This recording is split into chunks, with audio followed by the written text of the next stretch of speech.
On Dragon Ball Earth, an endless desert stretches beneath a blazing sun that hangs mercilessly in the sky, scorching the land until the burning sand seems ready to ignite. Amidst this sweltering desert, a strikingly handsome youth is engaged in a unique form of training. His agile figure contorts into a series of bizarre postures resembling a ferocious wolf. The next moment he dashes forward dozens of meters like a phantom, then punches into the air. The whistling fist wind stirs up a towering wave of sand several meters high. His silhouette flickers under the scorching sun, the swirling sand shifting in tandem with his movements. Just then a voice as clear as a child's comes from behind him, filled with respect and admiration. "Young Master Yamcha, you've been training for 3 hours. Come have some water." The speaker is Puar, a blue cat floating in midair. Its soft fluffy body resembles a piece of drifting cotton. Its entire body displays a charming blue hue except for a grayish-white patch on its belly. This unique coloration makes it even more endearing. Its tiny arms hold a water pitcher steadily. This barren desert, relentlessly baked by the sun, makes it hard for ordinary life to survive here. Even Yamcha, a martial artist, finds his mouth and throat parched after 3 straight hours of training under the scorching sun. Although martial artists have far superior physiques compared to ordinary people, such high-intensity training still consumes enormous amounts of energy. "Puar, I'm coming." Hearing the call, Yamcha flickers over to the blue cat in an instant. Puar smiles and hands him the water pitcher. Ever since following Yamcha, Puar has finally lived a stable life. After graduating from the southern kindergarten, it had drifted alone. The world of Dragon Ball is fraught with danger, terrifying creatures everywhere, and bandits who specialize in highway robbery. For a weak existence like Puar, even a single misstep could cost its life. Fortunately, after being robbed by Yamcha, it chose to obediently follow him. Looking back now, Puar considers that the wisest decision of its life. Yamcha takes the pitcher, tilts his head back, and takes several big gulps. The cool water runs down his throat, bringing immense relief. Without a moment's rest, he immediately resumes training. The current Yamcha has actually been replaced by a person named Zhang San from another world. In Zhang San's previous life, Dragon Ball was merely an anime. However, precisely because of this, he possesses a special advantage, the ability of foreknowledge. This ability allows him to foresee the development of many events in the unpredictable Dragon Ball world, giving him more preparation time for training and handling various problems. His intense training is not only to boost his combat power but also to complete the system's daily tasks. That's right, on the second day after transmigrating into Yamcha's body, he awakened the system. This system collects talent points through training. 8 hours of training a day yields 0.1 talent point. Talent points can not only enhance his potential but also accelerate the time it takes for him to learn other martial arts techniques. After more than a year of training, his talent points have risen to 119.5. An ordinary Earthling's talent is only 1. Before adding points, Yamcha's talent was 83. Though only 83, he could already be considered a rare martial arts prodigy among Earthlings. According to the system, the talent limit for Earthlings is 100, which would qualify them as super geniuses. But with the system, Yamcha's fate has changed. He is no longer bound by these limits. His talent points can increase infinitely. That's why after a year of training, he broke through the talent limit of Earth humans. In his memories, although Yamcha was once the #1 pure Earthling, he later fell behind the other Dragon Ball warriors. Part of the reason is that Yamcha wasn't as diligent as the other warriors, and after leaving the desert he got busy dating Bulma, leaving little time for training. The other part is that his talent couldn't compare to Sun Wukong and Tianjin Fan. They were geniuses who could learn the Turtle Hermit's Kamehameha just by watching it once. But Yamcha couldn't do that, so in the later stages he simply gave up and coasted. However, this Yamcha, now inhabited by another soul, naturally doesn't want to repeat the old path. That's why he pushes himself so hard in training. After all, with a cheat system, surpassing Sun Wukong and Tianjin Fan is not impossible. And as time goes by, his talent will grow stronger. Now his talent is nearly double his original body's, more than 100 times that of an ordinary Earthling, easily qualifying him as a god-level human. With his talent enhanced, his combat power steadily increases. Although he currently only has one self-created technique, the Wolf Fang Fist, under the blessing of 10 times his own talent, he has already mastered it to an extraordinary level. Splitting mountains and shattering rocks is trivial. In addition to practicing the afterimage technique, he has also redeveloped the afterimage technique and the sky dance. The principle behind the afterimage technique is simple: extreme speed creates phantoms and afterimages to confuse the enemy. There are double, triple, and multiple afterimage techniques. If the more afterimages, the better the confusion effect. It's somewhat useful in the early stages but becomes useless later, since mastery of ki allows one to sense the real body regardless of how many afterimages are created. But for the current Yamcha, it's more than enough. As for the sky dance, it's even simpler. As long as one has sufficient combat power and a basic understanding of ki, they can easily emit ki and practice it. Moreover, the method to practice the sky dance is already extremely detailed in his deep memories. Yamcha only needed a little practice to master it. However, because his combat power is still low, the duration he can maintain the sky dance is limited. System: check my current battle power. In addition to adding points, the system also has some auxiliary functions. Checking personal attributes is one of them. This function can not only check one's own attributes but also those of others within a 50-kilometer radius. The next moment, a large line of data appears before Yamcha, visible only to him. Name: Yamcha. Combat power 50, spirit 10, talent points 119. 5. Skills: Wolf Fang Fist, afterimage technique, sky dance, bloodline, earthling, peaceful mind, not prone to berserk. 50 combat points. Not bad. Yamcha murmurs as he looks at his displayed combat power. Though this power is insignificant in the Dragon Ball world, it is already at the top earthling level. He estimates that at this time only the turtle hermit, crane hermit, Tao Pai Pai, and a few others can surpass him. It is far higher than the 8 or 9 combat points he had when he first appeared in the original story. After 3 more hours of training, Yamcha returned to his dwelling. His dwelling was built inside a massive rock which had been completely hollowed out into 2 levels. The upper level served as a lookout post for surveying the surroundings. The middle level was the bedroom for rest, and the lower level was the living area. Though located in the desert, the place had been simply decorated with all essential furniture for daily life. Yamcha sat down on a stool, wiped the sweat from his body, then picked up a bottle and chugged it down noisily. Just then Puar, who was standing atop the dwelling and scanning the surroundings with a telescope, suddenly shouted excitedly, "Young Master Yamcha, another prey has appeared." "Is that so?" Yamcha smiled. After all, the place he now called home was a desert, scarce of resources and with no way to earn money. To survive, he had no choice but to inherit his predecessor's job, banditry, to solve his livelihood problems. However, Yamcha, being from a civilized nation, had principles in his banditry. He never harmed anyone's life, only took a portion of their belongings.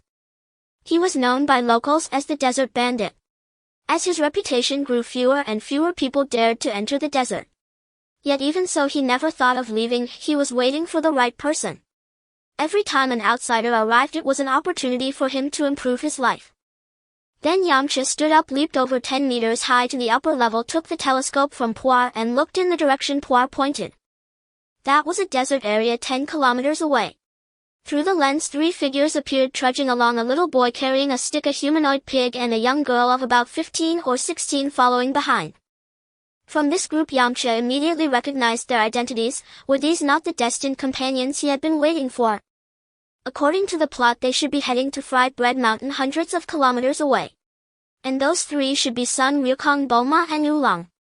As for why they chose this harsh desert route while crossing a river, Bulma, in the midst of her fun, lost her capsule case, and Oolong refused to share his capsules. So they had to take the shortest path to Fried Bread Mountain. Though it was the shortest route, it was also the most treacherous, crossing a barren desert inhabited only by Yamcha and countless wolf packs hidden in the sand. "You've finally come. It's time for me to leave the mountain and see the true face of this world." Yamcha revealed a joyful smile. Hearing that Yamcha was about to leave the desert, Puar immediately grew dejected. After a few years of stable life, it felt it would be on the road again. Noticing Puar's gloomy expression, Yamcha patted Puar, who was hovering by his shoulder, and asked, "What's wrong? Are you worried I'll abandon you?" Puar said in a low, aggrieved voice, "What are you thinking? Of course you're coming with me." Yamcha laughed heartily. Hearing that Yamcha was willing to take it along, Puar immediately danced up and down in the air, overjoyed. "Let's go meet our new friends." With that, Yamcha leaped down and ran towards Sun Wukong and the others. At that moment, Bulma and Oolong, who had been trekking through the desert for half a day, were hungry and thirsty, while Sun Wukong was still full of energy. Bulma was leaning on a tree branch as tall as herself, walking unsteadily, each step seeming to drain all her strength. As she walked, she said weakly, I'm dying. Whoa. This is too hard. I'm almost out of strength too. Oolong chimed in. The little Wukong walking ahead turned back and said crossly to the girl and the pig, you two are so useless. I already got down to walk with you and you still can't keep up. Sun Wukong had a nimbus, so travel was nothing to him. Only those with a pure heart could ride the nimbus. Oolong and Bulma naturally couldn't get on. To keep the group together, Sun Wukong had no choice but to walk with them. When she heard little Wukong scolding her, Bulma immediately bristled and retorted, I'm a wealthy young lady, how can I be compared to a savage like you? Arguing with a woman, Sun Wukong was no match and was immediately silenced. After walking a while longer, Bulma sighed again. Where is this? There's still no city. I'm not going. Staring at the endless desert, Bulma had already lost hope of ever getting out. Talking and talking, her spoiled temper flared up. She threw away the wooden stick and rolled on the ground like a caterpillar, losing all her refined demeanor, not caring about the sand on her clothes. Feeling the scorching ground, she slipped into the shade under a rock to rest and soon fell fast asleep. She was just too exhausted. This was already the third time Bulma had thrown a tantrum and refused to go on. Having grown up in the city, she had never endured such hardship. At the start of the journey, she had been excited. Having seen skyscrapers and dense forests, the first encounter with the majestic desert landscape had stirred a sense of heroism in her heart. But after just a few hours of walking, she couldn't take it anymore. From then on, every stretch required long rests. In half a day, they had only covered 12 kilometers. Seeing Bulma hide to rest, Oolong complained, this woman is so willful. If this continues, when will we ever get out of this desert? After saying that, it also slumped weakly onto the sand. What right do you have to say that? You're just like her? Little Wukong bluntly retorted without any tact. At this moment, he still didn't possess the composed state of mind he would later have. Instead, he showed more of a childlike innocence. Alright, you're right. They'll sleep too. Oolong didn't continue arguing, took off his hat and covered his face to block the sun. Seeing that both of them had started to rest, little Wukong didn't keep walking either. When he finally relaxed, his stomach growled loudly. Although his stamina was good, his appetite was enormous. After half a day without food, his stomach was now protesting. After resting for a while, the nearby Oolong started to lament incessantly. I can't sleep, I'm starving. Wukong, do you have any food?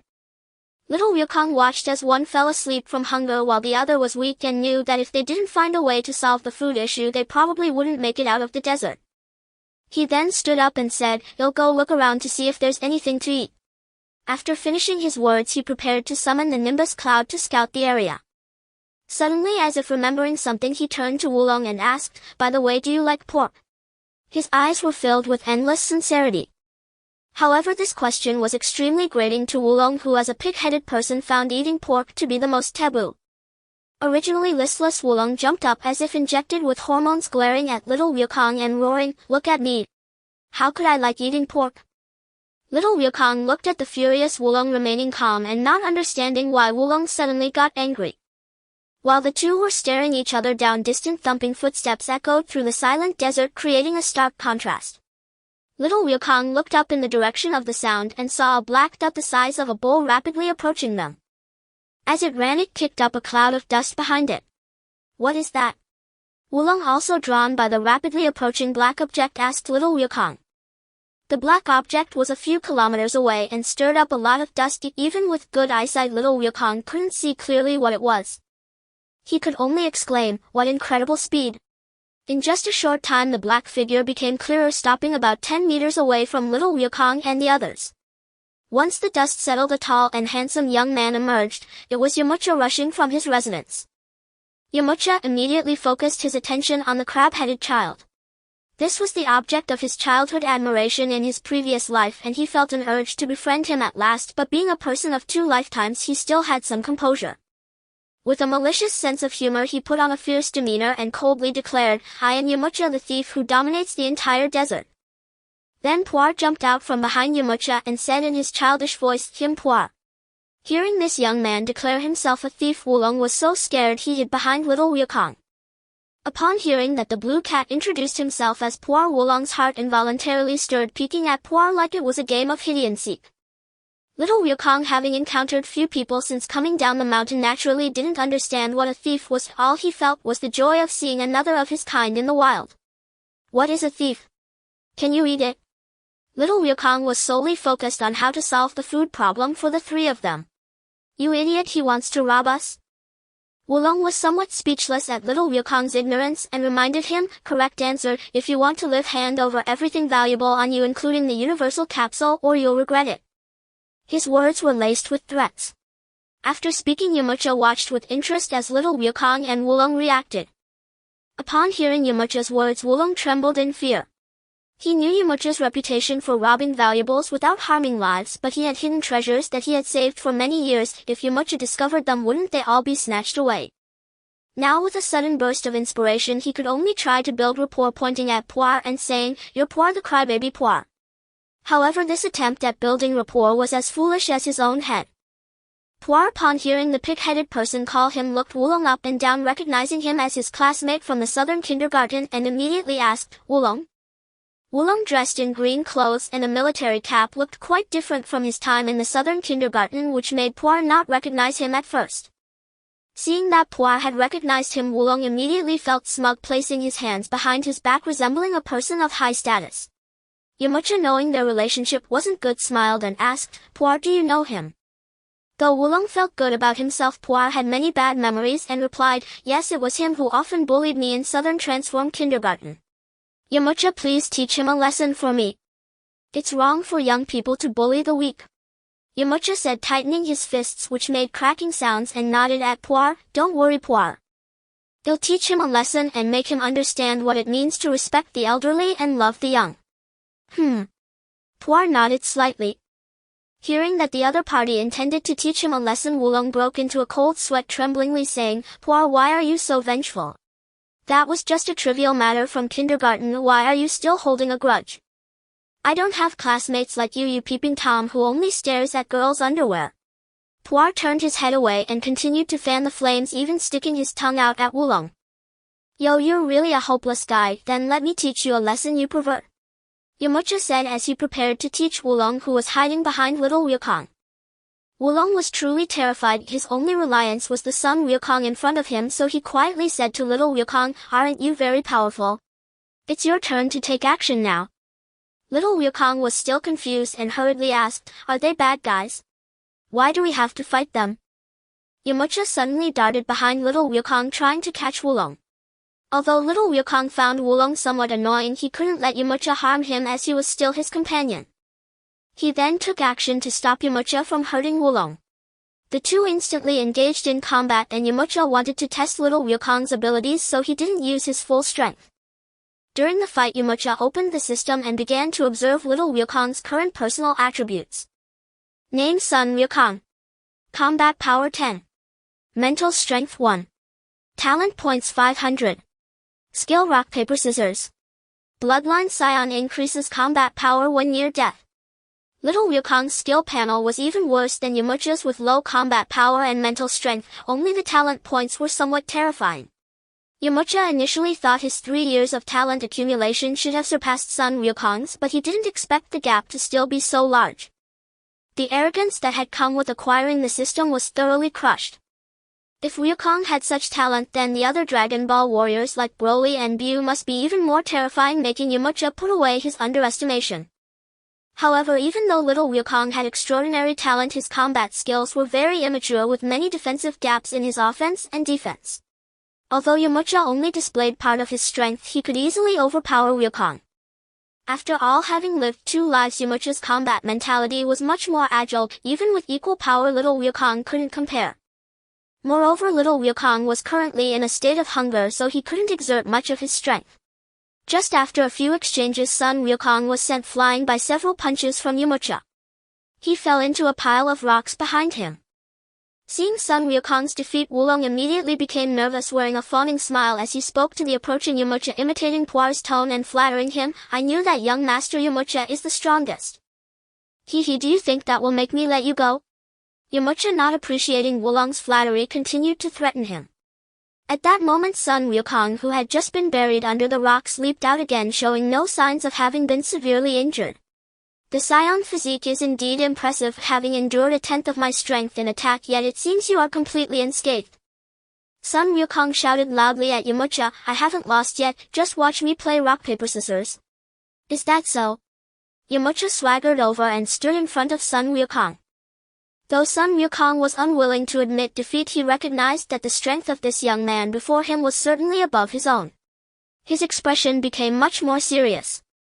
Under Yamcha's systematic observation, after playing rock paper scissors, Sun Wukong's battle power surged to 12 points. However, this level of power was still insufficient in Yamcha's eyes. The attack in rock paper scissors was exceedingly simple, consisting of just 3 moves: a heavy punch, a 2-finger poke to the eyes, and finally a slap to the face. Although Yamcha did not use higher battle power, his reflexes were undeniably sharp. Regardless of the techniques Sun Wukong employed, Yamcha had more than enough time to respond. With a single palm, Yamcha blocked Sun Wukong's punch from rock paper scissors, then flipped his left hand, resembling a blade, and placed it between Sun Wukong's fingers, neutralizing the poke. Before the final slap could be delivered, Yamcha's right finger had already pointed at Sun Wukong's wrist, preventing it from being executed. Ah! It hurts, it hurts. Although Yamcha merely poked him lightly, it felt as if Sun Wukong had been hit by a car, causing him to cry out in pain.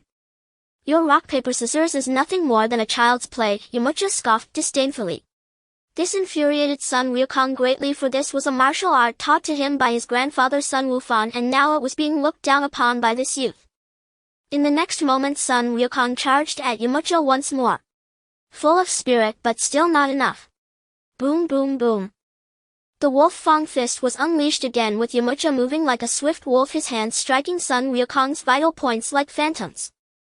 Little Wukong did his utmost to dodge and resist, but it was futile. Even though Yamcha was not fully displaying his strength and sometimes even held back more than Sun Wukong, after using the Wolf Fang Fist his attack speed had increased by 50, making it impossible for the current Sun Wukong to keep up. As Yamcha fought, he lectured, fighting is not merely about brute strength. In the next second Sun Wukong was once again sent flying by Yamcha. After several rounds, little Wukong had not gained any advantage, his face bruised and battered. Am I being a bit inhumane? After all, the opponent is just a child. However, upon reflection he realized that Saiyans had the ability to invade planets from a young age and thus could not be viewed with human standards. Despite being beaten badly, little Wukong showed no signs of despair. Instead, boundless fighting spirit surged in his eyes. With a shake of his body, he charged at Yamcha again, pulling out the Rui Jingu Bang from behind his back. It seemed he was using all his means, even bringing out a weapon he hadn't used in years. Yamcha, well aware of the Rui Jingu Bang's capabilities, naturally evaded the attack, transforming his body into an afterimage and dodging the strike. Positioning himself behind Sun Wukong, Yamcha sent him flying several meters away. Despite Sun Wukong's unique physique, the continuous blows from Yamcha had brought him close to his limits, making it extremely difficult to even walk. Even at his physical limits, Sun Wukong refused to give up, eager to launch another attack. Yamcha sighed, the fighting spirit of a Saiyan is truly formidable. However, I'm not a sadist. With that, Yamcha swiftly moved behind Sun Wukong and delivered a knife-hand strike to knock him out. Just as Yamcha knocked Sun Wukong unconscious, a crisp notification sound appeared in his mind system. Congratulations, host, for defeating the plot character weak Sun Wukong. Reward 3 talent points. Not bad, an unexpected delight, Yamcha smiled knowingly. He hadn't anticipated that besides training he could also earn talent points by defeating opponents. 3 talent points saved him a month's worth of training time. Suddenly Yamcha thought of a method to farm talent points. That is, if he followed Sun Wukong and continued to defeat him, wouldn't he be able to obtain talent points continuously? However, it seems the system anticipated his thoughts, as the following words extinguished the fiery enthusiasm he had just ignited. System, please note, host, that the same important plot character can only provide talent rewards once per year. Since he couldn't continuously farm talent points, Yamcha suppressed that wicked thought. Meanwhile, Oolong, seeing that Yamcha had knocked out Sun Wukong, mistakenly believed that Yamcha had killed him. Frightened, he quickly transformed into a little bee and attempted to escape. Noticing the little bee flying in the air, Yamcha showed no intention of attacking and instead addressed the eager Puar, "Puar, it's your turn." "Alright, Master Yamcha." Puar responded, transforming into a fly swatter and instantly chasing after Oolong, who had turned into a little bee. The fly swatter was drawn into a bow and struck fiercely against the little bee's head. It was evident that Puar was putting all his strength into this blow, venting the bullying he had suffered in kindergarten. Bang! The little bee crashed onto the sandy ground, instantly revealing Oolong's true form. Dazed Oolong looked at Puar and Yamcha and fled beneath a nearby rock. Coincidentally, this was where Bulma was resting. Oolong quickly woke her up, intending to drag her away. Bulma was sleeping quite soundly. Despite the fierce battle between Yamcha and Sun Wukong, she had not been disturbed. Awakened Bulma looked at Oolong with annoyance, saying, "Oolong, what are you doing? Why did you wake me? What time is it? Are you still sleeping? We encountered a thief and Sun Wukong has been killed." Oolong spoke in a tone filled with fear. Ah! Bulma's mind went blank. She had never imagined that the powerful Sun Wukong could actually be killed. Wow! She immediately burst into tears. After all, she was just a teenage girl. At that moment, a cheerful voice came from outside. "Beautiful lady, do you need any help?" It was Yamcha, who was immediately captivated by the sight of the youthful and beautiful girl with large eyes and long blue hair. Although he had seen her many times in his previous life, seeing her up close still left him profoundly shocked. As for the flaw of the original self which caused him to weaken at the sight of girls, it vanished when the two souls merged. Bulma looked up and saw a tall, handsome boy in orange clothing smiling at her. Yamcha's handsome appearance matched every fantasy Bulma had ever had of a Prince Charming in the stories she had read. Under Yamcha's gaze, Bulma's cheeks flushed pink and she quickly transformed from a sorrowful face into a bashful girl with a blooming expression. These words, seemingly ordinary, sounded to Oolong like the whispers of death as he gazed at the motionless Bulma. "It's over, I can't run anymore." Instantly her heart felt like ashes. Bulma fantasized for a moment before being awakened by Oolong's words. "Where is the thief?" "He is right here." Oolong pointed at Yamcha in front of him with annoyance. "How is that possible? There can't be such a handsome thief." In her impression, every thief was burly and bearded or an eye-patch-wearing one-eyed villain. There was no way this smiling person before her could be a thief. "This beautiful lady speaks the truth. Allow me to introduce myself. I am the wandering warrior Yamcha. As for the thief mentioned by this pig-headed person, that is a complete slander," Yamcha said with a smile. "My name is Bulma." Bulma shyly replied.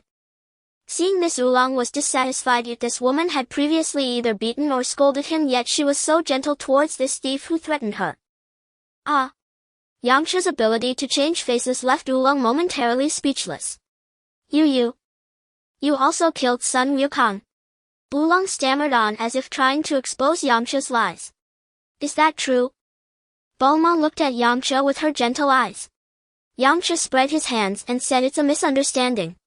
Just now Wukong and I were merely sparring. I didn't kill him.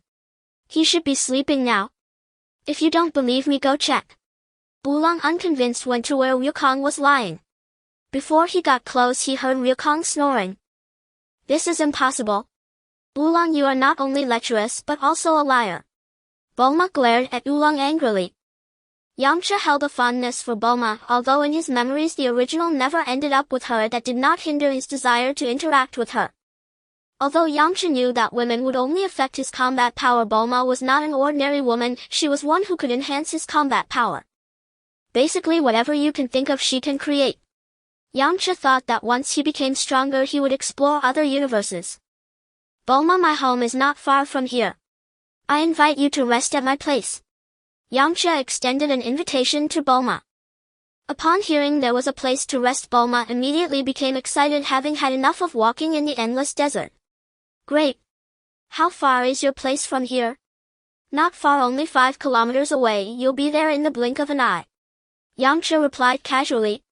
"Ah, 5 kilometers, I really can't walk anymore," Bulma said in dismay. "No worries, I know it has a multifunctional capsule vehicle," Yamcha said, looking towards Oolong. "No, absolutely not." Oolong backed away, shaking his head like a wave drum, repeatedly denying it.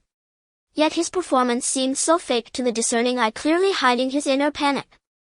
Bulma did not doubt Yamcha's words, glaring fiercely at Oolong and saying loudly, "All right, Oolong, if you have such good stuff, how could you hide it and let me walk for half a day in the desert?" How could I have such a thing?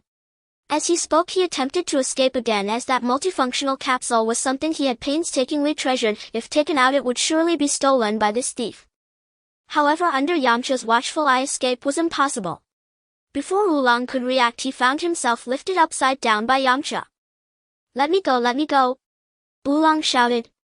Then a multifunctional capsule slipped out of Oolong's pocket. Yamcha deftly caught the multifunctional capsule and handed it to Bulma.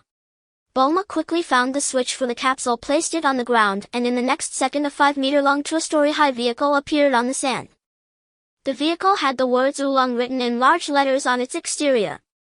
Every time he saw this multifunctional capsule, he found it miraculous. How could such a large object fold into such a small one? Although over the years he had also obtained some multifunctional capsules through robbery, they were all small items like motorcycles. This was the first time he had seen such a large multifunctional capsule, indicating its considerable value. Moving little Wukong into the vehicle, the 5 of them proceeded towards Yamcha's residence. Although it was only a short 10 kilometers because it was in the desert, the vehicle moved very slowly. Before nightfall, they finally arrived at Yamcha's residence. At this point, Sun Wukong also woke up.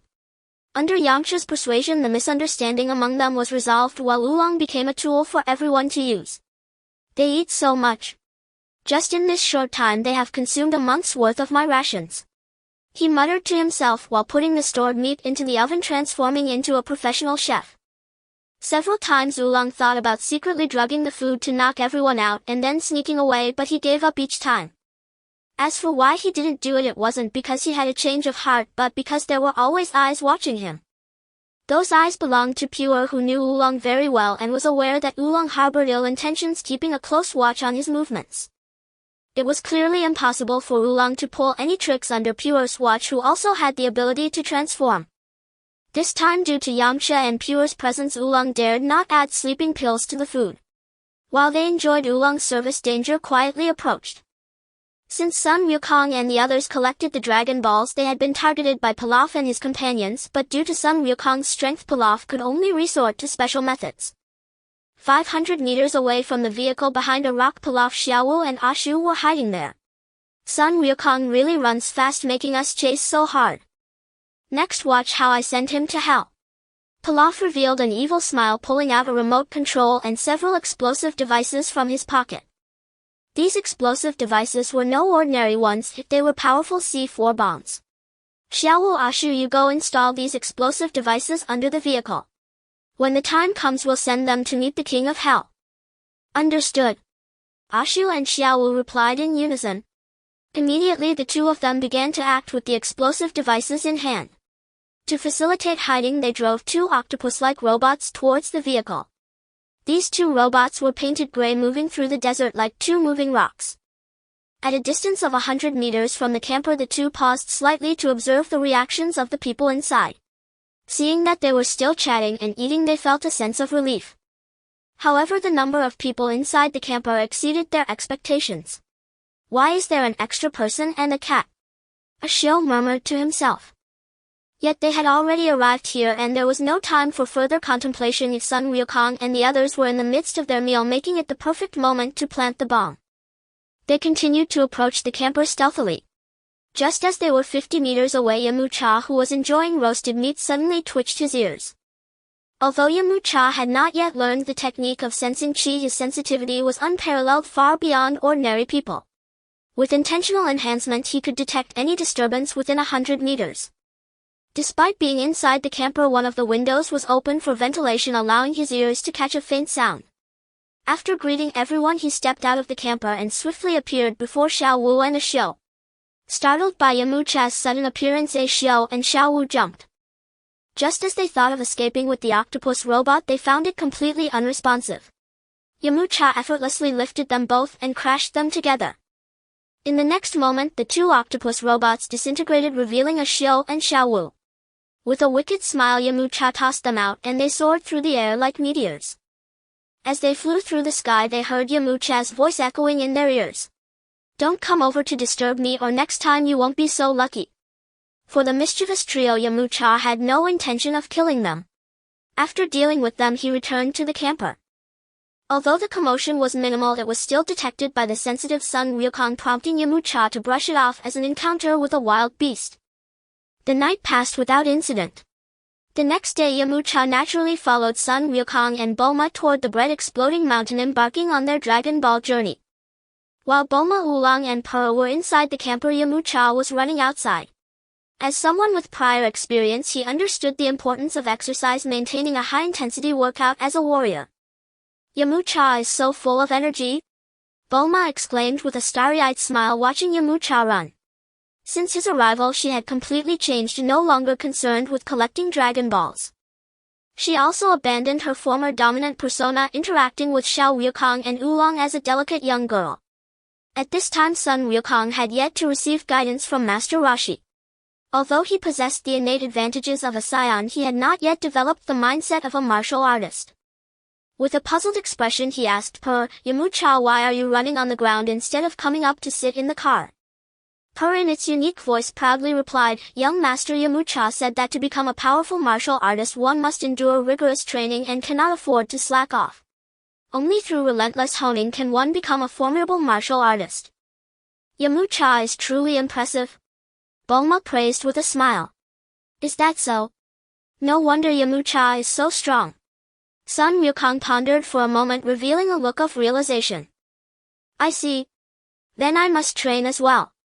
After saying that, he jumped off the camper and began to run alongside Yamcha. The group traveled northward across the wilderness, journeying for a day and covering hundreds of kilometers, finally arriving near the bread-exploding mountain. Taking advantage of a break, they gathered together to enjoy delicious food. Logically, the northern weather should be quite cold, yet as they moved forward the temperature gradually rose, with waves of heat blowing towards them. "What is going on? Why is it so hot here?" Even though the air conditioning was on in the vehicle, they could still feel the intense heat from the outside climate. Of course, it's because of bread-exploding mountain. It was originally called Liangjing Mountain. 10 years ago, a fragment of fire energy fell from the sky, turning Liangjing Mountain into a burning mountain, causing climate changes throughout the region. Yamcha said with a smile. "You know too much, Yamcha." Bulma instantly turned into a little fangirl, complimenting him. After 2 days of interaction, Yamcha became quite familiar with Sun Wukong and Bulma, except for Oolong. "What's the big deal? I know that too." While grilling, Oolong mumbled. However, his words did not elicit admiration from Bulma, but rather a lot of malice. Bulma, who was admiring Yamcha, became displeased at Oolong's interruption and forcefully tapped him on the head, saying, "Oolong, focus on grilling your meat. People's hearts are not as they used to be."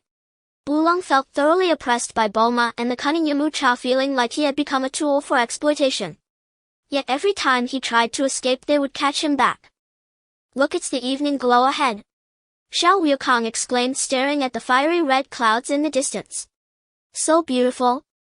"That's not the evening glow, it's the flames of bread-exploding mountain," Yamcha pointed out. "What?" Except for Yamcha and Oolong, the others found it hard to believe. At the entrance of bread-exploding mountain, Oolong stopped the vehicle, his face filled with fear as he said to everyone, "Are you really going to go in there? That's the residence of the Bull Demon King."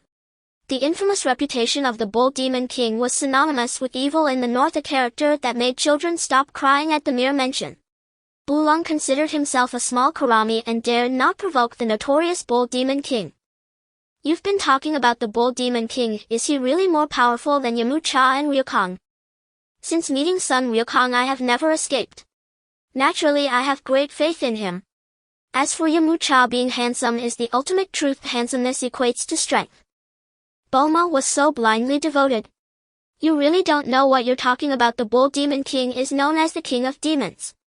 How could Yamcha and Sun Wukong possibly be his opponents?" Oolong naturally could not stand to see Yamcha being smug and retorted, "Is that so?" Bulma looked at Yamcha with her sparkling big eyes. "It's all right, Bulma, with me here I will protect you," Yamcha replied, lightly offering Bulma a reassuring smile. As for Sun Wukong, fear was a concept entirely alien to him. Over the past 2 days, whenever he had spare time, he sought out Yamcha to spar and ask questions. Under Yamcha's patient guidance, Sun Wukong's combat strength steadily rose, from an initial 10 points to 15. Yamcha too gained immensely from their exchanges. Sparring with the young Wukong not only honed Yamcha's practical battlefield experience but also allowed him to grasp the essence of the boy's martial path. After all, the child had been raised by the formidable son Gohan. When the group arrived at a desolate city nestled beneath Mount Frypan, a thunderous footfall suddenly echoed across the land. All were instantly drawn by the sound and turned their gazes toward its source. There 100 meters away on a grassy plain stood a Tyrannosaurus, 2.5 meters tall, jaws bristling with fangs, chasing a little girl. The girl screamed in terror, sprinting desperately forward. "Such a massive dinosaur, Yamcha, protect me!" Bulma cried, darting behind him. Yamcha immediately recognized the fleeing girl as Chi-Chi, daughter of the Ox King. According to his memories, the Ox King, preoccupied with extinguishing the flames engulfing Mount Frypan, had dispatched Chi-Chi into the outside world to seek out Master Roshi. Yet to Yamcha, sending so young a child in search of a master whose whereabouts were utterly unknown betrayed profound folly. The result? Chi-Chi wandered for days without even escaping the periphery of Mount Frypan. At this stage, the Ox King was nothing more than a money-obsessed wretch fixated solely on guarding the ever-burning Mount Frypan, a father by any measure catastrophically unfit. Superficially, Chi-Chi's plight appeared dire, but through the system's observation, Yamcha knew the situation remained well within control. That fearsome Tyrannosaurus possessed a mere 7 points of combat strength, while the seemingly harmless Chi-Chi boasted 14, matching even Son Wukong's current power. This revelation startled Yamcha, prompting him to withhold immediate intervention. After all, Chi-Chi would one day become one of Earth's rare female martial cultivators. Her innate talent score reached 50, only slightly below Yamcha's original self. With proper mentorship, her future accomplishments would rival those of Krillin and others. The others, lacking Yamcha's system, naturally feared greatly for the girl's safety.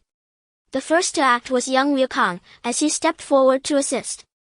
An unexpected spectacle unfolded. Sobbing, Chi-Chi slammed her fist against the helmet atop her head, and a concealed throwing dagger embedded at its center shot forth like a streak of radiant light, severing the Tyrannosaurus's tail in a single strike.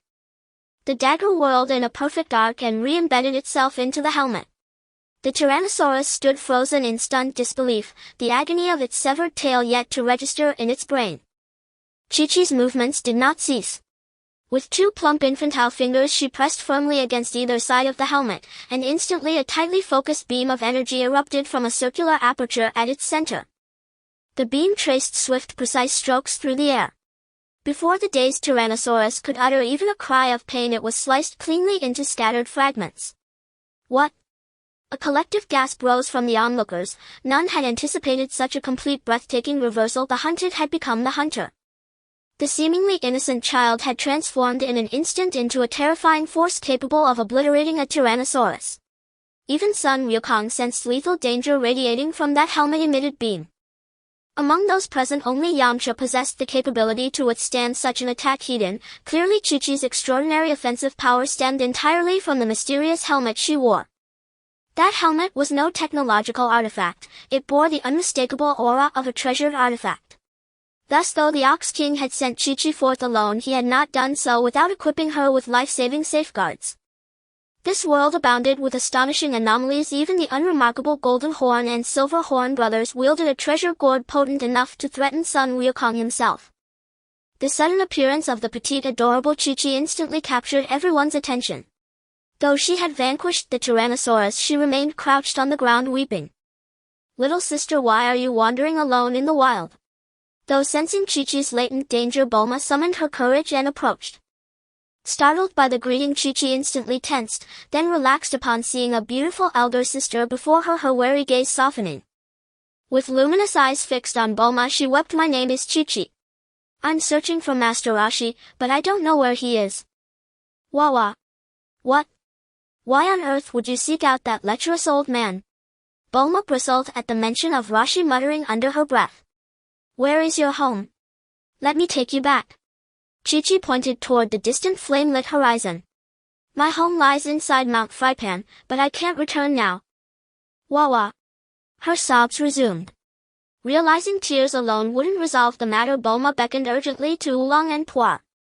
Oolong and Puar, hitherto lurking at the edge of the scene relishing the spectacle, were now flustered by Bulma's summons.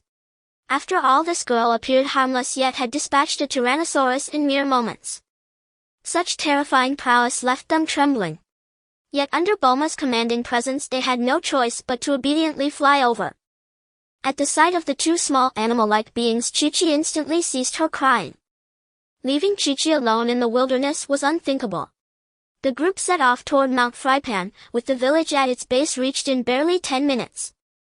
The village lay abandoned, consumed by Mount Frypan's inferno, silent, scorched and desolate. According to Bulma's Dragon Ball radar, the sixth Dragon Ball rested deep within the mountain's summit. Yet traversing the endless sea of fire enshrouding Mount Frypan to reach the castle atop its peak proved no simple feat. Yamcha surveyed the flames encircling the mountain and found them vast, engulfing the entire range across several hundred meters. Young Ryukong meanwhile wasted no time. Leaping onto his cloud somersault, he soared skyward. Spotting a thinner patch of flame, he attempted to descend, but as he dropped to 100 meters, searing heat ignited his tail on contact. Hot, hot! Ryukong fled downward in panic, plunging headlong into a nearby river. Yamcha watched with keen interest. After careful observation over this period, he realized that this flame was truly extraordinary. Not only did it sear the flesh of anyone who touched it, but it also consumed the aura enveloping their bodies. Thus, even with a combat power of 50, he dared not rashly plunge into those roaring infernos. Only someone as fearlessly audacious as Sun Ryukong would dare test its limits. Fortunately, Sun Ryukong withdrew just in time. "Ryukong, are you all right?" Yamcha asked, his voice laced with concern as he watched Sun Ryukong struggle out of the riverbed. At that moment, the boy's once pale face was utterly blackened by the flames, resembling a valiant firefighter who had just burst from a blazing inferno.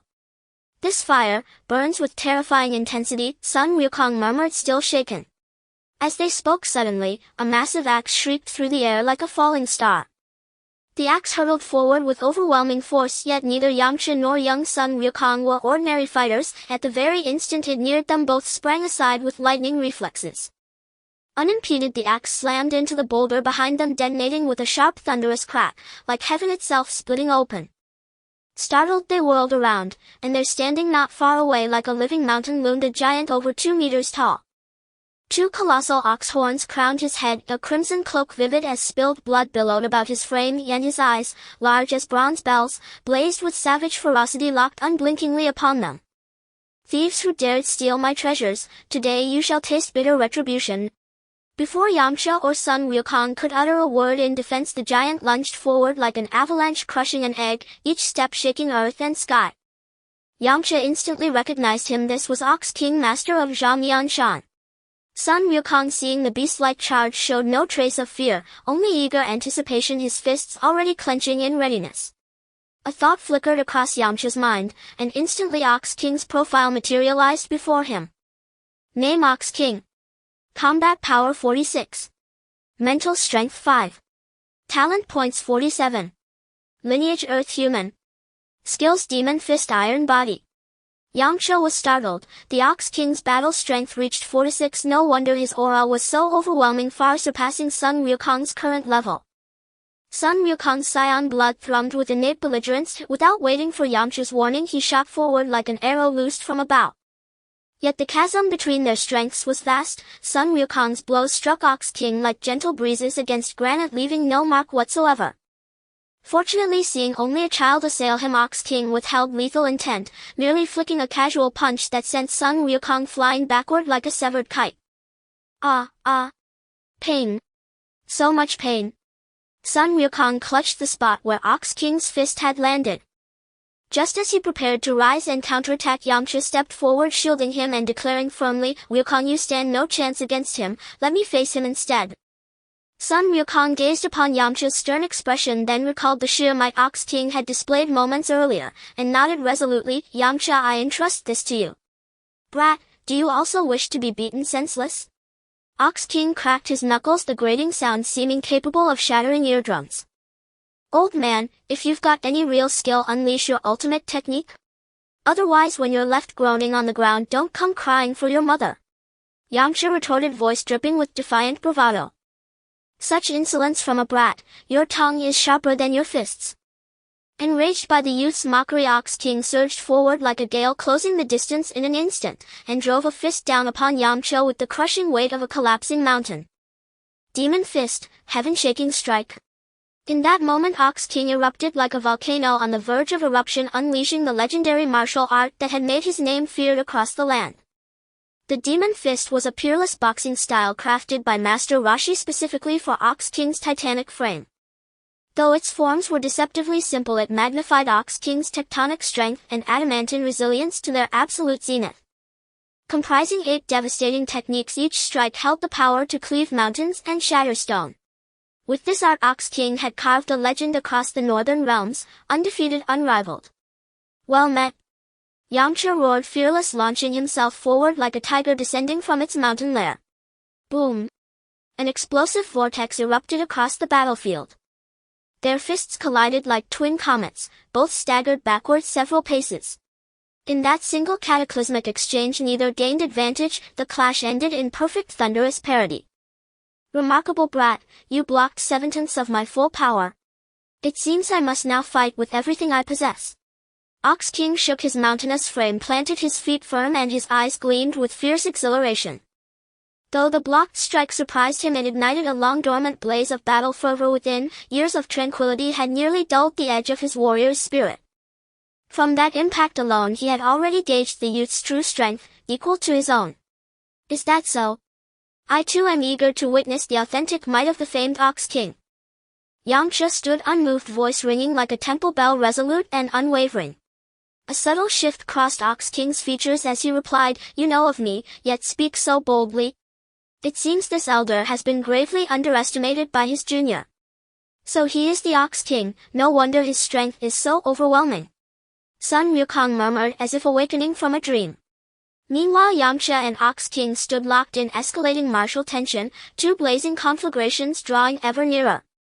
In the next breath they charged again, lightning fast, each embodying the pinnacle of their distinct martial philosophies. Their fighting styles contrasted starkly. Ox King assaulted like a tempest, wide, overwhelming, relying less on footwork and more on his indomitable demon fist and unbreakable physique. Yamcha by contrast moved like a wild wolf, fluid, swift, striking with precision then vanishing just as swiftly to circle, assess, and strike anew. For a time they fought to a breathtaking stalemate, neither able to land a decisive blow. Ox King could not hit Yamcha, Yamcha could not pierce Ox King's defenses. Now endurance became the true arbiter. Yamcha paused, leaping back to hover 5 meters away. "Young man, you possess formidable skill. Yet defeating me remains impossible." Having witnessed Yamcha's prowess firsthand, Ox King's tone carried newfound respect, his words no longer scornful but solemn, almost reverent. "Nyo Mo Wang, watch as I unleash my final move. I fear you won't be able to withstand it." As Yamcha spoke he dashed forth like lightning, rapidly circling around Nyo Mo Wang, moving so swiftly that he created numerous afterimages. Upon witnessing Yamcha's afterimage fist, the smile on Nyo Mo Wang's face instantly froze, as if a bolt of lightning had split open the depths of his memories. That was during his training under the Turtle Sage, where he faced off against his senior brother Sun Wukong but was consistently defeated by Sun Wukong's afterimage fist. However, due to his own physical limitations he could never master the afterimage fist, which became an eternal pain in his heart. During this moment of distraction Yamcha seized the opportunity like a phantom and struck. He flashed into Nyo Mo Wang's blind spot, gripping the wrist guard on Nyo Mo Wang's arm like an eagle's claw, while his other hand clamped onto Nyo Mo Wang's belt, effortlessly lifting him up. "Fly for me."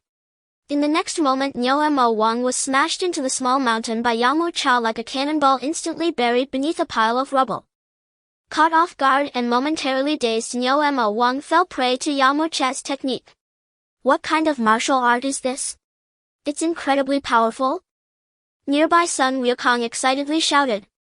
For Sun Wukong there was nothing more thrilling than witnessing profound martial arts. After a while Nyo Mo Wang managed to crawl out of the rubble with great difficulty. Despite his tough skin and muscles he was still left dizzy from that strike. "Nyo Mo Wang, do you want to fight again?" Yamcha called out to him. Nyo Mo Wang was not the type to be oblivious to the situation. Seeing he was no match for his opponent he hurriedly replied, "I admit defeat." Upon Nyo Mo Wang's admission of defeat Yamcha received another system notification. "System, congratulations host for defeating Nyo Mo Wang, rewarded with 13. 8 talent points." Indeed, defeating a martial artist from the original story grants talent points as a reward, and surprisingly the amount awarded was even greater than that of Sun Wukong. It seems that the reward of talent points was not based on the opponent defeated but rather on combat strength. Nyo Wang's combat strength was higher than Sun Wukong's, thus he received more talent points. In just 2 days his talent points had skyrocketed by 16, which could easily rival the gains from 5 or 6 months of cultivation. If he had known this earlier, he should have come out sooner to challenge various strong opponents. Thinking about it, he felt he had been overly cautious. If the greater the storm, the more opportunities arise. How did you learn the afterimage fist? Is your master Sun Wukong? Nyo Wang asked, filled with suspicion. No, I have no master. As for the martial art you just mentioned, it is my original creation. The name afterimage fist is quite clever. From now on I shall call it the afterimage fist. Yamcha said, his face unchanging and his heart steady. Nyo Wang was utterly astonished. He never expected to make such a blunder.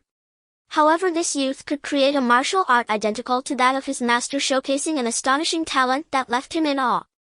At that moment, hearing Nyo Wang mention Sun Wukong, little Wukong innocently asked, "Do you know my grandpa Sun Wukong?" After all the fuss, it turned out this was someone related to Sun Wukong. Nyo Wang scrutinized Sun Wukong closely, his gaze finally landing on the red staff on Sun Wukong's back. What is that staff on your back? You mean the Rui Jingu Bang? Sun Wukong replied, taking down the Rui Jingu Bang from his back. Under his command the staff elongated and shortened, resembling a lively dragon. Do you really know my grandpa? Sun Wukong asked again. Of course, he is my senior brother. I remember back in the day we all trained martial arts together under the Turtle Sage. Nyo Wang said with a smile, his eyes filled with nostalgia. At this moment everything became clear, and with Sun Wukong's connection there was no need for the three to fight any longer. Daddy. A sweet childlike voice rang out from nearby like a yellow oriole emerging from the valley, crisp and melodious. It was Bulma leading Chi-Chi Oolong and Pure hastily arriving. The fierce battle just now had drawn their attention. Chi-Chi. Upon seeing his daughter Chi-Chi, the rough-looking Nyo Wang instantly transformed into a gentle father, tears shimmering in his eyes as he quickly crouched down and embraced the rushing Chi-Chi tightly. It was only after Chi-Chi left that he realized his decision had been somewhat rash, yet with his mind on treasures he was reluctant to leave to search. Internally conflicted, he released his emotions upon seeing that Chi-Chi was unharmed. Daddy, I'm sorry. I couldn't find the Turtle Sage. Chi-Chi said with deep guilt, having walked for several days without even covering a distance of 10 kilometers from the Bread Explosion Mountain. It's alright, it's alright. Nyo Wang comforted her. The Turtle Sage had been in hiding for many years, and even Nyo Wang did not know his whereabouts. Only Sun Wukong, who bore a special fate, was able to encounter the Turtle Sage upon entering the world. This was also the reason why Yamcha did not immediately leave to search for the Turtle Sage to learn martial arts, but instead waited in the wilderness for Sun Wukong's arrival. After understanding Nyo Wang's predicament and the purpose of his journey, Sun Wukong readily agreed to search for the Turtle Sage. The last time little Wukong released the sea turtle, he had already met the Turtle Sage, so with the help of the Nimbus Cloud, Sun Wukong found the Turtle Sage within a day. There stood the Turtle Sage carrying an enormous turtle shell on his back, hunched over like a large shrimp, wearing slippers, sporting black sunglasses, and dressed in casual attire resembling a friendly old man from the neighborhood. This was Yamcha's first time seeing the Turtle Sage. In the next moment Yamcha brought up the Turtle Sage's personal attributes. Name: Turtle Sage, combat strength 139, spiritual power 15, talent points 61, bloodline earth, human skills turtle style, Kamehameha, universal shock, palm, afterimage fist, max explosion, mind reading. The Turtle Sage's combat strength of 139 was already at the pinnacle of the earth martial arts world during this period, and his spiritual power was also higher than Yamcha's. After all, he was an old fellow who had lived for hundreds of years. As for his talent points, they were slightly lower than the original. When Yamcha saw the Turtle Sage's skill list, he was instantly drooling if this was true depth. Upon seeing the Turtle Sage, Nyo Wang hurriedly stepped forward, bowing respectfully and saying, "Master Wutian, it's been a while." The Turtle Sage did not respond, standing there in a daze. The next moment he staggered like a drunkard and fell straight to the ground, muttering, "Why do I feel so dizzy?" Unfortunately, having impure intentions, he could not ride Nimbus Cloud with Sun Wukong and could only rely on the flying turtle. The flying turtle's flight method was quite peculiar, spinning continuously while flying. At first the turtle sage didn't react much, but after half an hour he could no longer tell east from west. Upon arriving at Bread Explosion Mountain, his head was already spinning and he couldn't even respond when Mo Wang spoke to him. He really is quite pathetic. This pitiful display caused others to look on in disbelief, deeply doubting his ability to handle the raging flames of Bread Explosion Mountain. Only Mo Wang and Yamcha, who understood the turtle sage's strength, had no doubts whatsoever. After a while the turtle sage seemed to awaken from a deep dream, looked at the raging flames of Bread Explosion Mountain and said in a deep voice, "So that's how it is." Although he had already thought of a solution to the flames of Bread Explosion Mountain, he did not act immediately. Mo Wang's actions had infuriated the turtle sage, for in order to protect these assets Mo Wang had killed quite a few people, resulting in a very poor reputation. After giving Mo Wang a severe scolding, the turtle sage finally prepared to take action. The turtle sage slowly removed the turtle shell he was wearing, then unbuttoned his top garment, revealing his frail body resembling a withered branch. The long-neglected turtle sage showed no signs of the strength and vigor that a martial artist should possess. After putting on a show for everyone, the turtle sage slowly crawled onto a flat rock step. The turtle sage, like an old tree shaking off its snow, shook his body and began to unleash his aura. Under the system's observation, the turtle sage's combat power soared rapidly like a rocket. Ultimately, it stabilized at a combat power level of 180. At this moment, the turtle sage had completed his transformation. He resembled a butterfly emerging from its cocoon, transforming from a frail old man into a muscular behemoth, his height growing to an imposing 2 meters, as if he had become an entirely different person. This precise execution of techniques provided Yamcha with an opportunity to learn. Through careful observation, every movement of the turtle sage was deeply etched in Yamcha's mind. In no time Yamcha grasped the intricacies of the techniques. This was a state of aura release that could significantly enhance the user's combat power. Despite the turtle sage's long period of inactivity, he could unleash 1.3 times his original attack power. This state of aura release was indeed a rather impressive technique. However, Yamcha lacked this skill. After recalling the movements in his mind several times, he quickly mastered the trick. He estimated that with just a little practice he could achieve this state. Moreover, Yamcha was delighted to discover that this aura release state was not limited to a mere 30% increase in attack power, it depended on his physical strength and mastery of chi. Based on Yamcha's estimation, he could increase his attack power by 50% using this state due to his youth and robust physique. Furthermore, unlike the turtle sage, his physique would not enlarge when entering the aura release state. After all, his body was already in perfect condition and did not require aura release to restore it. This correspondingly diminished the effectiveness of the aura release state. Not to mention Sun Wukong and Bulma, who witnessed the turtle sage's transformation for the first time, were left in utter shock. Upon completing his transformation, the turtle sage brought his hands together in front of his chest like a budding flower, which was the signature pose for the Kamehameha technique. "It's coming," Yamcha thought, his heart racing in anticipation. This was the divine technique of the Dragon Ball world and the signature move of Sun Wukong in the future. Yamcha once again focused on observing the Kamehameha technique. Compared to the aura release state, it was simpler yet far more ferocious. The aura release state awakened all the user's chi, causing it to surge like a wild horse, while the Kamehameha gathered the chi into a single point before releasing it like a volcanic eruption. As the momentum peaked, the turtle sage was enveloped in a thick layer of blue energy resembling a mysterious gauze, a manifestation of the chi on the surface of his body. He then formed his hands into a blossom shape as if cradling a rare treasure, positioning them at his waist. Ha! With a powerful shout, the turtle sage thrust his hands forward like arrows, and the gathered chi poured into his palms like a raging flood.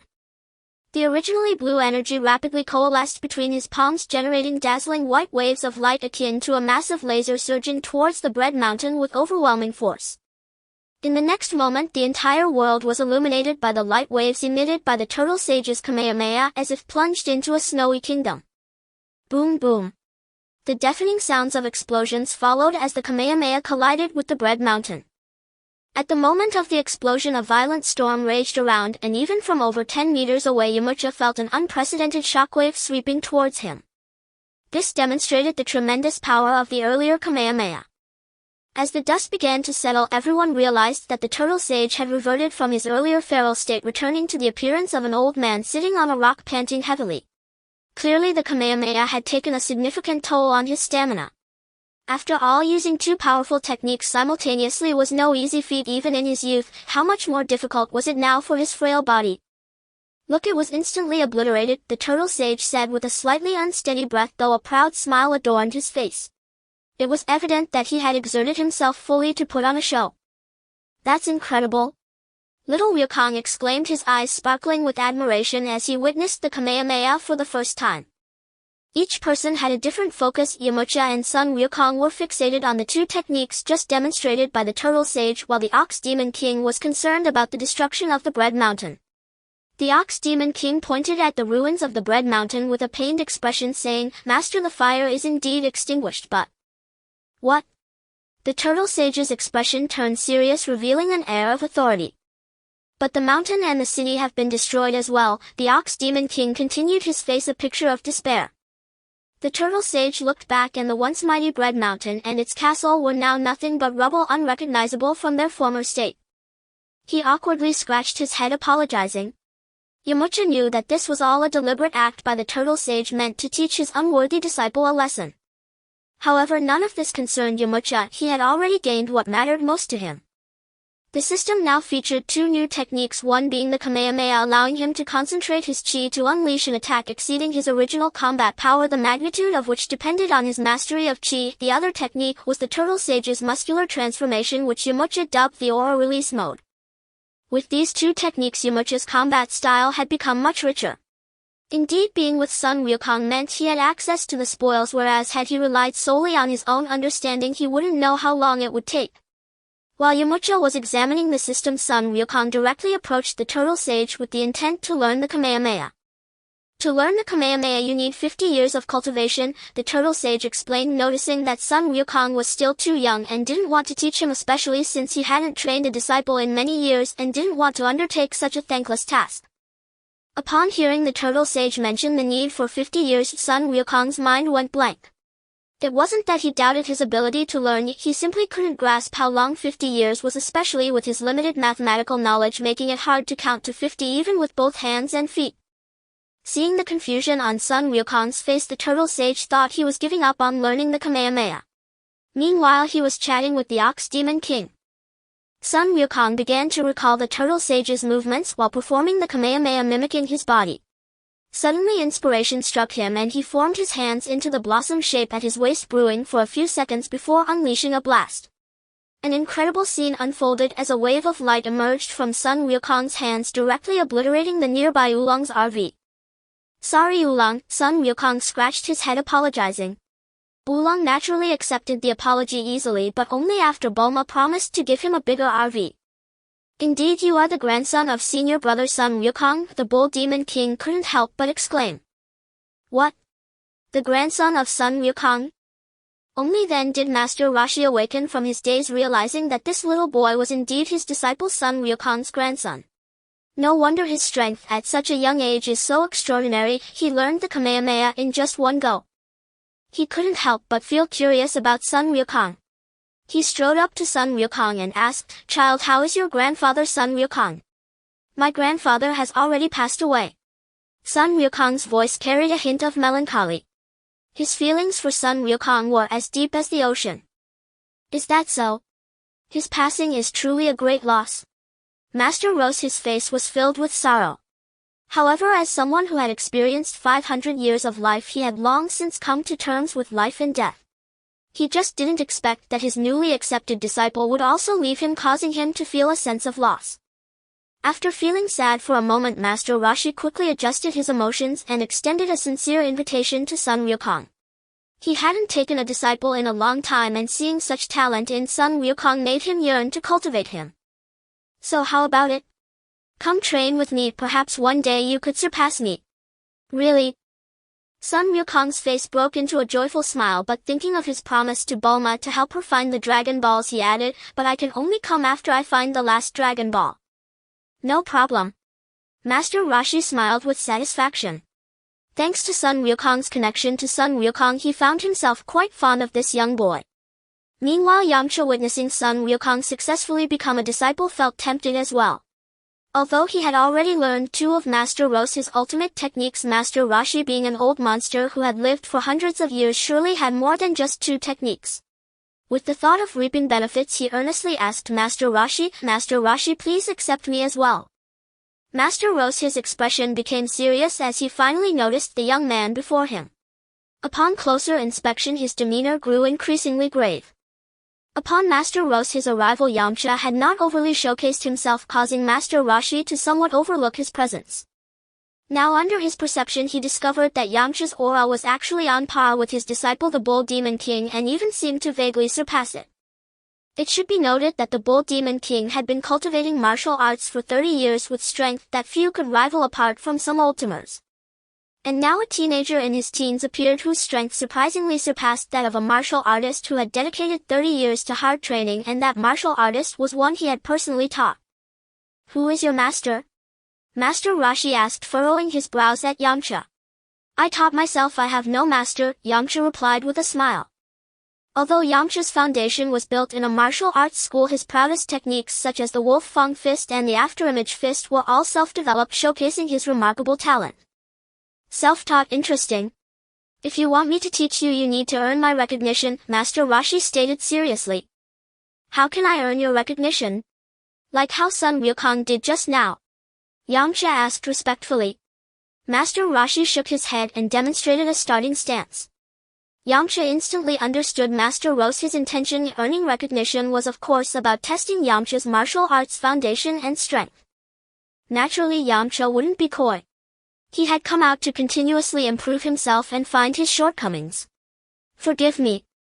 After Yamcha spoke, his body transformed into an afterimage as he attacked Master Roshi. Afterimage Fist, not quite right. Master Roshi instantly identified the slight differences in the attack patterns of Yamcha's Afterimage Fist compared to his own. His developed Afterimage Fist focused on inducing the opponent, while Yamcha's Afterimage Fist emphasized speed. That extreme speed surprised him upon first contact, but being a seasoned martial artist, he quickly reacted. His body swiftly shifted half a meter to the side, effortlessly dodging Yamcha's assault. Yamcha naturally didn't expect to hit Master Roshi with just one strike. After missing, he immediately rotated his body and delivered a fierce kick aimed directly at Master Rose's chest. Not bad, the force is decent, but your intentions are too obvious. Master Roshi rapidly moved his body, lightly tapping Yamcha's foot, instantly sending him staggering backward. Yamcha could see that Master Roshi was guiding him, yet his actions did not cease. Wolf Fang Fist. Countless claw shadows struck towards Master Rose's vital points. The wolf claws hadn't even reached Master Roshi yet the resulting gale had already swept up the surrounding flowers and trees. Not bad, quite interesting. Master Roshi didn't simply evade. He quickly countered, blocking Yamcha's Wolf Fang Fist with his hands. Seeing that his attacks had no effect, Yamcha felt inspired and prepared to unleash something bigger. He suddenly leaped back, gathering a large amount of energy in his hands. Kamehameha. Master Rose's mouth dropped wide open, not due to fear of Yamcha's Kamehameha, but because two people had suddenly appeared who could learn his signature technique with just a glance, which made him seriously question his worldview cultivated over many years. Yamcha, you're amazing, Sun Wukong said, filled with childlike innocence. The energy Yamcha had gathered was already quite substantial. If unleashed, even a small hill wouldn't stand in its way. Young man, hurry and release the energy you've gathered. This old man still wants to live a few more years. Master Roshi waved his hand, signaling Yamcha to cancel the Kamehameha. Although Yamcha's attack couldn't match the one he used to destroy the Bread Mountain, it was still quite dangerous for his current state.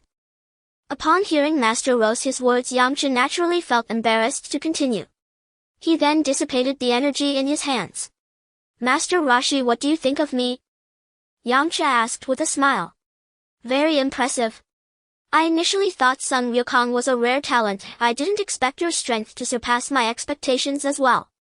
Master Roshi replied with a smile. So you mean you agree to accept me as a disciple? Yamcha was filled with excitement. However, Master Rose's next words caused his heart to sink. No, I believe you don't need my guidance. Your strength has already surpassed that of the Bull Demon King, whom I have trained for many years. Based on our recent spar, I know your martial arts foundation is very solid. Training under me wouldn't offer you significant improvement. However, I know of a place that is very suitable for you. What place? Yamcha asked. Karen Tower. There is a sage there who can guide you. I believe he can provide you with even greater improvement. Master Roshi said with a smile. Karen Tower. Yamcha murmured. He certainly knew that place. He had originally planned to cultivate under Master Roshi for a while before heading there. Unexpectedly this time he had pushed things too far, which instead led Master Roshi to dismiss him as a disciple and instead send him to Karen Tower. However, upon closer consideration, Karen Tower was indeed a good destination for Yamcha at this stage. In his memory, Sun Ryukong first climbed Karen Tower after participating in the martial arts tournament back when Sun Ryukong's battle power was only around 30. Now, however, his own battle power had reached 50, far surpassing what Sun Ryukong would be a year later. Mainly Yamcha's thinking still lingered in the plot, wanting to act according to the story's development. However, after years of hard training, his strength was far beyond that of the original character. Even Sun Ryukong had been left far behind. Upon learning the location of Karen Tower from Master Roshi, Yamcha sped towards it with pure like an arrow released from its bow. Although Bulma felt an immense reluctance, how could Yamcha be restrained by the comforts of home? After all, this world was on the verge of great upheaval with the imminent arrival of the Demon King Piccolo and the subsequent Saiyans, both of whom were far beyond Yamcha's current capabilities. However, to avoid causing Bulma distress, Yamcha found something for her to do, asking her to help study the gravity device. Though he didn't need it at the moment, once his combat power reached a bottleneck, that device would undoubtedly come in handy. From Bread Mountain to Karen Tower, the straight line distance was a staggering 1000 kilometers. Yamcha endured a grueling week of arduous travel before finally reaching the vicinity of Karen Tower. During this time he encountered some robbers and monsters, but their strength was not formidable and the rewards from the system were minimal. The total talent points rewarded were even less than what he earned from defeating Sun Ryukong, yet it was better than nothing. Young Master Yamcha, look at that towering spire. That must be Karen Tower as mentioned by Master Roshi. Pure exclaimed excitedly, pointing at the structure. After more than half a month of relentless travel, Pure was worn out from the ordeal with Yamcha. Although it merely stood on Yamcha's shoulder, the daily treks covering hundreds of kilometers had exhausted it greatly. Now, upon seeing Karen Tower, it knew that the days of hardship were finally coming to an end. Yamcha followed Pure's direction and gazed ahead, where a magnificent and slender tower loomed, seemingly reaching into the clouds. Even though Yamcha had anticipated it, witnessing Karen Tower in person still left him deeply awed by its grandeur and height. The construction of such an imposing tower indicated that powerful figures must have once existed on Earth. After eating some provisions, Yamcha took another step towards the base of Karen Tower. Although he could see it now, the actual distance was still quite far. As the saying goes, a mountain may be visible but the road is long, and after half a day Yamcha finally arrived at a primitive tribe covered by forest. Karen's sacred land is regarded as the origin of martial arts on Earth. After all, Karen has lived for over 800 years. Aside from the stout figure in the heavenly palace, he can almost be considered a living fossil of Earth. Just a kilometer away from Karen Tower, Yamcha was stopped by a tall and mighty Native American who wielded a rough spear. Though imposing in stature to Yamcha's senses, this individual was only slightly stronger than an ordinary person. No entry ahead, sacred land prohibited. Yamcha understood that this was the guardian of Karen's sacred land, a Native American. Thus he did not rashly charge through but remained still like a statue, waiting patiently for the other party to approach. Before long, the imposing Native American walked over, his skin dark as coal, adorned with a string of mysterious beast teeth around his neck, his gaze filled with vigilance, resembling a wary lion fixated on Yamcha. Little guy, this place is not for you to tread upon. Though he spoke dismissively to Yamcha, his actions were cautious, as anyone reaching their tribe was likely a tough character or an adventurer. Why can't I go? Yamcha replied nonchalantly, his voice calm as water. I will be frank, only the bravest warriors are qualified to approach Karen Tower, and you do not resemble a warrior in any way. With that, the Native American puffed up his chest muscles, resembling a volcano ready to erupt, showcasing his strength. In his view, the bravest warriors, like those of their tribe, possessed exaggerated muscles as hard as rock and were robust in build, while Yamcha appeared quite slender and not tall at all. In their tribe he would struggle to hunt, thus he could not possibly be the bravest warrior. What if I must get close to Karen Tower? Yamcha smiled slightly, his gaze as firm as steel, revealing immense determination. The Native American before him looked at Yamcha's confident expression, feeling a twinge of hesitation, then spoke, "That's simple, you just need to defeat our tribe's strongest warrior. However, judging by your appearance, it seems highly unlikely." Ultimately, these Native Americans were here to filter out ordinary martial artists. If one could not even defeat these untrained Native Americans, climbing Karen Tower would merely be a waste of time. "Lead the way," Yamcha said directly, without a hint of hesitation, his tone as resolute as a rock. In no time they arrived at the Native American tribe.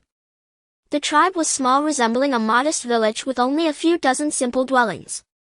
Hearing that an outsider had come to challenge Karen Tower, the surrounding Native Americans swarmed towards him like bees drawn to nectar, encircling Yamcha. Amidst the group of Native Americans, most standing at a height of 1.9 meters, Yamcha appeared like a small child. Over 100 Native American warriors gazed at the merely 1.6-meter tall Yamcha, their faces breaking into hearty smiles.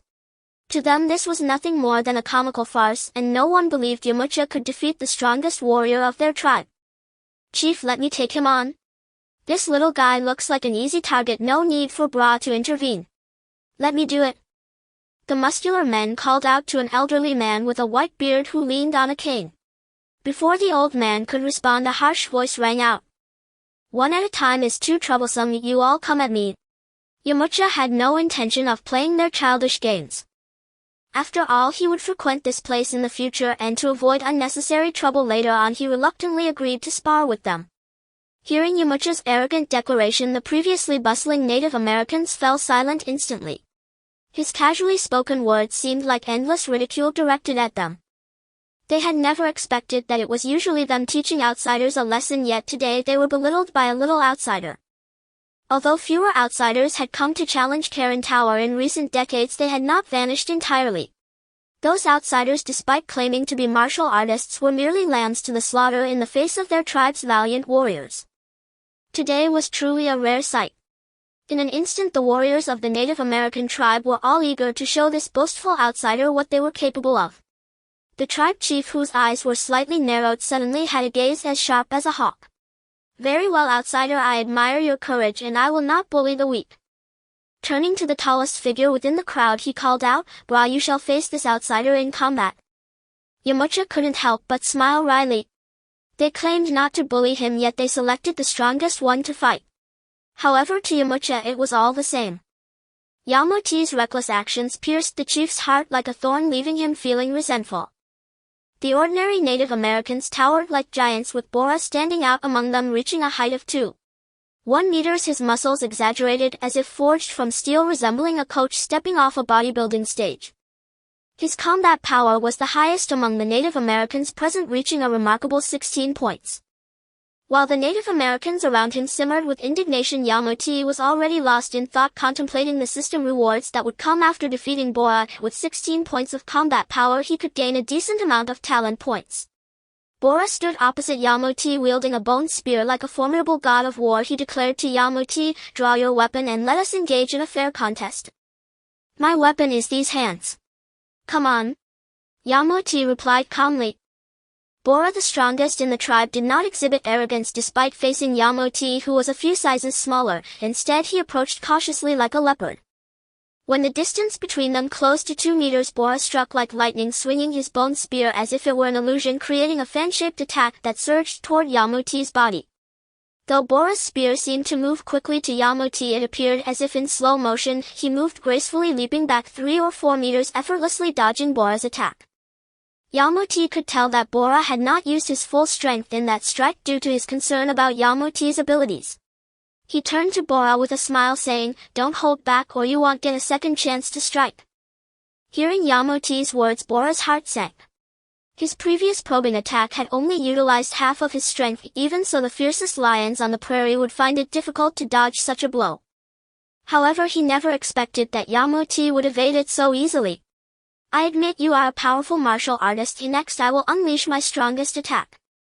Bora cupped his hands, his gaze becoming as focused as that of a hawk. In the next moment, Bora's body moved rapidly like an arrow released from a bow, and as he approached Yamcha, he leaped into the air, descending upon Yamcha like a mountain, pressing down. Too weak, Yamcha shook his head. Although this attack was much stronger than the previous one, to him it was no different than an ant trying to shake a tree. Yamcha's body flickered with lightning speed. Bora's body, which had been crashing down toward Yamcha, suddenly froze midair as if hit by a paralysis spell, and then he was sent flying at breakneck speed, crashing into a group of watching tribal warriors. What just happened? Why did Bora suddenly fly out? Could this little guy actually use magic? As the crowd murmured, Bora struggled to get back on his feet. Only he, as the one involved, truly understood how fast Yamcha's attack had been, like a sudden storm. Even though he had seen Yamcha's afterimage, there was no time for any extra moves. He could only watch helplessly as Yamcha's attack hit him. What was even more unbelievable was that Yamcha's attack was not a normal strike, but merely a gentle poke with his finger. Yet this seemingly casual poke felt like being struck hard by an adult dinosaur, leaving half of his body numb and still aching to this day. He finally understood that the gap between them was like that between clouds and mud. I lost, he said sincerely. As the bravest warrior of the tribe, he had truly recognized his own strength this time. So weak, this is a bit boring, Yamcha thought to himself. However, he was pleased that defeating Bora had earned him 4 talent points from the system. Since even the bravest warrior of the tribe had been defeated, as the guardian of the Corinta, Yamcha would naturally not be stopped from approaching the Corinta. Then, guided by Bora, Yamcha arrived at the base of the Corinta. From a distance, the Corinta resembled a delicate maiden, slender and graceful. Up close, however, it appeared as a towering giant, with its base alone exceeding 2 meters in height and its length and width reaching 4 to 5 meters, deeply rooted in the ground without revealing its depth. The base was constructed from incredibly hard granite, and atop it was a tower body with a radius of over 1 meter, carved with various totems and patterns, ancient and elegant, as if narrating the vicissitudes of time. Yamcha, your strength is indeed formidable, but I must remind you that challenging the Corinta is a matter of life and death. A slight misstep could lead to disaster, Bora said with a serious expression. Despite Yamcha's indifference, Bora revealed a worried look and timidly said, "Young Master Yamcha, Bora, you need not worry, just hold on to me tightly." After bidding farewell to Bora, Yamcha stomped his foot and leaped upwards, shooting into the air like an arrow, stabilizing himself on the tower body after rising about 100 meters above the ground. This astonishing leap left the Native Americans below dumbfounded, their mouths agape enough to fit an egg. Although his previous battle with Bora had showcased some of his abilities, this single jump exceeded their expectations. Perhaps he can really succeed, Bora thought to himself. While the crowd continued to marvel, Yamcha had already vanished from their sight.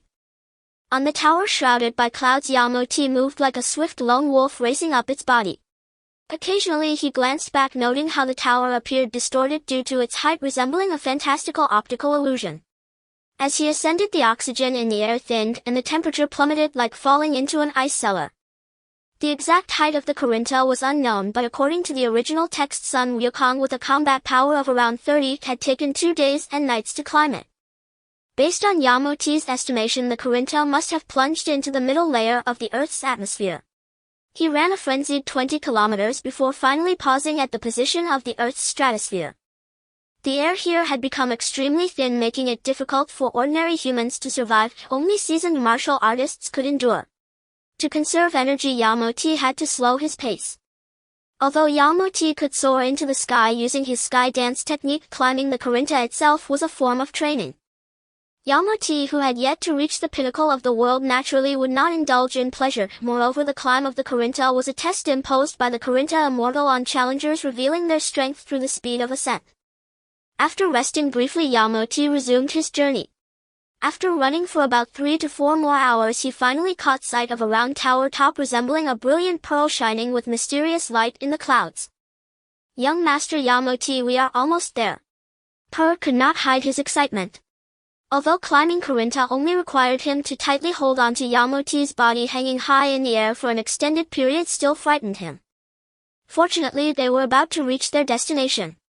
Yamcha smiled slightly, his body accelerating like an arrow released from a bow.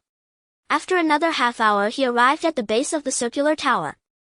The design at the base was extremely user-friendly, featuring a staircase. Yamcha, light as a swallow, leaped upwards and entered the stairway.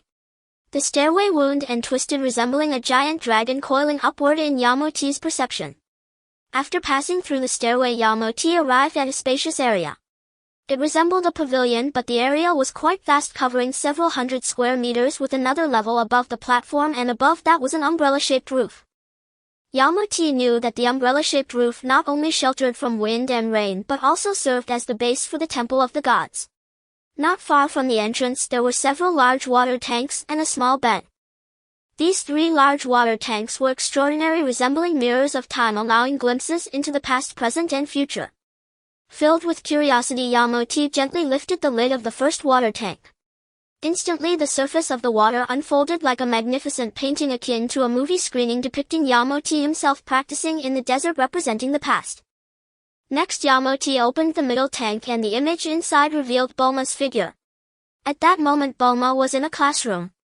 Despite it being class time, her attention was not on the teacher or the blackboard, but rather gazing out the window. Clearly Bulma had little interest in the school's teachings. The image in the middle tank reflected the current happenings like a real-time surveillance device. As for the last tank, upon opening it the image was first shrouded in mist. When Yamcha continued to look, a shadow appeared, revealing himself cloaked in mysterious energy. Suddenly the version of himself in the tank had eyes that became deep and profound, as if crossing the river of time, looking directly at him. In the next moment Yamcha felt as if his head had exploded, an unbearable pain coursing through him.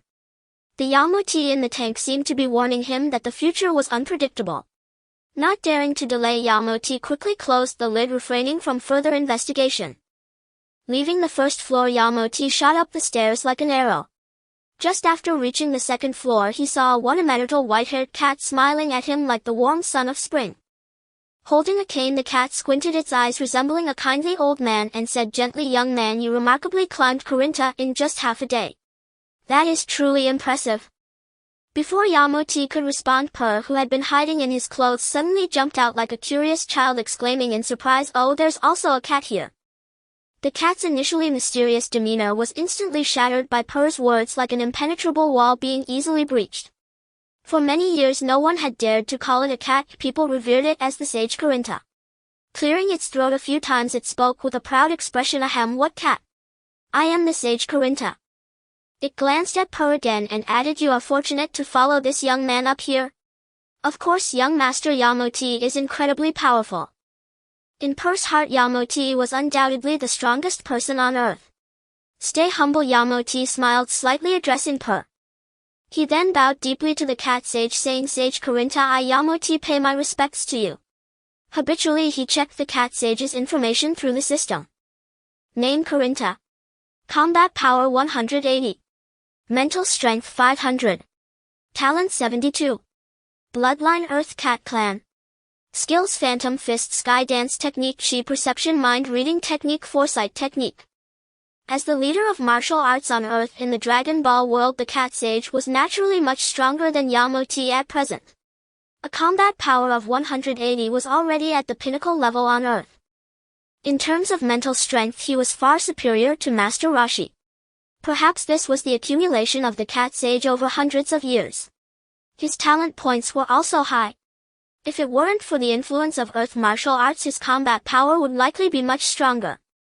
The cat sage fixed his gaze on Yamcha and said loudly, "Young man, you climbed Corinta to obtain the ultra-divine water, right?" "No, I came here because I want you to guide my cultivation." Yamcha spoke straightforwardly, his eyes filled with sincerity. He knew that the ultra-divine water was not as miraculous as the legends claimed. Drinking it would not have much effect. What would truly enhance his strength was the training from the cat sage. As for the other ultra-divine water that had a chance to enhance combat power, it was not something humans could drink. According to memories from his past life, if a righteous person climbed Corinta, the cat sage would guide their cultivation and offer them the ultra-divine water through trials. However, if someone had impure or evil intentions, they would be given the ultra-divine water containing deadly poison. Only those with special physiques could survive after consuming the ultra-divine water. Yamcha's words left the cat sage astonished, and the prepared script was swallowed back. "Young Master Yamcha, are you mistaken? He is a cat just like me. How could he guide your cultivation?" Per asked in confusion. Ding! Just as Per finished speaking, someone suddenly knocked on his head, causing him to drop straight from the air. "Ah, that hurts." Per clutched his head, looking in pain. That was fast, Yamcha thought. Looking at the harmless cat sage who knew he could strike so quickly after teasing Purr, he swiftly moved and knocked Purr on the head with his cane. The speed was such that even Yamcha could only see a fleeting shadow. Alright Purr, it's your fault for speaking out of turn. Apologize to Sage Karinta. Yamcha squatted down and patted Purr. Purr, realizing the situation, timidly said, I'm sorry Sage Karinta. You are quite interesting. Since you want me to guide your cultivation, you should show some appreciation. I can't waste my time playing with you for free as I am quite busy. The cat sage squinted his eyes, smiling. What can a cat like you possibly have to do on Karinta? Yamcha inwardly scoffed. But on the surface he smiled and said, of course, how could I let you help me for free? He turned to Purr, who had regained his composure, and said, take out the items in capsule no. 1. Young Master Yamcha, that's my food for a whole year. Purr hesitated as he spoke. Don't be so stingy. After we leave Kalinta, I'll prepare double the amount for you. Yamcha patted Purr. In the next moment, a container the size of several cubic meters appeared instantly on the open ground. Opening the container revealed dozens of large water barrels filled with countless fish of various sizes. So many fish. The usually composed cat sage's eyes lit up and his previously half-closed eyes widened in amazement. For many years, due to his responsibilities, he couldn't go down to Kalinta. Although he could use magic to obtain some fish from the surface, Kalinta was separated from the ground by several dozen kilometers, and even he didn't dare to carelessly use his divine abilities, only using them occasionally when he was hungry. It had been hundreds of years since he had seen so many fish. In his eyes it was a feast of countless delicacies, and due to the universal capsule the fish were extremely fresh, many of which were species not found nearby, making the cat sage drool. Even though his state of mind was extremely high under the temptation of so many small fish, his calm heart could not help but waver. Since you are so perceptive, I will naturally teach you well. Now gather all these fish. The cat sage coughed lightly, feigning an air of superiority, squinting his eyes. Yamcha then used the universal capsule to collect all the small fish, respectfully handing it to the cat sage. The cat sage wasted no words, quickly taking the universal capsule and hiding it beneath his fur. As for the so-called guidance in cultivation, it naturally began with the cat sage's traditional lesson of snatching the water bottle. The cat sage pointed to a statue in the center atop which rested an ancient water bottle. He said, your only goal now is to find a way to grab that water bottle. Yamcha looked at the water bottle on the statue. It wasn't placed too high and the statue was only 5 or 6 meters away from him. He could reach it with just one move. However, he thought that the cat sage would not make it so easy for him. Then I'll begin, Yamcha stated. With that he charged quickly towards the water bottle. Just as his hand was about to touch it, his body was suddenly hit and rolled aside. Although he had prepared for various scenarios, he still failed to react when the cat sage attacked him. As expected, it's not that simple. Yamcha was not discouraged. He jumped up and charged towards the water bottle again. However, no matter which direction he came from, the cat sage always managed to knock him away before he could touch it. Is this all you've got? The cat sage's voice came from behind Yamcha. Yamcha did not respond, getting back on his feet and smiling at the cat sage, saying that was just a warm-up, I'm just getting started. With that, Yamcha's figure became blurred, charging towards the water bottle from all directions, leaving countless afterimages. Afterimages, huh? Interesting. For an ordinary person this might be confusing, but for me your movements have no effect whatsoever. In the next moment Yamcha's body was knocked away again. Young man, while your speed is good, you are too focused on what you see. You need to calm down and feel your own chi and my chi. The cat sage pointed out Yamcha's issue with his attacks in a calm tone. Your chi in my perception is like a large light bulb. No matter what martial techniques you use, they have no effect. Yamcha understood that the cat sage was teaching him how to control his chi. In the 3 years since he had crossed over, he had focused solely on enhancing his combat power. Although his combat power had improved significantly, he had not mastered many of the deeper techniques of martial arts, and his use of chi was extremely rough. While Yamcha knew the development directions of martial arts in the Dragon Ball universe, he lacked specific implementation steps, which was precisely what he needed guidance on. Now with the cat sage's personal guidance, Yamcha's foundation rapidly solidified and the flaws in his body quickly diminished. Previously he relied on his strong combat power to compensate for his physical movements flaws, but now he was reducing them at the source. His movements became more concise. Martial arts is like this, a process from simplicity to complexity and then back to simplicity. Now under the Cat Sage's guidance, Yamcha was undergoing a process from complexity to simplicity, reducing unnecessary movements during combat to minimize consumption. His training in the aspect of chi had gone from just scratching the surface to quickly reaching a proficient level, heading towards mastery. During the process guided by the Cat Sage, Yamcha's combat power steadily increased. You still can't grasp the water bottle like this. You haven't read my movements or my breathing at all, how could you possibly get it? The Cat Sage walked slowly, resting his cane on his shoulder with the water bottle hanging from the end of the cane. Although the Cat Sage had his back to Yamcha, in the Cat Sage's eyes Yamcha was the same as standing right in front of him. This is the perception of chi. Yamcha understood that to learn the perception of chi relying too much on his eyes would result in poor training efficiency. With this in mind, he tore a strip from his clothing and wrapped it around his eyes, making it impossible for him to rely on sight to see the Cat Sage. Not a bad idea, the Cat Sage praised. The moment Yamcha covered his eyes, he truly lost track of the Cat Sage. Cat Sage, where are you? The Cat Sage shook his head. Although Yamcha's method was good, executing it was extremely difficult. I'm tired. I'm going back to sleep. The Cat Sage yawned, looking rather lazy. Based on the sounds the Cat Sage made, Yamcha quickly charged towards him, but by the time he reached where the Cat Sage had been, the Cat Sage had already moved elsewhere. Calm your mind, the Cat Sage reminded again. However, it was evidently not something that could be achieved all at once. Thus Yamcha was left bruised and battered every day by his own antics, yet he found joy in it. While Yamcha was training in the Kalinta Sacred Land, Sun Wukong and the others had also finished their journey to find the Dragon Balls. Without Yamcha's interference, the final wish of the 7 Dragon Balls was snatched by Oolong, resulting in a pair of women's underwear. Bulma returned to West City since the second semester was about to start, while Goku headed to the small island where Master Roshi lived, preparing to train in martial arts with him. On the way he ran into Krillin, and after passing Master Rose's test, the two officially became his disciples and began their arduous training. Days passed one by one. Under this grueling regimen, Yamcha was left battered and breathless each day, yet almost imperceptibly his ability to sense ki began to improve. One day, as usual, Yamcha ascended the Karen Tower blindfolded, chasing the cat hermit across its spiraling tiers.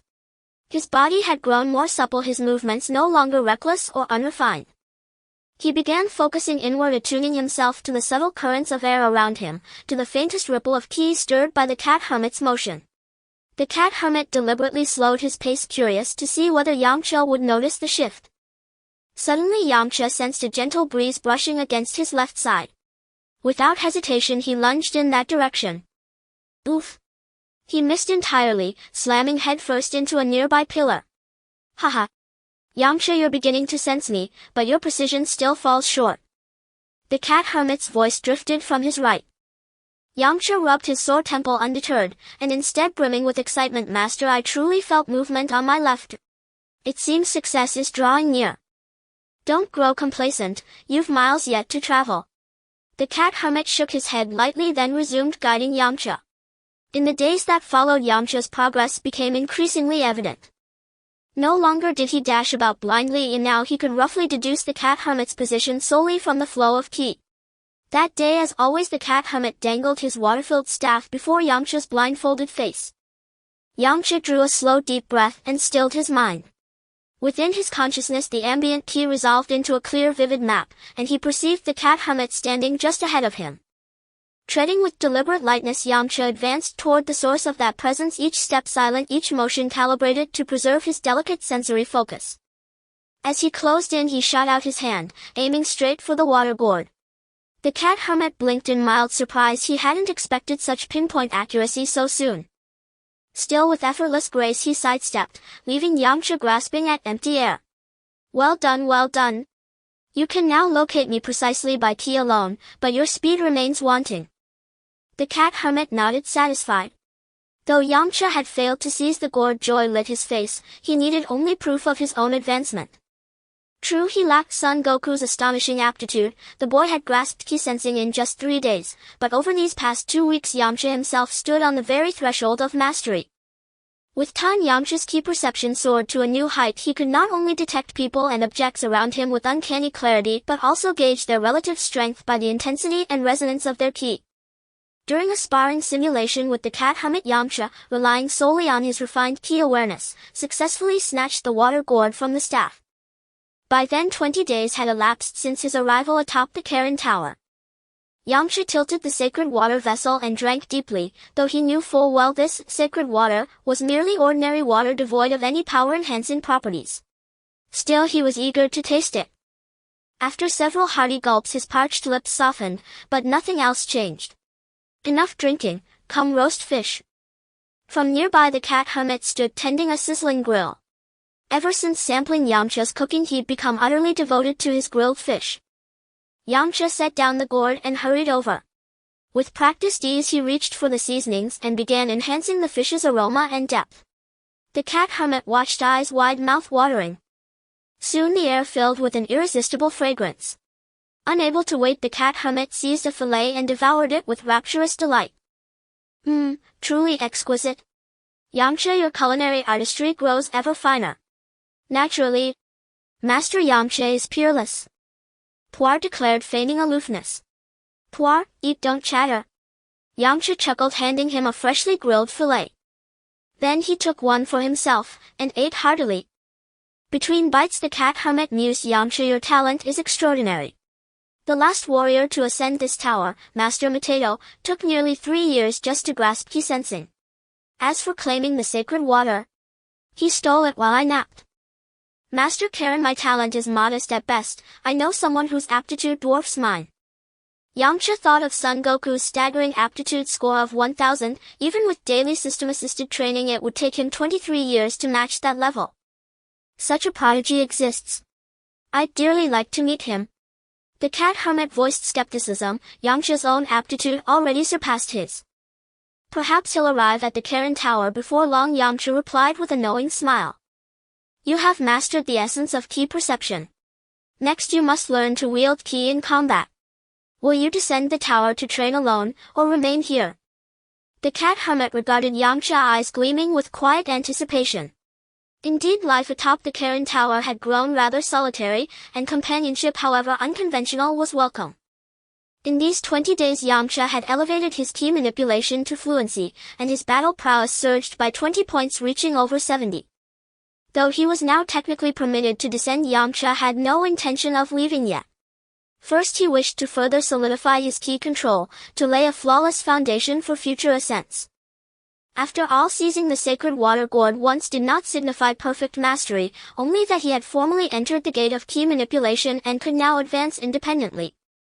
Yet Yamcha knew his pace lagged far behind Son Goku's. Only relentless discipline would prevent him from falling irretrievably behind. I wish to continue training atop the Karen Tower. Is Master Karen eager to send me away? Yamcha countered with a wry grin. It makes no difference to me, you may stay as long as you like. The cat hermit replied coolly, though inwardly he savored the thought for the foreseeable future he'd be spared the chore of cooking. During this period, drawing upon both the system's guidance and the cat hermit's teachings, Yamcha categorized ki manipulation into 5 ascending stages. They were initiation, proficiency, minor mastery, major mastery, and perfection. Snatching the sacred water gourd marked only the first stage, while the cat hermit embodied the pinnacle of perfection. His progress trailed Son Goku's by a factor of 10, so he held no illusions nor pride in this early milestone. For a period thereafter, Yamcha continued his rigorous cultivation atop Karen Tower, yet most of the time he trained alone, with Master Roshi sparingly engaging him in sparring sessions. Yet the moment he set down the water jug and entered combat stance, Master Roshi underwent a profound transformation, so much so that even Yamcha, now adept in the manipulation of ki, was utterly overwhelmed and battered without reprieve. After all, Master Roshi had refined his mastery of ki over centuries. Such a chasm could not be bridged in mere months. Time slipped swiftly by. 3 more months had passed in the blink of an eye. Yamcha, I have nothing further to impart to you. May you descend to the world below with unwavering devotion to your original aspiration, and cultivate diligently, Master Roshi said softly, a gentle smile gracing his lips. Yamcha bowed deeply before Master Roshi. Within his heart the venerable feline master stood as his true spiritual mentor in this world.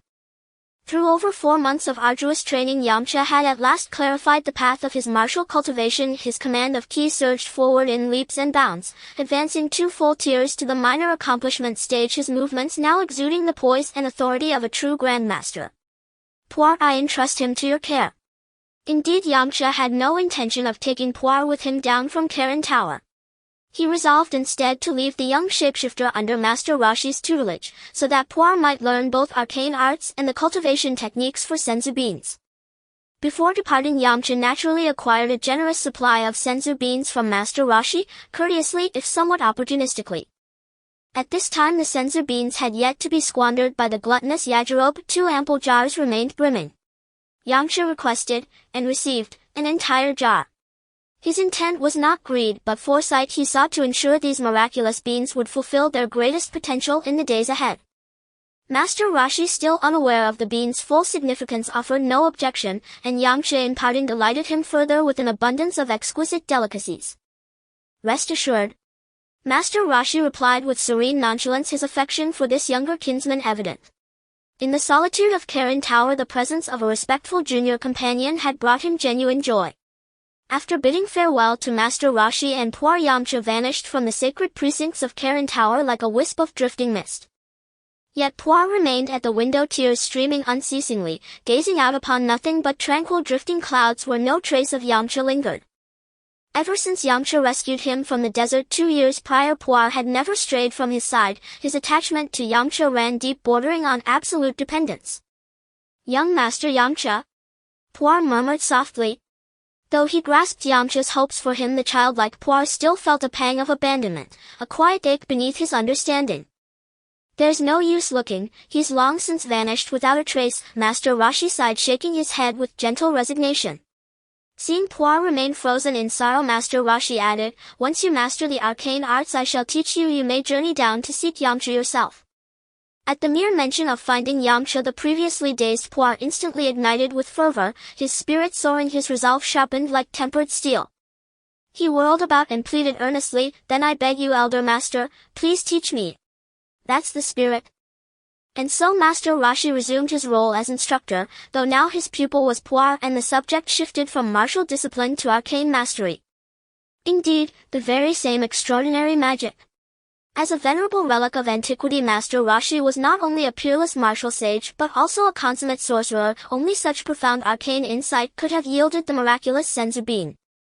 The senzu bean was born when Master Roshi, guided by divine knowledge from the Kami's temple, reworked ordinary broad beans through potent magical refinement, forging them into a legendary cultivar. Yamcha reached the base of Karen Tower in just 20 minutes, though he could have descended far more swiftly by flight. Such ease would have undermined the purpose of his physical conditioning. Now that his command of ki had matured to the minor accomplishment stage, Yamcha could scale the tower's sheer 90-degree surface with effortless grace, no longer needing to cling with hands and feet as he once did. Over these past 4 months he had ascended and descended Karen Tower dozens of times, a core component of Master Roshi's regimen designed specifically to acclimatize him to the thin air of extreme altitude. Hardly had Yamcha stepped down from Karen Tower than he encountered Bora returning from a hunt, accompanied by a child of 4 or 5. Yamcha, you're descending again? Still gathering dried fish? Bora greeted him with a warm smile. Indeed, Yamcha's duties during these months extended beyond cultivation. He served as Karen Tower's chief procurer of provisions. Master Roshi, having gone centuries without a proper meal, seized upon this diligent assistant with unreserved enthusiasm. Thus, alongside his cultivation, Yamcha bore responsibility for supplying all manner of essentials to the tower. The indigenous tribe served as the primary supplier of dried fish. No, I am leaving this place entirely. Hearing Yamcha's declaration, Bora recoiled slightly, then gazed upon him with unmistakable envy. Yamcha's departure signaled that he had absorbed all the wisdom Karen Tower had to offer. To those who had guarded Karen Tower across generations, merely beholding its chosen heir was a singular honor. Emerging from Karen Tower, Yamcha shot westward toward West City, not by flight but by sheer unrelenting speed on foot. After over 4 months of relentless training, his battle power had soared to 99. Yet breaking past the 100-point threshold proved agonizing, like wading through thick clinging mud. According to Master Roshi, Yamcha had encountered humanity's first physiological limiter. Should he succeed in shattering it, his battle power would surge skyward like a launched rocket. Should he fail, it would remain eternally fixed at 99. Even Master Roshi, vast in power and wisdom, could offer no aid at this pivotal juncture. The final trial belonged solely to Yamcha, demanding his utmost courage and will. Limiters vary across species. Saiyans, for instance, possess a first limiter set at 3 million battle power. Surpassing it unlocks not only further growth, but also the Super Saiyan transformation, a rebirth akin to the phoenix rising from ash. Though Earthlings are more readily constrained by bodily limiters, they prove comparatively easier to transcend than their Saiyan counterparts. In Yamcha's understanding, a limiter functions as a metaphysical shackle upon physical resilience, a boundary imposed by the body's innate capacity to endure strain. The most effective means of expanding that capacity lies in disciplined training within a gravity chamber. By Yamcha's estimation, Bulma must have already completed construction of the gravity chamber. Eager to reunite with Bulma without delay, Yamcha abandoned his usual laborious methods, and instead activated his flight technique. As Yamcha's battle power ascended, so too did the velocity of his flight technique. Now pushing his technique to its zenith, Yamcha streaked forward like lightning, reaching 200 kilometers per hour. In just 5 hours he traversed over 1,000 kilometers, arriving at West City. As she approached the western capital, Yamcha descended gracefully like a light bird to avoid unnecessary troubles. After all, this world was not only flourishing in martial arts but also thriving in technology. If she suddenly burst into the western capital from the sky, being seen as an invader and attacked would certainly create a huge mess. Entering the western capital, Yamcha felt as if she were immersed in an ocean of technological civilization, with towering skyscrapers resembling giant trees, wide roads interwoven like a spider's web, and various cars speeding by like agile dragons, painting a picture of prosperity. Countless flying vehicles zipped through the air like shooting stars. This world seemed like a torn canvas, showcasing both the bustling urban life and the primitive charm of remote villages. Moreover, the population density in the western capital was extremely high, with pedestrians hurrying by, reminiscent of the busy scenes in major cities from her past life. Of course, in addition to regular humans, there were all kinds of animal-like beings who coexisted in a remarkably natural and harmonious manner. Before long, Yamcha learned the location of Bulma's house. Bulma's residence was situated to the north of the western capital, surrounded by clusters of villas, clearly a gathering place for the wealthy. Bulma's house, however, stood out uniquely amidst the generally 2- or 3-story villas. It resembled a majestic castle, like a giant inverted bowl, particularly eye-catching. Its height reached several dozen meters, making it a colossal presence in the villa area. On the outer wall of the castle, the words Capsule Corp were boldly inscribed. That was indeed the emblem of Capsule Corporation. Yamcha pressed the doorbell at the entrance, and in a short while a robot came out. "Hello, sir. Welcome to Capsule Corporation. How may I assist you today?" As the robot spoke, its expressions changed, resembling a real person, more advanced than any robots Yamcha had seen in her previous life. "Could you please call for Bulma?" Yamcha inquired. "I'm sorry, Miss Bulma is currently not at home." The robot spread its hands apologetically. Its vivid mechanical body and highly human-like expressions made Yamcha wonder if there was a soul hidden within this robot's head. Yamcha did not wish to wait idly like a wooden log for Bulma's return, so he said to the robot, "Could you please inform Bulma that her friend Yamcha is here?" "Oh, please hold on, sir. I will contact Miss Bulma right away." The robot nodded and said. While responding, the robot connected with Bulma through its back-end system. At that moment, Bulma was attending a class at Second High School in the western capital, where the teacher rambled on at the blackboard like a rapid-fire cannon, yet Bulma found it utterly uninteresting. For Bulma, who possessed the remarkable genes of Dr. Brief, the knowledge taught in school was already second nature. Attending classes now was merely to experience life and escape her parents' nagging. To Bulma, school felt like a dull prison, while the outdoors represented an adventure park filled with limitless possibilities. She would rather brave the wilderness than sit through tedious courses at school. In her eyes, the students at school appeared as immature as unripe fruits, lacking any appeal. It was nowhere near as thrilling as exploring the wild. After her last adventure searching for the Dragon Balls, she had made numerous formidable martial artist friends. In an instant a handsome young man appeared in her mind, strong yet gentle and caring. As she thought of him, a blush unconsciously spread across her face. At that moment she was bumped by someone on the shoulder, followed by a teasing voice ringing in her ear. "My lady, are you thinking of your Prince Charming again?" The speaker was her deskmate Maria. "You little brat." Bulma's face turned red as she retorted angrily. Just then her smartwatch emitted a soft beeping sound, seemingly a call from afar. She eagerly pressed the startup button on her watch, and in an instant a large block of text surged onto the watch's display. "Yamcha finally came to find me." Bulma's face instantly blossomed with an ecstatic smile, completely ignoring the strange looks from her classmates and the teacher. Like a delicate butterfly, she quickly stuffed her books into her backpack and dashed out of the classroom without looking back.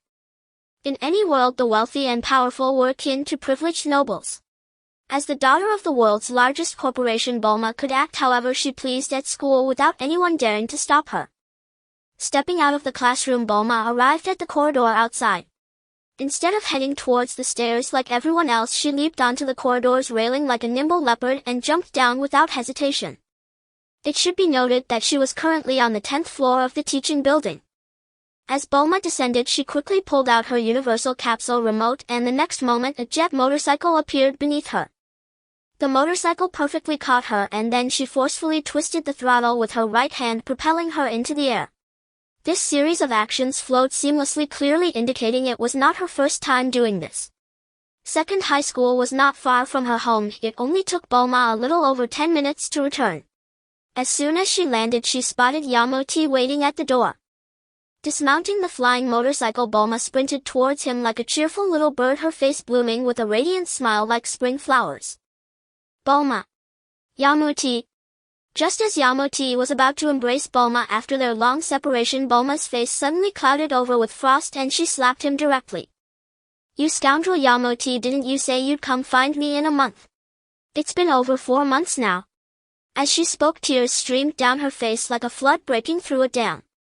Bulma was clearly indulging in a little temper tantrum with Yamcha. As someone who had experienced this before, Yamcha realized that the more he explained at this point, the more it would be like adding fuel to the fire, making it harder to gain her forgiveness. Only the most direct and raw action could resolve this. Yamcha, like a fierce lion, directly embraced Bulma, his gaze sparkling with tenderness like countless stars fixed intently on her. As a daughter of a wealthy family, Bulma had naturally never experienced such a direct display of affection.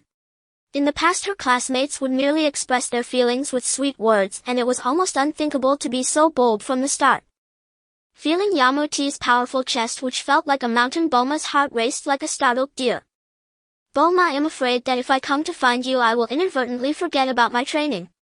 Hearing Yamcha say this, Bulma felt very displeased, as if she was not as important as his training. She retorted angrily, "Is training really more important than me? Of course you are more important. If I don't train well, how can I properly protect you in the future?" Yamcha replied gently. These words struck a chord in Bulma's heart. Girls naturally loved to hear sweet words, and after hearing the answer she wanted, Bulma finally stopped her relentless questioning. Under Yamcha's honeyed words, Bulma's anger melted like snow in spring. She then flitted about like a merry songbird, chattering endlessly to Yamcha about the amusing things that had happened since they parted. Every girl steeped in love becomes like a book brimming with tales, unable to exhaust the stories she wishes to tell the beloved boy. Bulma took Yamcha by the hand and led him toward a house that resembled a castle. Passing through the glass automatic doors, they seemed to step into a vast dreamlike realm. The great hall was deserted of people, inhabited only by the busy silhouettes of robots. Whether cleaning or manning the reception, every attendant was a machine. It was plain that the household's adoption of robots had reached an almost absurd extent. These so-called cleaning robots were no longer the disc-shaped contraptions of the old days, but humanoid automatons dressed in human garments and bearing the very mien of domestic caretakers, brooms in hand, as they meticulously tended every corner of the hall. Seeing Bulma enter, they immediately approached and bowed with practiced courtesy, saying, "Welcome home, Miss Bulma." Bulma nodded, then asked, "Where is Mother?" The cleaning robot drooped its head, paused to consider, and replied, "At this hour, Madam is probably in the garden." Bu-erma nodded again and leading Yamcha further inside continued onward toward their destination, the gravity chamber she had built. Crossing the spacious foyer they felt as if they had stepped into another enchanted world ahead. Sleek modern skyscrapers rose like colossi, behind them a courtyard fragrant with birdsong and blossoms unfurled like a radiant painting. The grounds were extraordinarily vast, as broad as dozens of football fields. On the lawns countless kittens and puppies frolicked like sprites, and to Yamcha's astonishment he even spied a few diminutive exquisite dinosaurs as if they had walked in from a distant prehistoric age. As Bu-erma was introducing the scene, a middle-aged man suddenly emerged from a flowerbed pedaling a bicycle and clad in a white coat. His beard and hair grew in untamed tufts, lending him a refreshingly casual air. He shared Bu-erma's blue hair and wore spectacles, looking every bit the learned eccentric. A black cat lounged upon his shoulder, utterly at ease as though on holiday. At a glance Yamcha recognized the peculiar styling. This was Bu-erma's father Bulifu, the distinguished Dr. Bulifu, one of the world's foremost scientists. Dr. Bulifu pedaled up in leisurely fashion and addressed Bu-erma. Bu-erma is home. Bu-erma replied softly. Bu-erma glanced toward Yamcha with a mischievous smile and teased, "And who is this young gentleman at your side?" He punctuated the question with a playful wink as if suggesting there might be an untold story between them.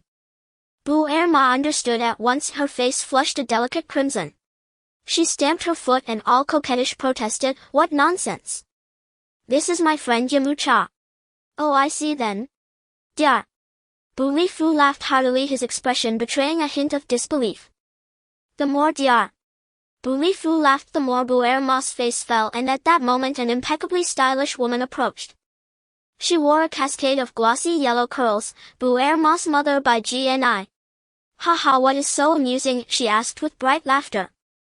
Bu-erma, all embarrassment, murmured, "Mother." By Gni did not look at Bu-erma or Dr. Bulifu. Instead she fixed her gaze on Yamcha and smiling said, "What a handsome young man, would you have time to go on a date with me?" Her lively eyes sparkled as she bestowed flirtatious glances upon Yamcha. Though Yamcha was no greenhorn, by Gni's playful banter left him momentarily off balance. Even knowing it was a joke, he found his composure slipping. "Mother, you must be joking," Bu-erma feigned petulance, batting her eyelashes. Seeing her daughter's practiced coquettishness, by Gni relented with a smile. All right, no more teasing." She then turned her attention back to Yamcha and said, "Bu-erma speaks of you often, do be good to her, won't you?" "It is the first time I have seen Bu-erma so concerned for a young man," by Gni mused. "I would never let her down," Yamcha replied hastily, nodding.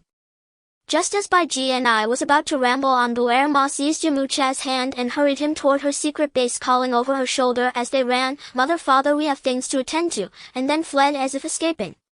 After the family's little display, Bu-erma fretted that Yamcha might take them the wrong way and hurriedly assured him, "Yamcha, my parents are hopeless, please don't misunderstand them." "How could I?" Yamcha smiled. "Your parents seem amusing and kind, I would not read anything else into it." Bu-erma warmed instantly at his reply. From Yamcha's perspective, the family of the world's wealthiest man showed no haughty airs, yet their genial hospitality and wit were all the more admirable for it. Before long they arrived at Bu-erma's workplace.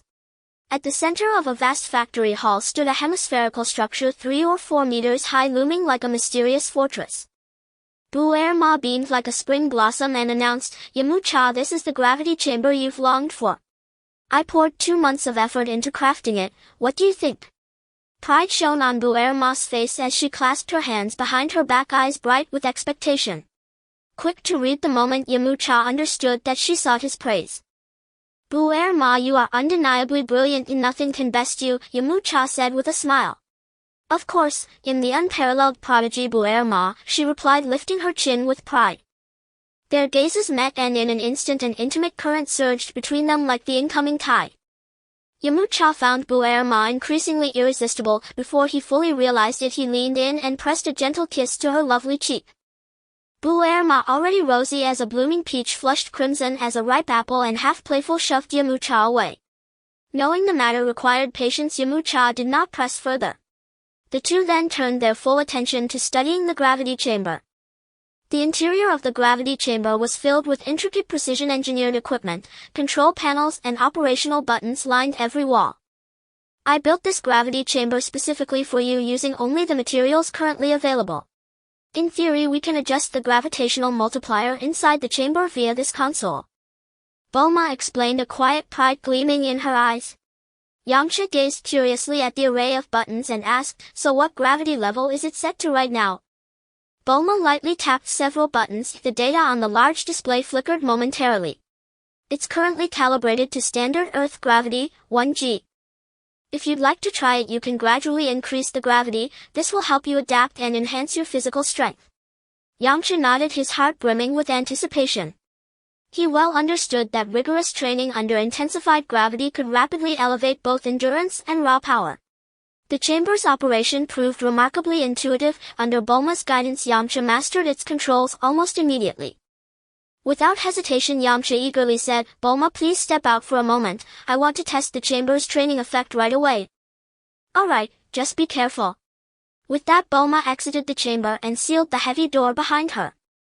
Once she was gone, Yamcha's gaze settled upon the control panel. I'll begin with 2GS, he murmured, already brimming with eagerness. He adjusted the setting. A soft mechanical hum resonated as the chamber's gravitational field began to rise steadily. Instantly his body grew heavier, each movement now demanded significantly greater exertion. Not bad at all, challenging yet comfortably within my limits, he remarked with a smile, stretching his limbs. Under double gravity he commenced simple exercises, push-ups and deep squats, each motion noticeably more taxing than under normal conditions yet still effortless for him. After all, he had long trained in the desert by lifting massive boulders, yet the strain of 2GS paled beside the burden of hauling hundreds of pounds of stone. Still, after half an hour, beads of sweat began to glisten across his brow. Once fully acclimated to 2GS, he cautiously increased the setting further. He progressed steadily, 3GS then 4, until at 5GS his body finally began to protest. At 5GS every motion felt like wading through thick unyielding mud, his muscles burned with deep insistent ache. Yamcha recognized this threshold as optimal for his current cultivation.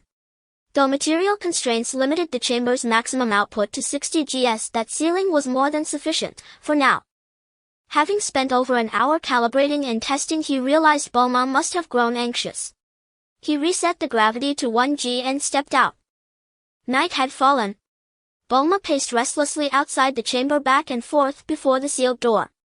Bulma, stop pacing, I'm getting dizzy just watching you. Oolong grumbled from his seat, arms crossed. His camper van had been destroyed by Son Goku during the battle at Pilaf's mountain. In compensation, Bulma had gifted him a new set of universal capsules, and so after parting ways with Goku, Oolong had accompanied her back to West City. Upon arriving in West City, Oolong was instantly captivated by its dazzling modernity. Skyscrapers pierced the heavens, streets teemed with sleek vehicles, cutting-edge technology abounded, and most delightfully elegantly dressed young women were everywhere. Thus he settled in, contentedly wandering the metropolis by day, returning to Bulma's home by evening to feast on sumptuous meals, a life of pure unadulterated ease. Bulma halted mid-stride, hands on hips, and retorted, what do you know? Yamcha's been in there far longer than expected. I couldn't help but worry. Yamcha is a martial artist. His physique is nothing like certain fragile individuals, Oolong muttered, curling his lip disdainfully. What did you say? Before Bulma could reply, the chamber door hissed open, and Yamcha emerged. She immediately rushed forward, radiant with relief. Bulma. Oh, Oolong, you're here too. Why shouldn't I be? Do you have exclusive visiting rights? Oolong quipped dryly. He'd long harbored deep resentment toward Yamcha. How could a mere wandering thief win Bulma's affection? Yamcha, why did you stay in there so long? I was terrified. Bulma frowned, though her eyes shimmered with unmistakable concern. Yamcha grinned, wiping sweat from his brow. Sorry, Bulma, I lost track of time while testing various gravity levels. This chamber works brilliantly, I love it. That's a relief. Bulma's face lit up instantly. Oolong sidled closer. Only human martial artists would dream up something so absurd. A shudder ran through him as he recalled Bulma's earlier test, dragging him inside at 3GS. He'd felt utterly flattened, barely holding himself together thanks to his own unique talents. Yamcha merely smiled in silence. Bulma declared, well then, if you're done, let's eat. Today's menu features an exceptional spread. At the mention of food, Oolong's eyes sparkled. He'd been fasting alongside Bulma, waiting patiently for Yamcha's return. Bulma led them into a lavish dining hall. A grand table groaned beneath an opulent array of delicacies, their aromas rich and intoxicating. Only then did Yamcha realize how fiercely his stomach rumbled. Bulma's cuisine was legendary, even destroyers and angels were said to surrender to its allure, so how could he possibly resist? Before Yamcha even sat down, Oolong darted to the dessert station and began sampling with unrestrained delight. "Yamcha, you've burned tremendous energy today. Eat up. Then I won't hold back." Without further hesitation, he seated himself and devoured the feast voraciously. Bulma watched, chuckling softly at his ravenous enthusiasm. "Slow down, you're not racing anyone." Yamcha mouthful mumbled, "Bulma, your cooking is incredible. I exhausted myself in the chamber and now I'm starving." After dinner, Yamcha and Bulma strolled into the garden. The night sky glittered with countless stars, a gentle breeze whispered coolness across their skin. Bulma gazed upward and asked softly, "Yamcha, why do you train so relentlessly?" He followed her gaze to the vast cosmos, his expression turning solemn. "The universe is immense. What if hostile aliens invade Earth? If I am not strong enough, how can I protect you? I've met an alien, he was adorable. Why would they ever attack Earth?" She was referring to Jocko, who had crash-landed on Earth while Taitsu, her elder sister, was traveling abroad gathering inspiration for her novels. Thereafter Taitsu had joined Jocko on interstellar adventures, departing for years. Bulma missed her deeply. Indeed, her own love of adventure stemmed partly from Taitsu's influence. Childhood bedtime tales of daring exploits had kindled her spirit. People are not all alike, neither are aliens. You happened upon the benevolent ones, but malevolent forces surely exist. Yamcha thought of the Saiyan race, predators who lived by conquest and plunder. Bulma sighed softly. Then Earth truly stands in peril. Yet knowing someone trains so diligently brings me profound comfort. Yamcha gently took her hand. "Bulma, you're extraordinary too. Your inventions have accelerated my growth beyond measure. Even without me, your intellect alone would make Earth impregnable to any alien invasion." Bulma blushed, lowered her head and whispered, "Oh, I'm not nearly as capable as you say." Then tenderly she nestled against his chest. The night passed in tranquil silence. For a period of time Yamcha shamelessly lingered at Bulma's home as he had nowhere else to go. Bulma's house was indeed the best place on the entire Earth, a place even the proud Saiyan Prince could not refuse. Thus Yamcha settled in comfortably. Aside from spending time with Bulma each day, he spent most of his time in the gravity chamber. In the gravity chamber, Yamcha began his daily training once again. Familiar with the routine, he directly set the gravity to 5 times normal, causing the entire space to become dense and his breathing to become labored. Yamcha took a deep breath, trying to steady his breathing. He then began performing some complex training moves such as rapid combinations of punches and kicks. However, every punch and kick became exceedingly difficult, severely limiting his speed and strength. Before long, sweat continuously dripped from his forehead onto the ground. His clothes were already soaked with sweat clinging tightly to his body, yet his gaze remained resolute without a hint of giving up. After persevering for a while under 5 times gravity, Yamcha realized that his stamina was depleting rapidly. He knew he could not overexert himself, so he decided to temporarily halt the intense training and switch to some simple stretching exercises to relax his body. During the stretching process, he felt his muscles trembling under the pressure of gravity, but he gritted his teeth and endured. He understood that only through such trials could he grow stronger. After resting for a moment, Yamcha decided to challenge his limits once more. He increased the gravity by another 0.5 times, reaching 5. Under 5 times gravity, he felt as though his body were being crushed by a mountain, with every breath becoming increasingly difficult. He attempted some basic movement exercises but found his legs heavy as if filled with lead. Nevertheless, he slowly and steadily took each step like a traveler struggling through a storm. As time passed, Yamcha gradually found a sense of balance under 5 times gravity. He began to attempt some simple combat technique practice. Although his movements were not as fluid as they would be under normal gravity, he could feel his body gradually adapting and growing stronger in this extreme environment.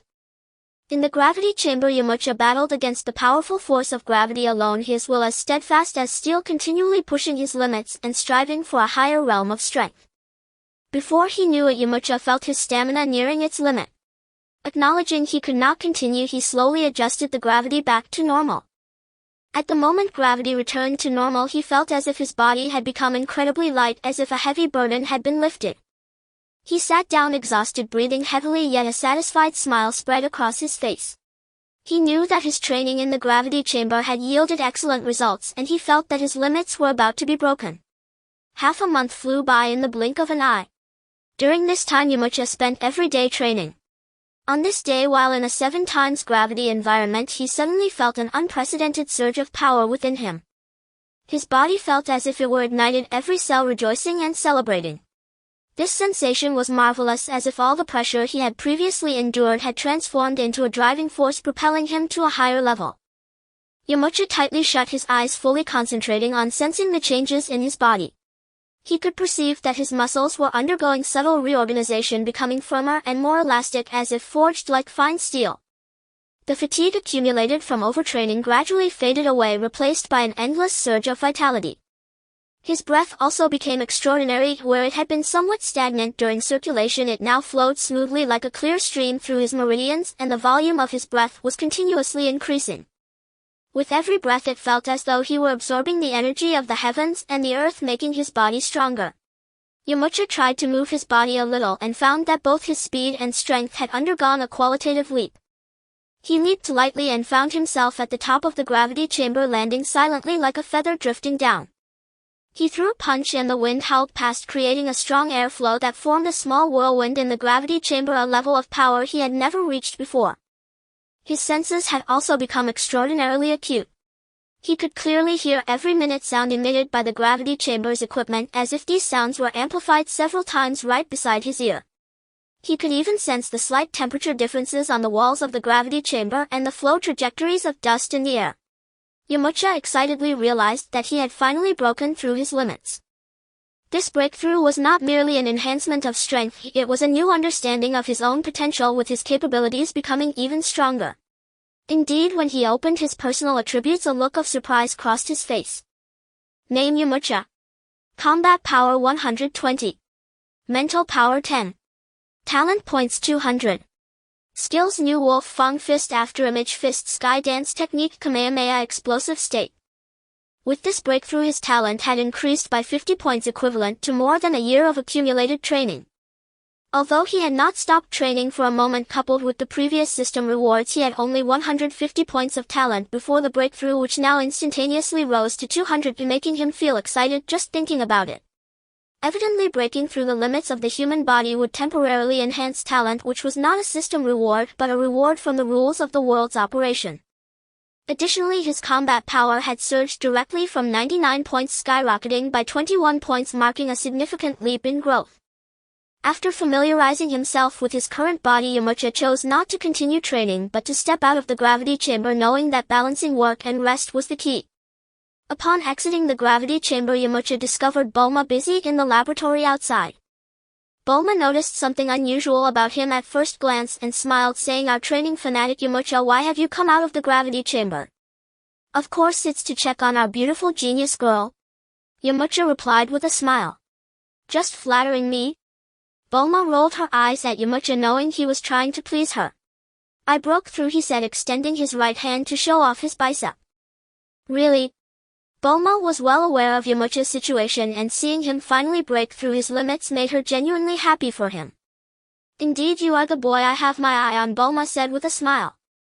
After resting for half a day, Yamcha once again immersed himself in intense training.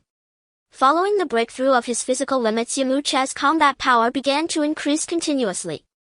On this day, Yamcha adjusted the gravity in the gravity chamber to 10 times that of normal. One should not underestimate 10 times gravity. It is considered a high-level environment in the universe, akin to that of planet Vegeta or the planet where King Kai resides. With 10 times the gravity, the burden becomes incredibly terrifying. Given Yamcha's current weight of 150 Jin, his load has now reached 1500 Jin. This was unlike his training in the desert. While training in the desert he would often carry weights, but due to equipment limitations he could only carry large stone slabs, making it difficult to exercise his entire body. Now in the gravity chamber, feeling the pressure enveloping him, even Yamcha could not help but feel his legs tremble as if a great mountain were pressing down on him. 10 times gravity is indeed different. Previously he had only set the gravity to 8 times. This was his first challenge at 10 times gravity. Due to the limitations of the human body on Earth, the adaptation in the gravity chamber does not occur as quickly as it does for Saiyans. During the period when Sun Wukong experienced the fastest growth, it was under the 10 times gravity of King Kai's planet, where his combat power surged from around 500,600 to 6,000. Therefore 10 times gravity is indeed a significant threshold. After spending another 3 days, Yamcha finally adapted to the 10 times gravity and his combat power increased by another 20 points. Yamcha did not blindly increase the gravity further, instead he continued to train under the 10 times gravity. After all, with his current combat power of 140, he had not fully unleashed the training effects of the 10 times gravity environment. After all, Sun Wukong was able to increase his power to 6,000 in a 10 times gravity environment. Of course, Sun Wukong's ability to multiply his combat power tenfold was also due to King Kai's guidance. Now he could only rely on himself. Even if he could not match Sun Wukong, he could still elevate his combat power by several tiers. Another week passed. Just as Yamcha was about to continue his daily training, Bulma found him. "Are you saying that the World Martial Arts Tournament is about to be held?" Yamcha exclaimed in surprise. Due to his training he had lost track of time and naturally did not know when the tournament was starting. Bulma knew about the World Martial Arts Tournament because as the largest capsule company on Earth they were sponsoring the event. Thinking of her boyfriend's enthusiasm for martial arts, she naturally wanted to inform him. Additionally, it is worth mentioning that during this past month Yamcha and Bulma officially confirmed their romantic relationship. Although there were hints of him being a kept man, Yamcha was not a narrow-minded person and did not care about such matters. He only cared about his feelings with Bulma. If their emotions faded, he would not cling to her. That's right, there is still a week left. I heard there will be many powerful martial artists at the tournament and you can have a good spar with them, Yamcha. Bulma said with a smile. Yamcha had forgotten the time while training, resulting in less time spent with her.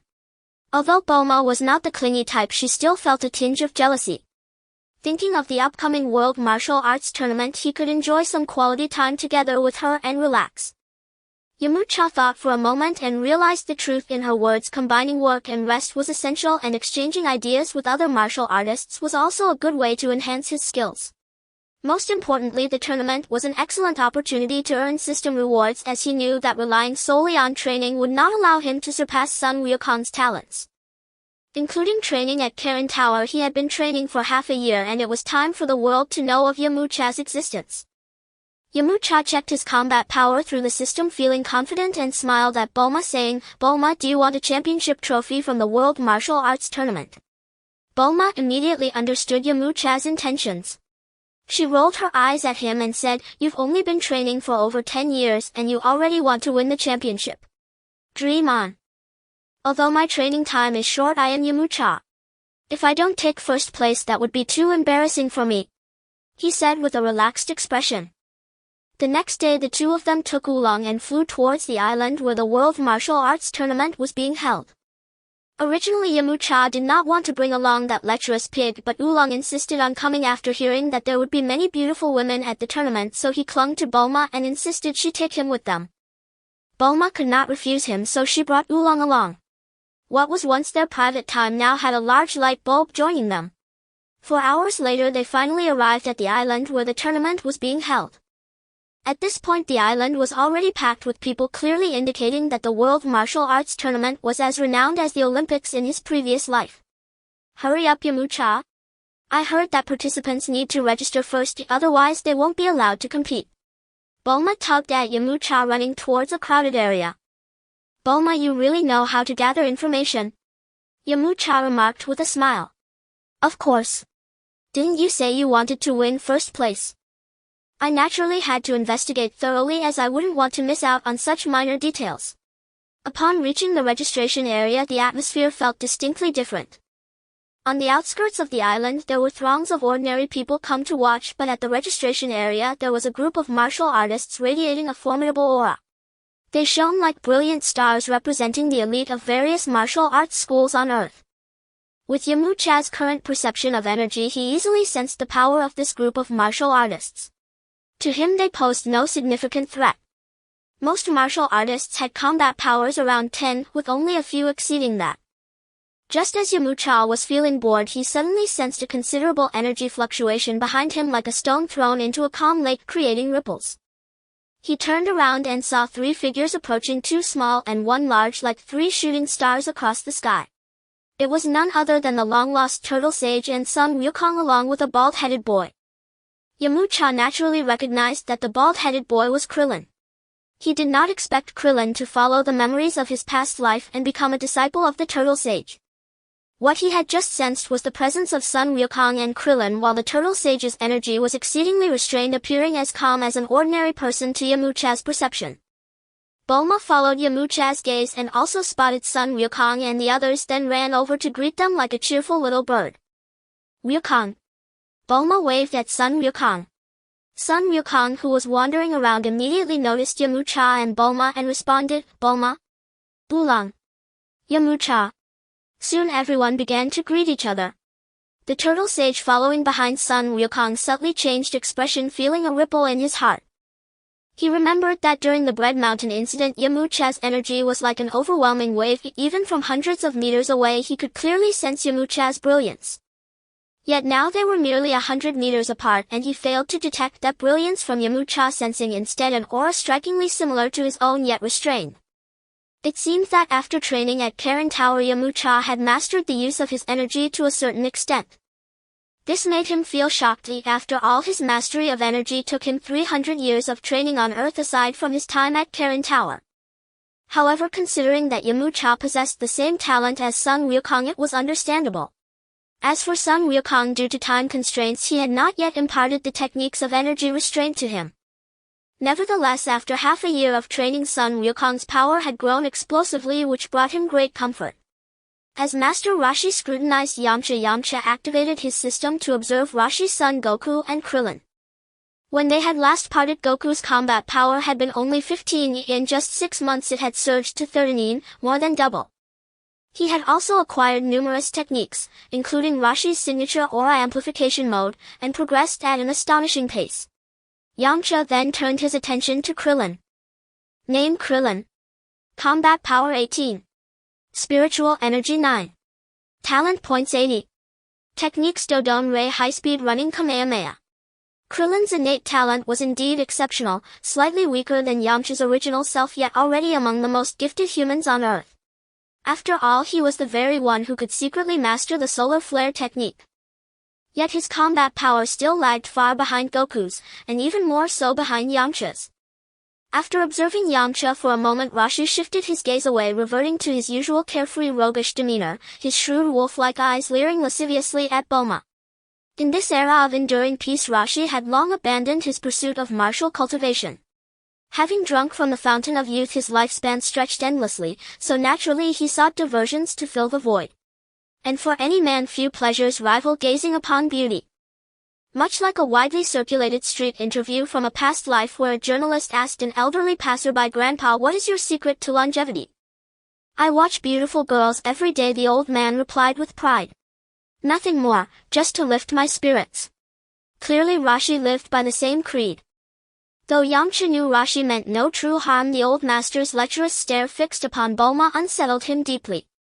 In the next instant, Yamcha blurred forward like a phantom, materializing between Roshi and Bulma, forming an unyielding wall that severed Roshi's line of sight. Roshi refused to relent, darting slyly to multiple angles like a cunning fox, yet each time Yamcha intercepted him without fail. This playful, almost childlike tussle did not escape Goku's or Bulma's notice. Bulma instantly understood Yamcha was standing up for her, and thus made no move to intervene, instead engaging Goku in easy conversation and through it meeting Krillin for the first time. Frustrated at being denied his visual indulgence, Roshi erupted in fury, his mustache bristling, his eyes bulging as he bellowed at Yamcha, "Brat! Your wings have grown stiff, daring to block my path." Just helping you stretch your limbs, sir, Yamcha replied, innocently scratching his head. Humph. Rashi snorted coldly and said nothing further. Soon after, it was their turn to register. Since today was merely registration day, the process was straightforward: name, age, martial sect, and payment of the entry fee. The actual tournament would begin tomorrow, the preliminary selection rounds of the World Martial Arts Tournament. The registration desk was rudimentary, a 6-meter-long table manned by 3 sharply dressed young men in formal suits. One of them Yamcha recognized instantly, the future longtime host of the tournament, impeccably suited, wearing dark sunglasses, his golden curls gleaming under the sun. He embodied the very spirit of martial arts across the Dragon Ball universe, professional to the core, his judgments unwaveringly fair and impartial. Name? Asked the young man seated beside the host, his tone calm and measured. Son Goku. Age? 12. The clerk gave Goku a thorough once-over, inwardly musing he'd assumed the boy was merely short, but truly he was a child. Yet since the tournament had not yet instituted separate adult and junior divisions, Goku's name was duly recorded. The clerk genuinely feared Goku might be injured in the ring, given that earlier round competitors were towering muscular giants. Martial sect. Goku paused thoughtfully before replying. Came house. At that the host, who had been sitting quietly nearby, perked up instantly and murmured softly, Came house, a venerable ancient lineage. The clerk turned to the host and said, Pers, you're familiar with this school.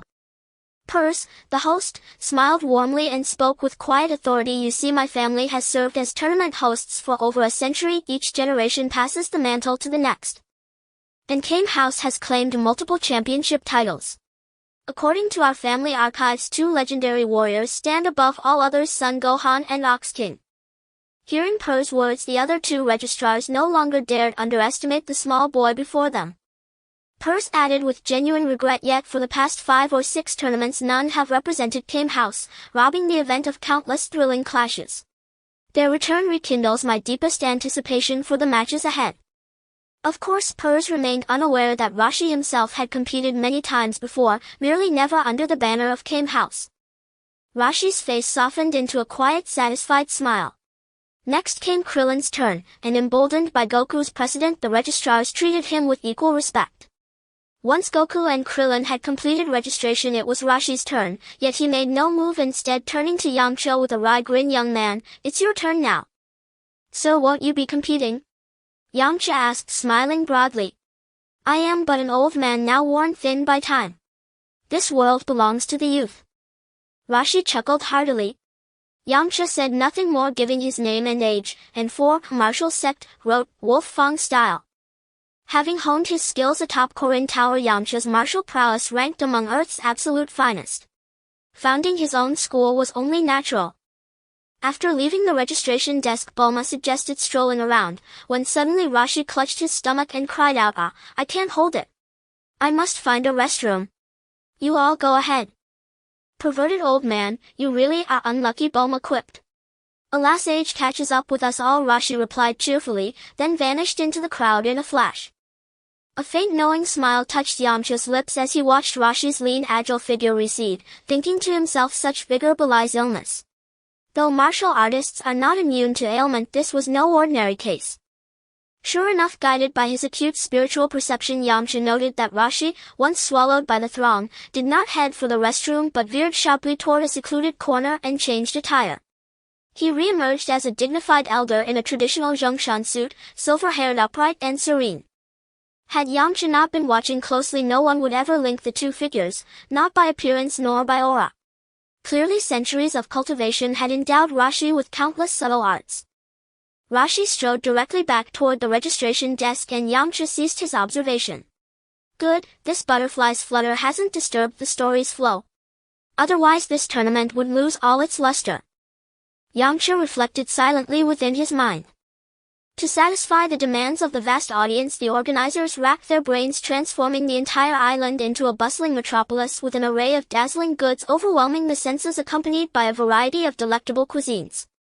The level of excitement even surpassed the bustling districts of the western capital. After a day of joyful activities, the crowd gradually entered the hotel to rest. The next day, the preliminary rounds of the martial arts tournament officially commenced. This tournament was particularly lively with over 100 martial artists participating, although their strengths varied significantly. To make the competition more captivating, a preliminary round was held before the official matches, aiming to select the top 8 from the hundreds of martial artists to compete in the main event. The venue for the preliminary round consisted of 4 square platforms where any participant falling off the stage or voluntarily conceding would be immediately eliminated. Yamcha stood together with Sun Wukong and Krillin, while the turtle hermit disguised as Chunlong intentionally distanced himself from the trio, hiding in a corner. Among all the contestants, Krillin and Sun Wukong were the youngest and smallest in stature. Seeing the towering and muscular contestants around him, Krillin couldn't help but tremble. Despite having undergone rigorous training with Sun Wukong, they had never fought against other martial artists, leaving him feeling quite anxious. At that moment, an elderly man with a white beard approached the center of the stage holding a microphone and nervously announced, "Today marks the 5-yearly World Martial Arts Tournament. All martial artists have traveled great distances to be here. Your efforts are appreciated. This year we have a total of 137 participants." It was evident that the scale and strength of this year's competitors had greatly intimidated him. With 137 powerful martial artists, can we possibly defeat them? Krillin said, fear creeping into his voice as he observed the fierce-eyed beastmen around him. His thoughts lingered on the time he was bullied at Dolan Temple, resulting in an instinctive fear of the tall beastmen and warriors. However, Yamcha laughed and said, "We've put in a lot of hard work. If these tall guys don't possess much strength." Sun Wukong, on the other hand, remained unfazed. Even though he couldn't sense the opponent's aura at that moment, he never feared a challenge. "Yamcha wouldn't lie to us." Sun Wukong expressed his trust in Yamcha. "Is that really true?" Krillin asked, a hint of skepticism in his tone. Just then, a muscular man with a towering build and a slick-back yellow hairstyle overheard Yamcha's words, feeling belittled by the 3 small figures, and glared angrily. Striding confidently like a proud lion, he approached Yamcha and his friends, making thunderous sounds as he struck his fists together in front of his chest. Krillin, already on edge, felt even more like a startled bird darting behind Sun Wukong and Yamcha in panic. Yamcha shook his head helplessly, thinking that Krillin still hadn't found his footing at this moment. Yamcha stepped forward, standing tall like a straight pine before the yellow-haired muscular man, and boldly asked, "What's the matter? Are you looking for trouble?" The yellow-haired muscular man snorted disdainfully, saying, "It's you, this ignorant fool, who dares to claim we lack strength. What a bold claim. With just one hand I can make you regret coming here. If you dare make a move, I'll ensure you leave on a stretcher." Yamcha smirked confidently, displaying a trace of a smile. Since martial arts battles were prohibited outside the competition area, the yellow-haired man was merely posturing and did not make a real move. He simply made a gesture across his throat. Soon the official matches began. During the preliminary rounds, the contestants' strengths varied significantly. Some matches, in Yamcha's eyes, resembled children playing house, lacking any enjoyment. Only when he encountered familiar characters from the storyline did he find some entertainment, as his gaze was fixed on Chunlong, who was disguised as the turtle hermit, hoping to learn some useful skills from him. As he expected, the turtle hermit's battle ended swiftly, with the opponent unable to react before it was over. His opponent was like a paper tiger, completely unable to showcase the turtle hermit's strength. With just one move, he dispatched the opponent like autumn leaves falling in the wind. Not long after, it was Sun Wukong's turn to compete. "Contestant No. 93, Sun Wukong, please come to the stage," announced the bald elder hosting the preliminaries, holding a notebook and calling out loudly. "It's my time to shine," Sun Wukong said, a confident smile appearing on his face.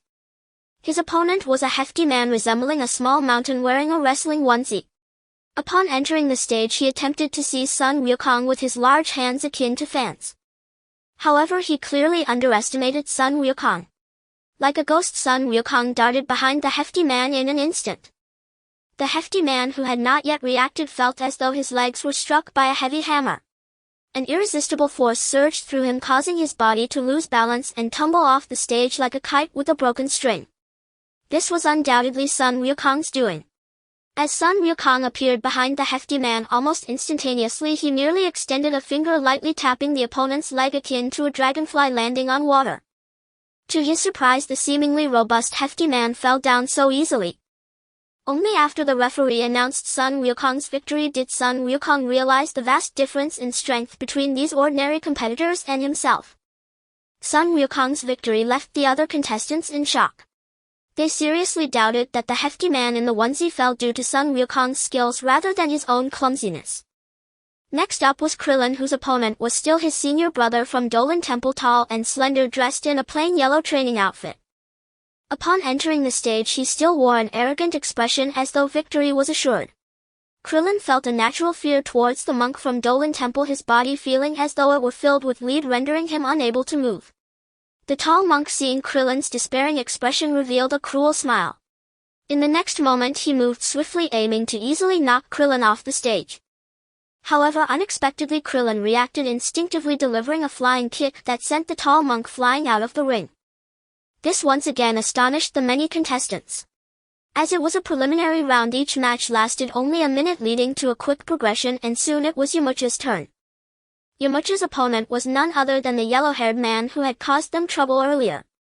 The yellow-haired man, dressed in a white training outfit with a black belt around his waist, was easily identifiable to Yamcha as a taekwondo practitioner.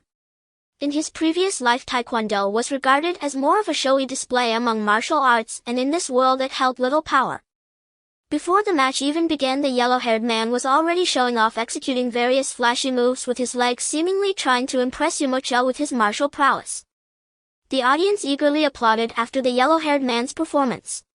However, as the whistle signaling the start of the match blew, the yellow-haired man lunged directly at Yamcha, his body elevated high as he fiercely drove his right leg downwards, aiming to strike Yamcha's head.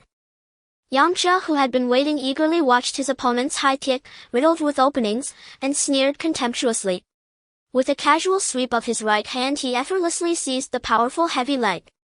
Then with a gentle flick of his wrist, he hurled the slick-haired man clear across the arena, bringing his absurd performance to an abrupt end. Though the preliminary round drew a massive crowd, it concluded in a single day. Thus the 8 finalists of the Tenkaichi Budokai were officially announced: Yamcha the Savage Master, Rashi Nam Monster Jalabi, Krillin, Lan Fang, and Son Goku. That day he fought 4 matches, but since his opponents were far too weak for his current strength, the system awarded him only 1 talent point, saving him 10 days of cultivation. He did not begrudge the modest gain. After all, perseverance yields accumulation, and one day his innate talent would soar to heights that would astound the entire world.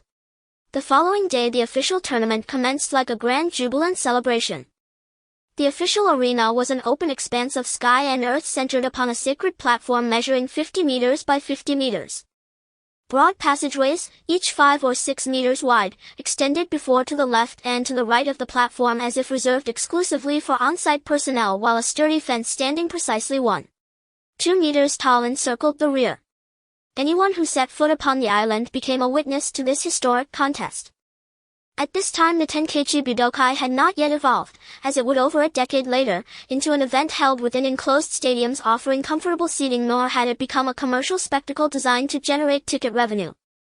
Instead, spectators stood upright like stately poplar trees. Moments later, a bespectacled blond blue-eyed man with a neatly trimmed mustache strode onto the platform like a star, the tournament's host, Mr. Pulse. With a light cough he commanded silence as a conductor might, then recited the rules. The Budokai was a pure test of martial prowess. No weapons or external forces permitted, no dishonorable strikes to vital areas such as the eyes. Defeat occurred upon falling outside the ring, surrendering, or being rendered unconscious. Meanwhile, in the waiting area, Yamcha, Son Goku, and Krillin stood together conversing like close companions. 5 others joined them: a lecherous blue-haired elder whose cunning gaze gleamed like a fox's, a vivacious young woman radiant as a blooming flower, a tall slender monk standing as upright and serene as a green pine, a winged dinosaur man evoking the mystique of ancient times, and finally a hulking savage, immovable as a mountain in motion. The savage advanced with thick coarse fur and thunderous earth-shaking steps. What tested the other's endurance even more was the foul stench radiating from his body. Merely drawing near sent a pungent acrid wave assaulting the nasal passages. At that moment Pulse approached clutching a folder and declared in a clear resonant voice, "Attention all competitors, please assemble here." Once gathered, the host arranged the match order according to the draw. The first bout pitted the savage against Krillin, the second matched Shenlong against Yamcha, the third saw Lan Fang face Nam, and the fourth paired Son Goku with Monster Jalabi. Upon the tournament stage, Pulse stood between the savage and Krillin, holding a towel to his nose with one hand and a microphone with the other. This diminutive competitor is Krillin, the youngest contestant this year at just 13 years of age. He then gestured toward the savage behind him, and this towering figure, whose very presence reeks, is the savage who from birth to this day has never once bathed.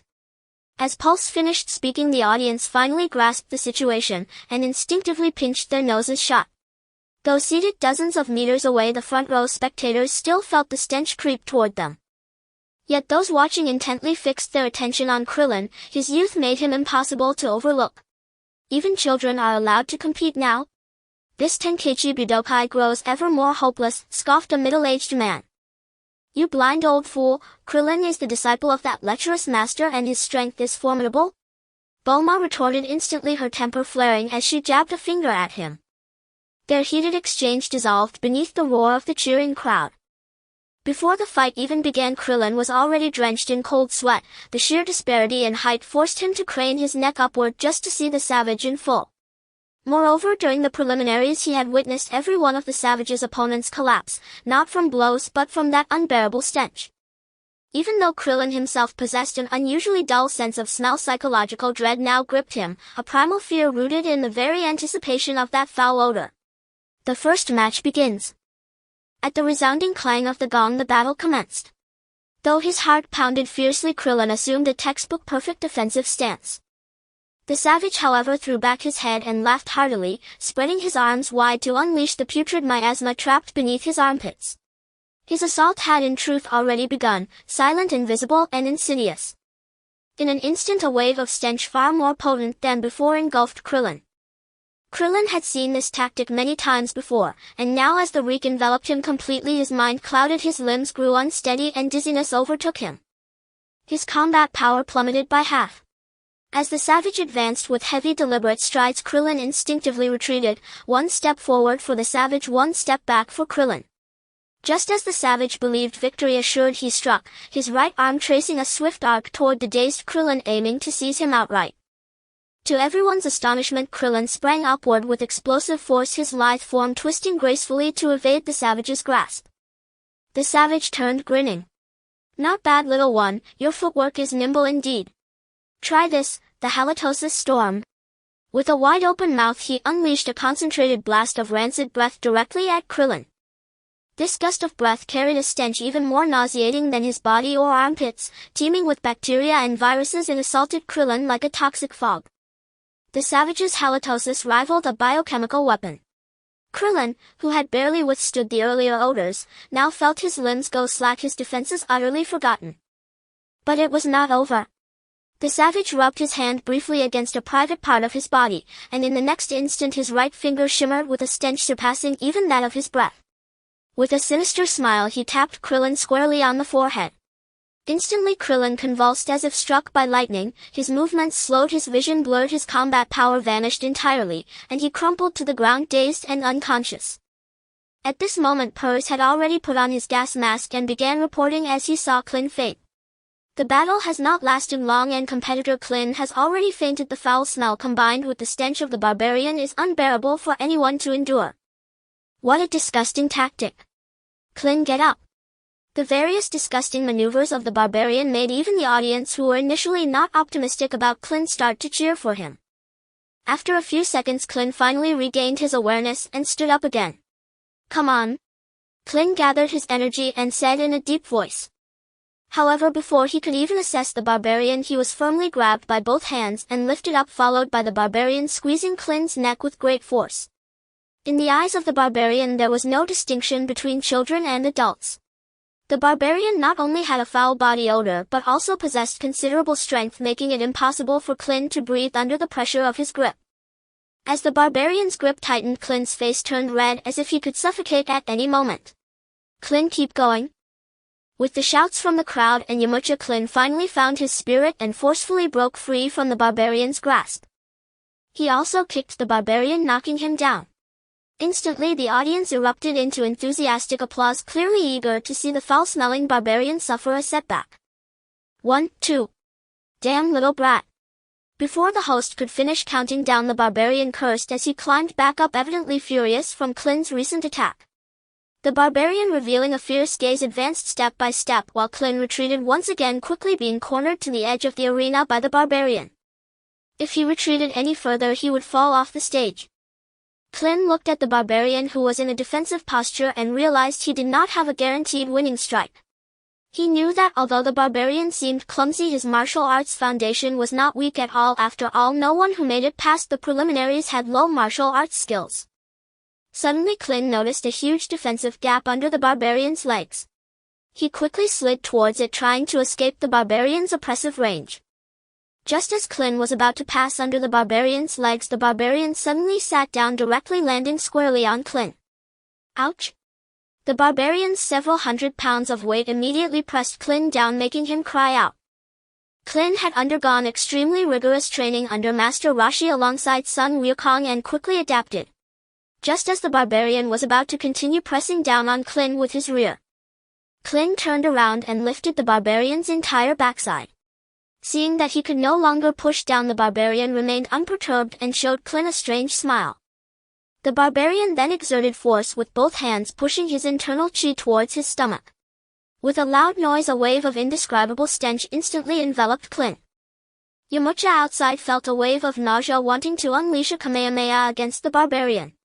Clint, who had been struggling to withstand the barbarian, suddenly went limp as he endured another round of the barbarian's rear smothering. But that wasn't the end. The barbarian stood up and began to stomp on Clint with force. After more than 10 stomps, Clint showed no reaction, and under the referee's signal, the barbarian finally stopped. 10-9. Purse stepped forward to start the countdown. At this moment, the audience outside was furious, eager to rush up and teach the barbarian a lesson. The one who knew Clint best was Sun Wukong. He had trained with Clint under Master Roshi, sharing meals and living together, so he understood Clint's habits. In his impression, Clint was extremely insensitive to smells, so how could he like them be troubled by the barbarian's stench? He then shouted loudly to Clint, "Clint, don't you have no nose? His stench is just an illusion for you. Get up and defeat that barbarian." Originally dazed, Clint regained awareness from Sun Wukong's shout. Indeed, Clint was caught in a trap of 3 men make a tiger, seeing the crowd avoiding the barbarian like a plague, compounded by the barbarian's tangible foul odor. He followed the crowd's feelings, thinking this stench was something he could not withstand. Now that Sun Wukong had clarified his misunderstanding, he instantly felt not a trace of the foul smell. Just as the referee counted to 3, Clint stood up again. With Sun Wukong's reminder, Clint no longer hesitated and showcased the results of his usual training. Instantly, the barbarian's 3 signature moves lost their effect on Clint, and with a few swift strikes, Clint knocked him down. The victor is competitor Clint. As Purse announced, the crowd began to cheer, while no one paid attention to the barbarian, who was quickly dragged away by several security personnel pinching their noses. In the backstage resting room, Lan Fang was applying lipstick in front of the mirror when a lecherous old man approached her, asking seriously, "Excuse me, miss, what is your name?" Indeed, this old man was Chen Long, disguised as Master Roshi. "My name is Lan Fang, pleased to meet you." Facing Master Roshi, his teasing, Lan Fang did not exhibit the usual shyness of a woman, but instead smiled and winked at him. "Oh, my name is Chen Long. Who is your opponent in the competition?" Master Roshi continued to ask. "It's that handsome young man over there." Lan Fang pointed to a young man nearby who was meditating with his hands in prayer, resembling a monk. Master Roshi was momentarily speechless, looking at Lan Fang and then at the young monk with closed eyes, feeling at a loss. He did not expect that this old man was not as attractive as the monk in front of him. Immediately, Master Roshi ran to the monk's side and patted the young monk's arm, saying, "Hey, you are truly enviable." However, the young monk ignored Master Roshi's unreasonable provocation, and this unusual behavior piqued Master Roshi's interest in the monk. Master Roshi's gaze suddenly sharpened, as if a beam of light shot towards the monk. "Here it comes." Yamcha, who had been observing Master Roshi, smiled at this moment. Because under his system's detection, he discovered that Master Roshi was actually using a special technique, a resonance of mental waves. During its operation, it mimicked the mental frequency of the other party, achieving a resonance effect. This technique was not difficult. What was challenging was understanding the characteristics of this technique, as well as the need for vast experience in human interactions, both of which were not issues for Yamcha.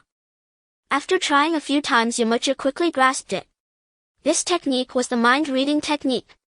Although it could not be used for combat, it was excellent for insight into human hearts. As the saying goes, multiple skills are not a burden. Yamcha naturally embraced it. The purpose of participating in the world's top martial arts competition was not only for fame but also to continue to benefit from Master Roshi's expertise.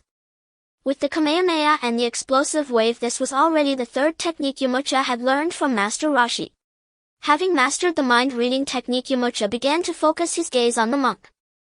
In the next second, the thoughts in the monk's mind appeared in Yamcha's consciousness. Though standing amid the tournament arena, Nan's heart remained tethered to his homeland.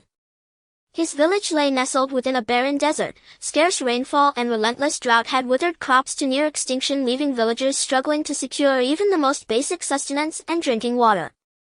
Without a timely replenishment of water, every soul in the village would face imminent peril. I must not lose. This fate bestowed by heaven, I shall reshape it with my own hands. Nan murmured inwardly. As he dwelled upon this resolve, his fists clenched unconsciously, not merely in determination but as if rallying his spirit. Heedless of the crowd around him, he began shadowboxing. What remarkable aura this young man possesses, Master Roshi observed Nan's unwavering focus with a gentle nod. Then glancing past him, he turned his attention to other competitors, soon fixing his gaze upon Yamcha. Yet just as he prepared to employ his signature mind-reading technique on Yamcha, the ability faltered inexplicably, its usual infallibility utterly undone. How peculiar this youth is. Still, Master Roshi was no relentless inquisitor, and chose not to pursue the anomaly further. After a brief intermission of some 15 minutes, the second match commenced. The contestants were Yamcha and Master Roshi himself, portraying the legendary martial artist Qianlong, as they ascended the ring amid roaring cheers. From the stands, Bulma spotted Yamcha's elderly opponent and erupted into spirited cheers. Yamcha turned back with a warm smile and waved playfully toward her. Though the crowd remained unaware of Master Roshi's true identity, Yamcha knew precisely who stood before him. To encounter him so early, in the quarterfinals, was undeniably the gravest trial of this entire world martial arts tournament. Unforeseen, I face Yamcha in the very first round. My original plan collapses. I had intended to use this body to rein in Son Goku, whose power has surged alarmingly fast. Master Roshi reflected inwardly. Having scaled the Karen Tower, he could intuitively gauge an opponent's strength through their ki, a subtle yet unmistakable resonance radiating from the body. At their last meeting, Yamcha's ki had been barely half his own, and now it rivaled his without hesitation. It seems I truly am growing old, he mused wryly. Now the second match officially begins. A resonant gong echoed across the arena. With a casual wave, Master Roshi invited Yamcha to strike first. Though Master Roshi stood loosely, seemingly riddled with openings, Yamcha refrained from rushing in. For a master of such caliber, apparent vulnerabilities were often cunning traps. Moreover, it was clear Roshi intended to let Yamcha lead, and only counter once provoked. Very well then, I shall not hold back. Yamcha smiled faintly, ever the respectful junior, granting his elder the courtesy of initiative. In the next breath he launched forward like thunder unchained, his hands blurring into countless claw-like afterimages, striking at every vital point with deceptive fluidity and layered illusion. His Wolf Fang Fist had undergone a profound metamorphosis since ascending the Karen Tower. Once it relied solely on blistering speed, each strike evoking the predatory gaze of a lone ravenous wolf. Now its evolution bore terrifying depth. Unleashed, it conjured the encircling presence of a full pack, every misstep risking savage coordinated rending. Its lethality had multiplied several-fold. Though Master Roshi appeared effortlessly composed, his reflexes were lightning swift. Darting through Yamcha's storm of phantom claws, Roshi moved so swiftly that multiple afterimages flickered in the spectator's eyes, ghosts born of sheer velocity. Their movements, they're impossibly fast, gasped a spectator below. This is the battle we longed to witness. Go on. Go on. The crowd roared in unison. Unlike the earlier bout between Krillin and the Savage, this clash between Master Roshi and Yamcha offered both breathtaking artistry and ferocious intensity, surpassing all prior matches in sheer dynamism. As the duel intensified, Master Roshi instinctively deployed his afterimage technique, his true form now indistinguishable among a constellation of phantoms. Yet Yamcha was no passive target. He accelerated his own afterimage strikes, shattering Roshi's illusions in an instant. Not so fast, young man, the technique isn't finished yet. The afterimage technique existed in escalating tiers. 1 layer yielded a single phantom, 2 layers 5 in Rashi, mastering its 3rd tier, now manifested 9 flawless duplicates. With his true self included 10 identical roses converged upon Yamcha, launching synchronized assaults, swiftly shifting the tide against him.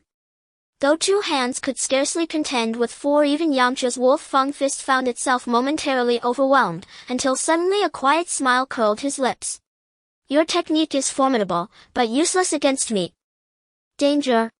Master Rashi realized instantly, this youth had trained atop the Karen Tower. Yamcha abandoned his Wolf Fang Fist, pivoted sharply and struck decisively at the 3rd Rashi to his right, the very one wearing an expression of detached amusement, landing a clean hit.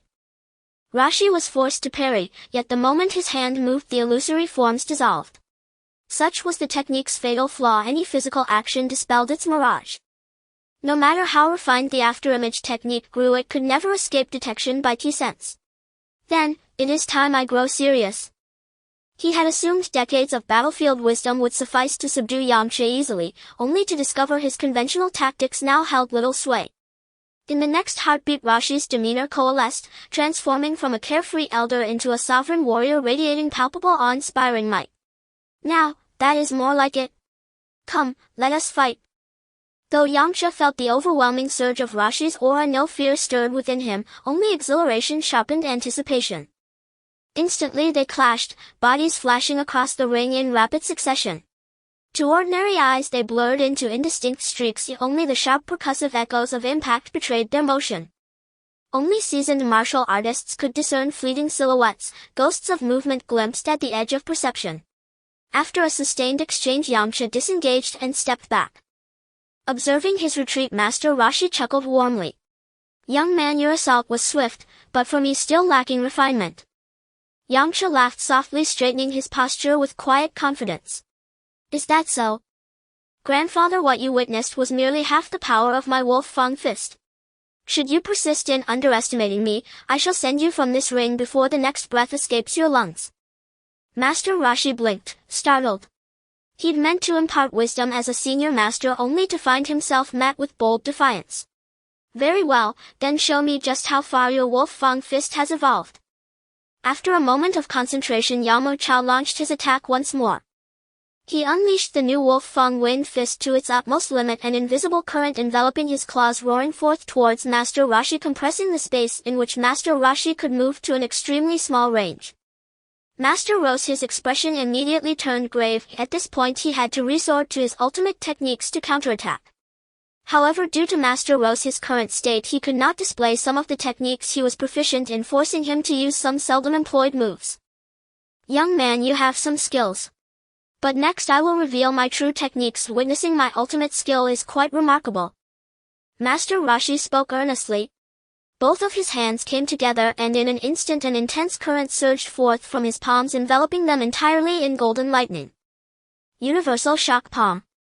As a fan of Dragon Ball, Yamcha naturally recognized this ultimate technique. Although it was seldom used, it left a remarkable impression on him, especially since even in the era of Dragon Ball Super the Universal Shock Palm had not become obsolete. Originally it was meant to be used by Master Rashi against Sun Wukong, but now it was forced out by Yamcha.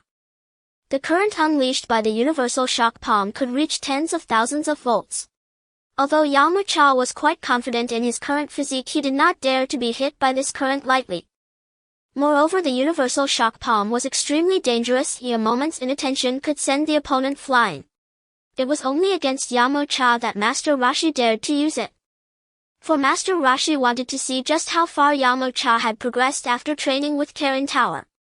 The instant the electric arcs emanated from Master Rose's hands, they easily pierced through the illusory wolf shadows created by Yamcha's Wolf Fang Wind Fist, and the attack relentlessly coiled around Yamcha's body. With the Universal Shock Palm in hand, Yamcha had lost his means to approach Master Rashi. Under the real-time monitoring of the system, Yamcha discovered that Master Rose's battle power had already reached 278 points, meaning his power had doubled after using the Universal Shock Palm. It is worth noting that after training in the gravity chamber, Yamcha's battle power was only 150 points. Instantly Yamcha found himself in a passive position, having to constantly dodge the electric arcs launched by Master Rashi. However, Yamcha knew that prolonged defense would lead to defeat. If this continued, he would soon be hit. Yamcha, go for it. Defeat that old man. Bulma shouted from below, seeing Yamcha in a passive situation. Yamcha turned his head and waved at Bulma. Just as Yamcha waved, Master Roshi seized the opportunity and 3 electric arcs suddenly appeared from his hands, resembling 3 whips, instantly sealing off Yamcha's escape route. Ah! The next moment a heart-wrenching scream echoed. That hurts. Yamcha grimaced. Fortunately, his battle power was quite strong, far exceeding that of the original Sun Wukong, otherwise a single hit would have knocked him out. Young man, paying attention to everything else while fighting me, do you not regard this old man highly enough? Master Roshi remarked with a teasing expression. Yamcha remained silent, not responding, while Master Roshi was not in a hurry either, wanting to see what other means this younger generation had. It seems that his usual techniques were no match for Master Roshi, but it did not mean that Yamcha lacked the ability to counterattack. At this point it was time to reveal the skills he had secretly learned. Yamcha smiled wickedly, declaring that he would stop adhering to martial ethics. He shouted loudly, concentrating his chi, and in a moment Yamcha underwent a dramatic transformation. What? When Master Roshi saw Yamcha again, his mouth dropped open in shock. At this moment Yamcha had grown from a height of 1.8 meters to 2.5 meters, transforming into a muscular giant. His upper clothing had completely ripped apart due to the expansion, exposing his explosively muscular physique. Although his lower clothing had also torn, the quality was good enough that it had turned into a pair of shorts. As for why he used his explosive state in muscular form, it was because during his training he discovered that the giant form offered greater defense. Even with Master Roshi's control techniques, it would be difficult for him to evade the locking effect of the universal shock palm, even in the more agile explosive state. When Bulma saw Yamcha's imposing physique from the sidelines, her cheeks flushed and one could only wonder what was on her mind.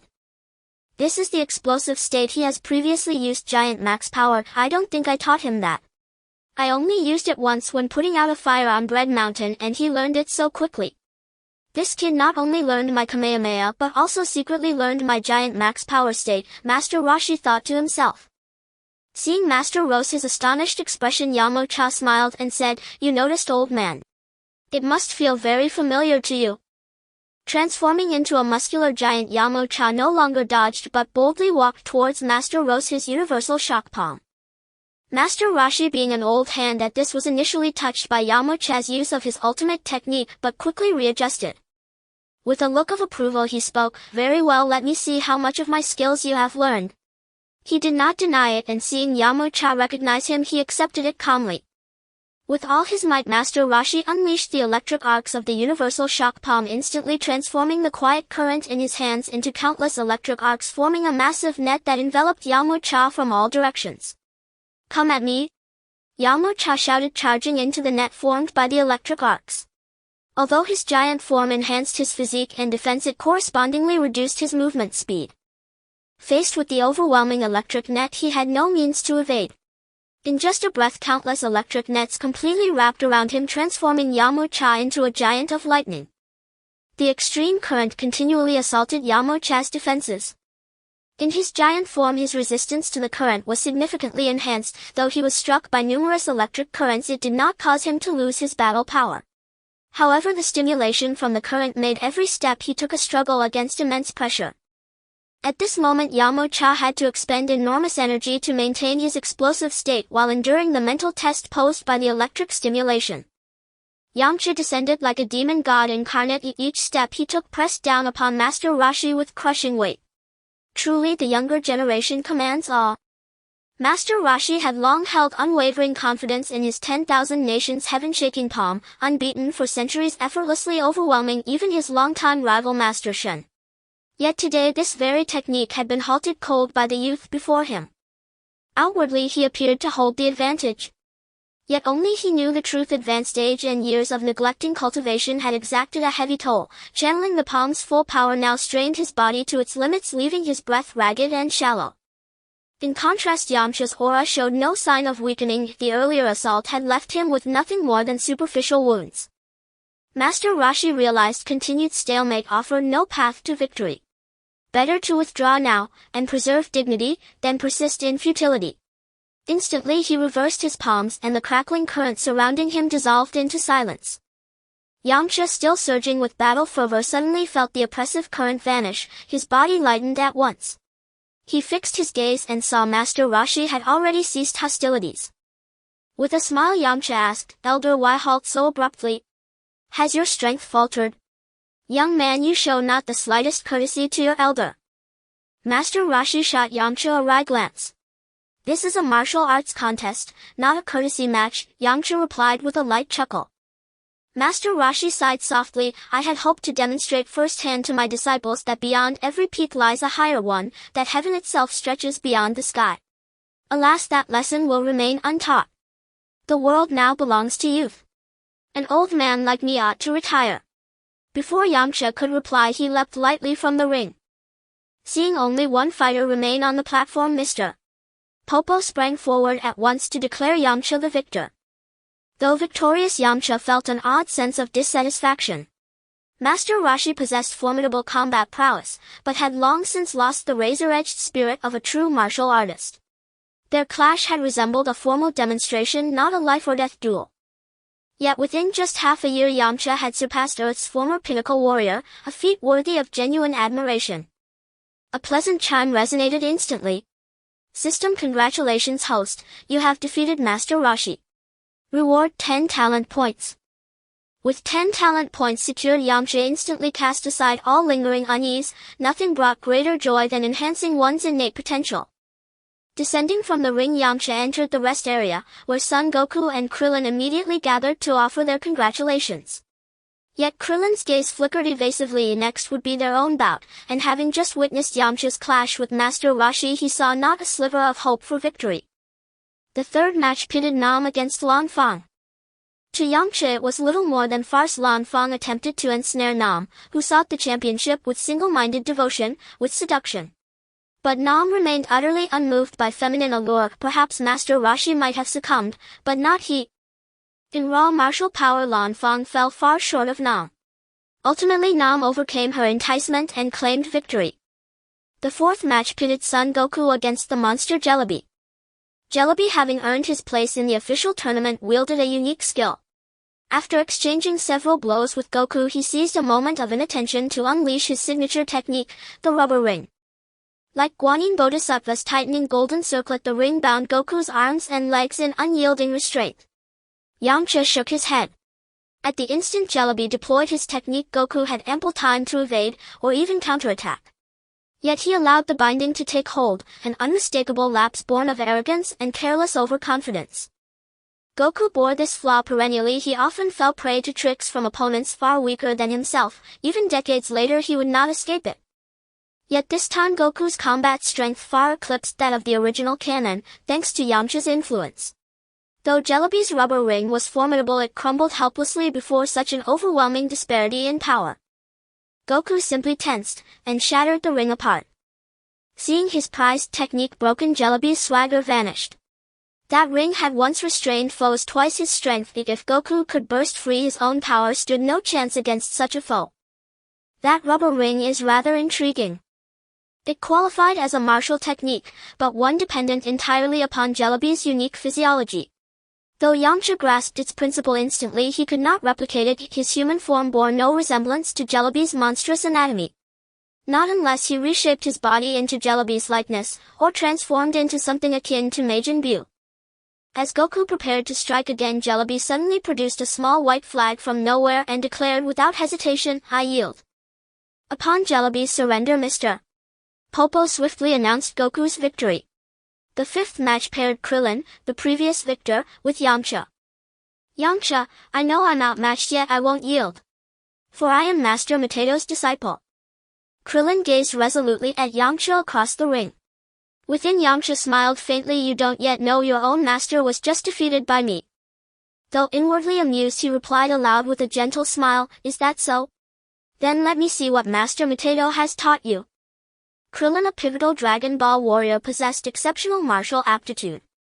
Had he not intervened prematurely, 6 months under Master Matato would have nearly closed the gap with Son Gohan's decade-long training of Son Goku, an astonishing testament to his innate talent.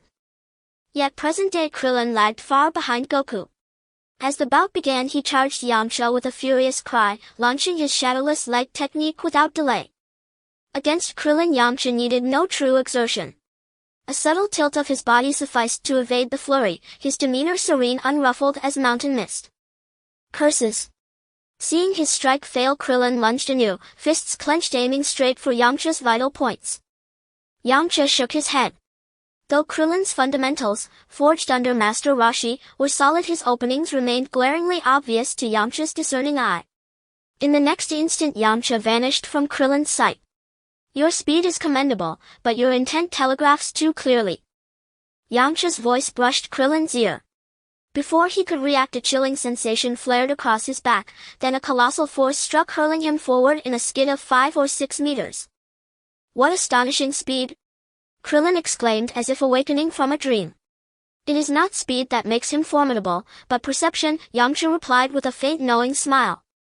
The moment you launched your attack, I perceived your next move, and responded accordingly. I see. Very well, this time I shall grant you no opening whatsoever. Krillin's expression hardened. Proud disciple of Master Mateo, he would never allow himself to be bested by a peer. Without hesitation, he shot forward like an arrow loosed from a bow, launching another fierce assault upon Yamcha. Yet even having grasped Yamcha's words, Krillin could not fathom the profound mysteries of martial cultivation. Mere phrases could never unveil its essence. In but a single exchange, he was struck down once more. As Krillin collapsed unconscious, the ring announcer Puar immediately began the 10 count. 10. 9. 8. When Puar reached 2, Krillin staggered upright, trembling. He shook his throbbing head, gazing at Yamcha with lingering dread. Damn it, I couldn't even resist. Krillin slammed his fist into the ground, his voice low and heavy as dripping water. He knew with chilling certainty that victory over Yamcha was beyond his reach. The chasm between them was as vast and unbridgeable as heaven and earth. Yamcha, observing Krillin's despondent gaze, instantly understood the boy's faith in his own martial potential had begun to fracture under the weight of this defeat. He refused to let Earth's sole peer, its one true equal, see his path dimmed by a single crushing blow, reduced as the original Yamcha had been to a mere baseball player. Krillin, you are already extraordinary. To have achieved so much in so short a time marks you as a rare genius among Earthlings. A genius? Humph, merely your defeated opponent, Krillin retorted bitterly, a wry self-mocking smile twisting his lips. At my level few dare, or even can, stand against me. You've trained for only half a year, haven't you? Then tell me, how many years have you trained? How many trials have you endured? Krillin's eyes locked onto Yamcha, searching, hungry, for an answer. Yamcha spoke slowly, deliberately. I have trained for 7 or 8 years, and received guidance from a martial sage whose mastery surpasses even Master Roshi's. That is how I stand where I do today. Your journey has only just begun. Do not abandon it. What? A martial sage greater than Master Roshi? Such a master truly exists. Krillin gasped, stunned. In his limited understanding, Roshi stood unchallenged atop the pinnacle of martial arts. So your loss to me is neither shameful nor inevitable, and certainly not final. I hope you will one day catch up to me. Yamcha spoke with quiet, unwavering sincerity. Krillin recalled his arduous path, rejection by the monks of the Oran Temple, relentless effort to earn Roshi's discipleship, and grueling years of training, all culminating in his present strength. Though defeat stings, he believed, deeply, that he would not remain vanquished forever. With a sharp, resolute breath, Krillin straightened, his spirit rekindled. Seeing renewed fire ignite in Krillin's eyes, Yamcha continued, excellent. Let us settle this, once and for all. They clashed again, no suspense, no struggle. With a single flawless technique, Yamcha sent Krillin spiraling into unconsciousness. Just as Krillin began to crumple, Yamcha caught him effortlessly. Krillin. Seeing Krillin fall, Son Goku rushed over, concern etched across his face, a testament to the deep bond forged between them over the past 6 months. At that moment, Master Roshi, having shed his disguise, emerged beside them. Soon after, the group returned to the rest area. Yamcha, now idle, checked his system notification once more. Krillin's strength remained vastly inferior to Yamcha's. Defeating him earned only 1 talent point. The 6th match would pit Son Goku against Nam. Nam longed for victory, but before Goku's overwhelming power he fell swiftly. As Nam stood dejected, Master Roshi hurried forth, handing him a multifunctional capsule and demonstrating its use. With it, Nam could draw limitless fresh water from this abundant region and carry it back to his drought-stricken village. As the tournament progressed, the sun sank westward, staining the clouds crimson. What an adorable child. Little Goku, big sister's rooting for you. Go on, give it your all. Yamcha and Goku stood side by side, yet the crowd's cheers leaned heavily toward Goku. Though 14 years old, Goku's slow Saiyan development rendered him physically indistinguishable from a 7 or 8-year-old. And his guileless, luminous gaze instantly won the hearts of most spectators. Goku, it seems you're quite the crowd favorite. I'm not sure myself, Goku chuckled, rubbing the back of his head. His cheeks flushed pink as he glanced down at the roaring throng. Even Goku, whose heart ran still as deep water, blushed fiercely beneath their fervent, deafening chants. Unable to bear it any longer, he turned instead to Yamcha, eyes blazing with fierce resolve. Yamcha, I will not lose to you again. Yamcha smiled. Goku, your spirit is strong. Let's see just how far you've come in these past 6 months. Instantly both assumed battle stances. Though Goku's current combat power still lagged far behind Yamcha's, Yamcha dared not underestimate him. Saiyans possessed innate physical superiority over Earthlings, and Goku's indomitable ever-rising spirit made him doubly dangerous. At the gong's first resonant strike they charged, mutual understanding passing between them without word. Their forms blurred midair, swift, precise, relentless, as thunderous impacts echoed across the arena. Goku held back at first, Yamcha too revealed only a fraction of his true strength. As the battle intensified, their power surged. Craters and fissures soon pockmarked the ring floor, scars left by the sheer force of their collisions. Incredible intensity. This is exactly what I hoped to witness. Go on. Go on. With every escalating exchange, the crowd's roar swelled louder, fiercer. 10 minutes in, Yamcha noted Goku's combat power plateauing at roughly 60, likely the effect of his aura ignition. Even so, this figure dwarfed Goku's canonical power during this very tournament, where he had registered merely 20 points. Only after ascending Karen Tower and undergoing rigorous training under the Cat Hermit did his power rise to 50 or 60, enough to finally overcome Tao Pai Pai, the rival sect's elite warrior. Yamcha found this impressive, but insufficient. He wished to see whether Goku, under relentless pressure, might ignite yet another surge. Is this the limit of your strength? Then, forgive me. I shall no longer hold back. After finishing his words, Yamcha's aura suddenly surged and he shot towards Sun Wukong like an arrow released from a bow. He unleashed the new Wolf Fang Fist, his fists moving at an incredible speed, creating a series of afterimages in the air. Sun Wukong felt the power of Yamcha's strike and his gaze sharpened with focus. He stood firmly on the ground, slightly crouched, crossing his arms swiftly in front of his chest to assume a defensive posture. Boom! Yamcha's fist slammed hard against Sun Wukong's arm, the immense force causing cracks to appear on the arena beneath them, spreading outwards. However, Sun Wukong's defense held firm. Utilizing the power from Yamcha's punch, he leaped backward, creating distance between himself and Yamcha. Yamcha, you're strong, but I'm not done yet. Sun Wukong shouted, and then his body began to shimmer with golden light. He was attempting to break through his limits, his aura swirling chaotically within him as he sought to elevate his combat power once more. Seeing the change in Sun Wukong, Yamcha felt a surge of delight. He recognized that Sun Wukong still had potential to be tapped into, and he aimed to draw out his maximum capabilities. Thus, without giving Sun Wukong a moment's respite, he launched another attack. Yamcha's offensive power was perfectly calibrated to Sun Wukong's limits, immediately making it feel as though countless Yamchas were attacking him. Sun Wukong remained calm. The greater the pressure, the higher his fighting spirit soared. Suddenly, Yamcha sensed a sharp increase in Sun Wukong's momentum. Then, with a straight punch, he broke through Yamcha's new Wolf Fang Fist, heading straight for his body. Faced with this stroke that seemed like a divine intervention, Yamcha smiled slightly and quickly retreated a few steps. Sun Wukong, not bad, able to break through my new Wolf Fang Fist. Yamcha praised. Sun Wukong replied with a smile, Yamcha, you are indeed strong, I almost couldn't hold on.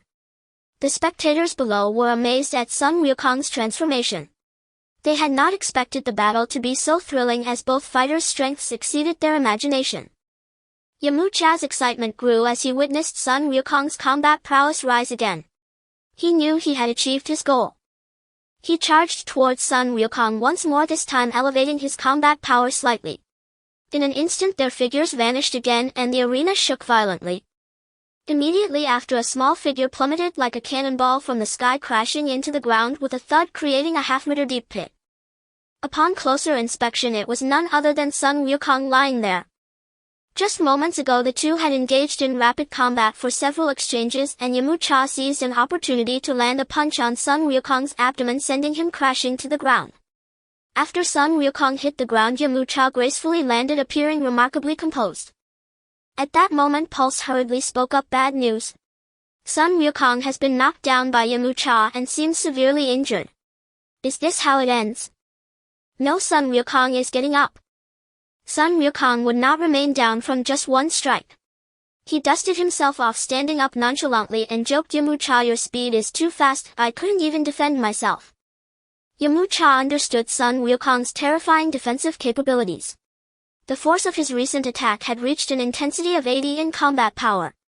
If it had been Krillin, that strike would have either taken his life or severely injured him. Yet Sun Wukong seemed completely unscathed. The Saiyan physique is indeed remarkable, able to withstand attacks exceeding their own combat power.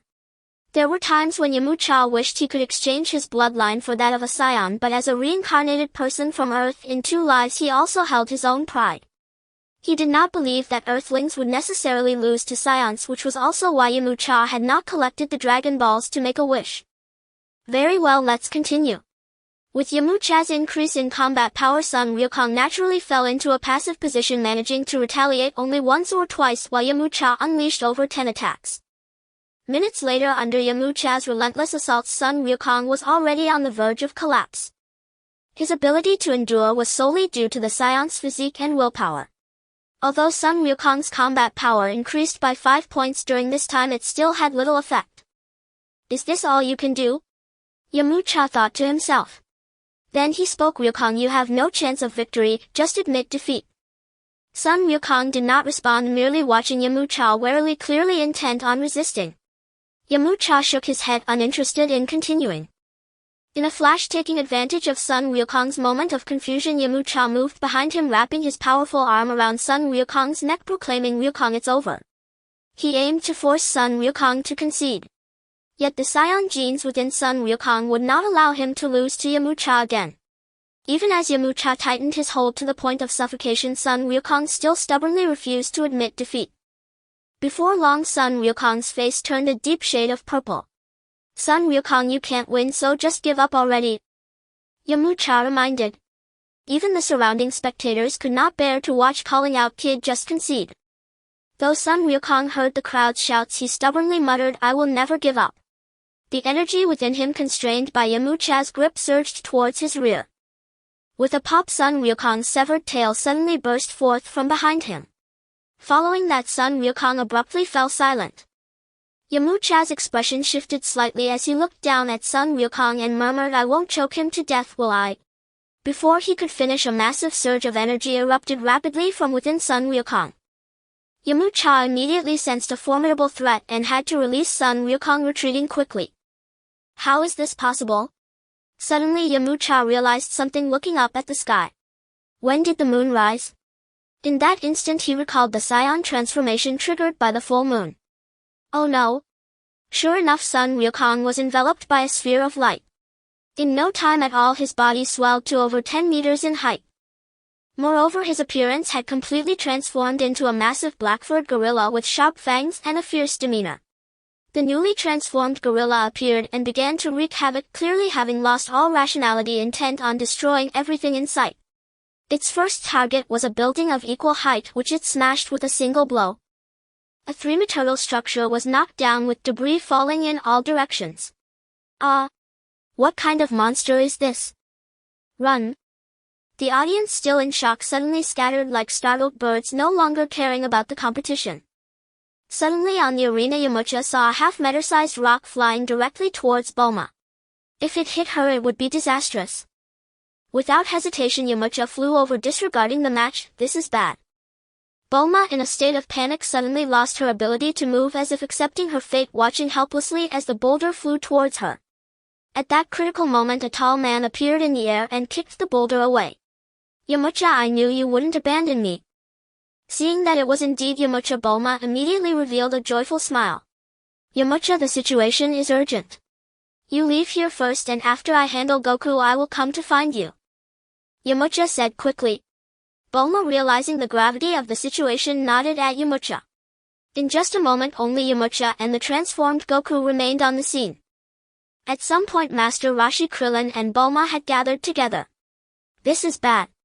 At this moment, even Master Roshi showed a helpless expression. "Master Roshi, is there nothing you can do about Goku's transformation?" Bulma asked. "There's nothing I can do. Goku's current strength far exceeds mine. Earlier, to ensure safety, I cut off Goku's tail, but I didn't expect that during his battle with Yamcha it would grow back. Now Goku will only stop when he gets tired.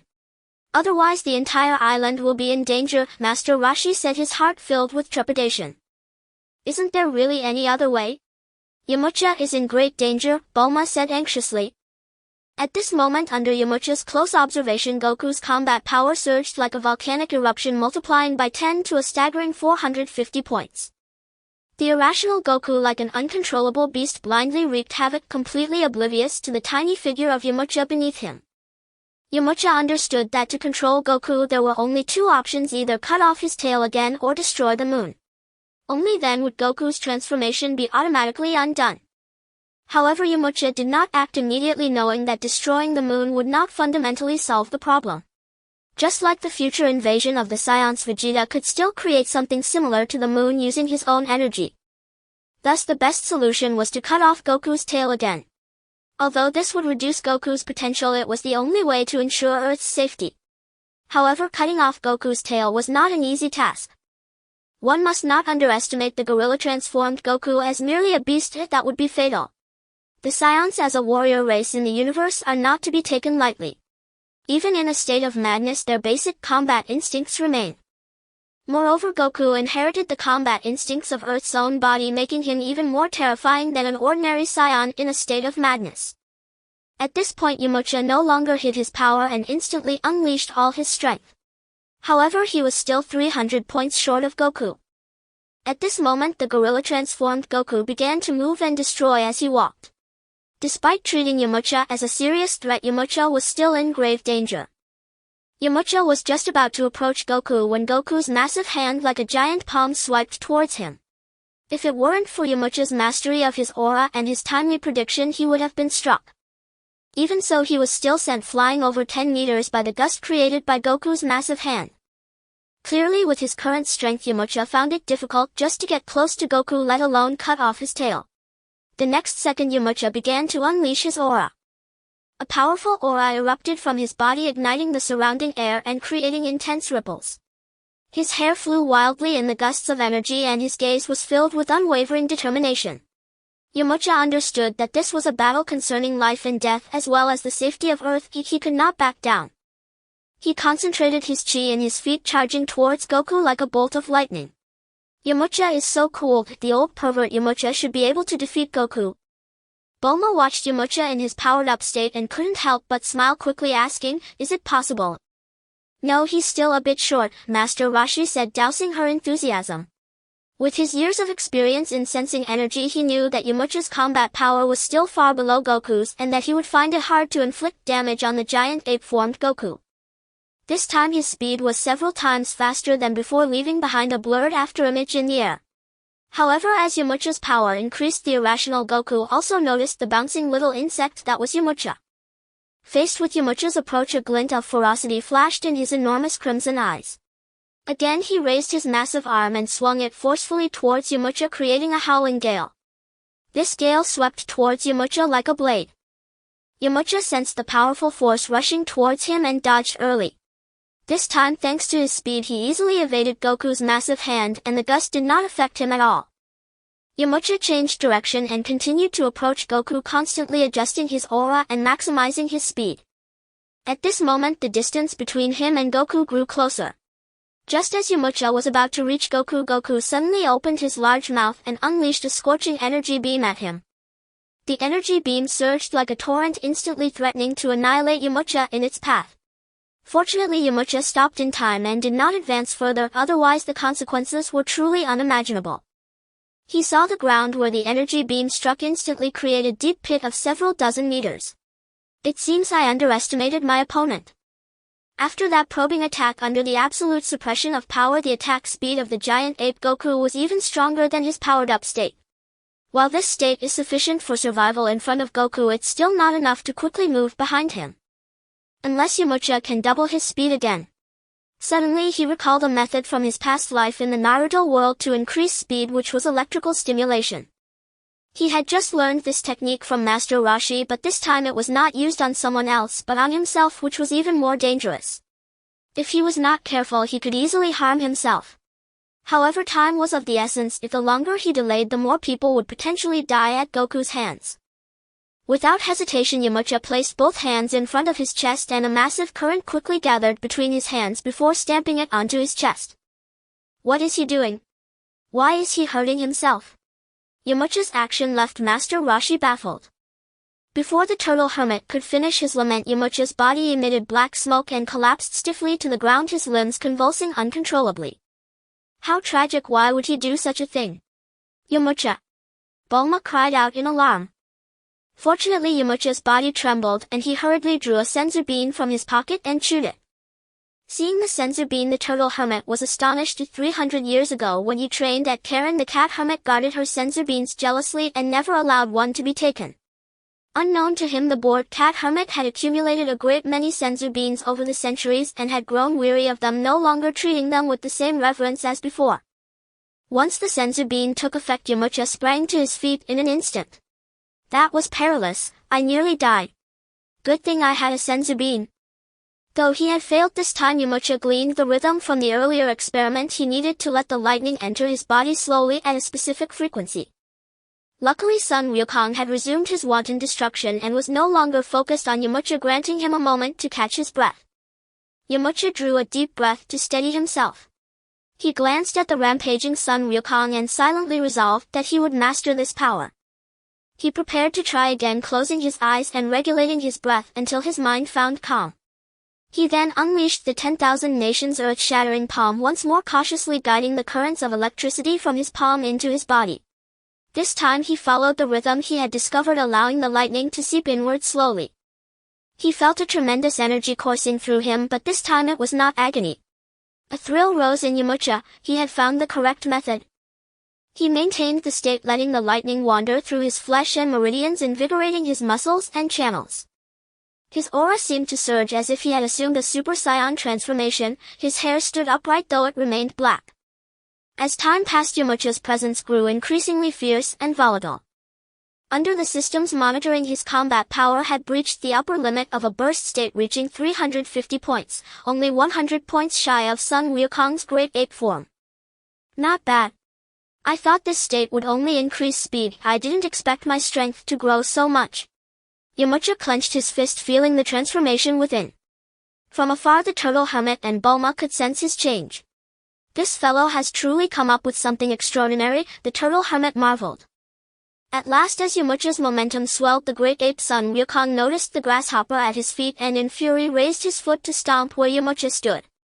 Yamcha wore a disdainful expression as he faced the stomp, a change in his temperament that perhaps this power had wrought.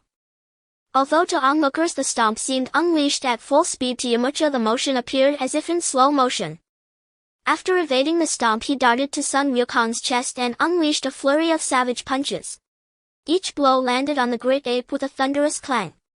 Even Sun Wukong's massive frame was driven back by several heavy blows from Yamcha. Ag! The immense pain made the ordinarily resilient gorilla form howl in agony. Yamcha's relentless assault at a combat power of 350 enraged Sun Wukong. The great ape's eyes glowed red as he opened his mouth wide, spewing a colossal pillar of red energy directly at Yamcha on the ground. Yamcha met it with calm composure and handled it with ease. When the first strike missed, Sun Wukong did not cease. The red pillars began sweeping across the arena, relentlessly pursuing Yamcha. To Yamcha now, those red beams were no longer sufficient to stop him. The ground, however, was not so fortunate. Where the red energy struck the hardened platform, it cleaved through as if cutting tofu. The swept areas were shattered in an instant, and soon the entire stage had been wrecked beyond recognition. Yamcha would not allow Sun Wukong to continue his destruction. In an instant he vanished from the ape's sight and reappeared behind him. He aimed for the great ape's tail. Yamcha's right hand crackled with electricity like a razor-sharp surgical blade. With a swing, the massive tail was severed as if by a single stroke. Only when the ape turned did he discover his tail had been cut off. A wave of overwhelming weakness followed. The towering 3-decimeter ape immediately began to shrink, and before long he reverted to his true form as a naked child, Sun Wukong, collapsing into unconsciousness. Yamcha exhaled in relief and checked Sun Wukong's body at his side, finding no grave injuries. "It's finally over," he said. Yamcha spoke wearily. Casting 2 ultimate techniques at once had taken a severe toll on his body. In no time his frame neared collapse. He hastily swallowed another senzu bean to recover. This battle had been his first against a creature stronger than himself. The peril was self-evident, yet the arduous fight yielded valuable gains. The system was generous this time, awarding him 50 talent points, bringing his total to 265. Not long after Sun Wukong fell, police leapt forward at some undetermined moment, seizing a microphone and loudly proclaiming, "The victor Yamcha." But the stands were empty. Soon Bulma, the turtle hermit, and others came over, and a team of medics hurried from the perimeter to prepare to take Sun Wukong to the hospital. "Wait," Yamcha said, producing another senzu bean from his pocket. "You still have senzu beans?" the turtle hermit asked in surprise. He had thought it rare enough that Yamcha had brought even one senzu bean and could not imagine he carried more. "Do you want them?" "I can give you a few," Yamcha offered with a faint smile. The turtle hermit was struck dumb, as if a pauper had been offered a fortune. What he considered precious proved trivial in another size. He did not answer directly but asked with puzzlement, "Lord Karen is notoriously stingy. Why would she allow you to take senzu beans down with you?" The turtle hermit knew the cat hermit to be exceedingly frugal. "It's nothing, I traded her some dried small fish for them," Yamcha said with a smile. "What? You could do that?" The turtle hermit suddenly felt foolish. Had he known it was that simple, he would have traded dried fish for senzu beans long ago, perhaps saving himself many injuries in later battles with the demons. Yamcha, the self-doubting turtle hermit, swiftly placed a senzu bean into Sun Wukong's mouth.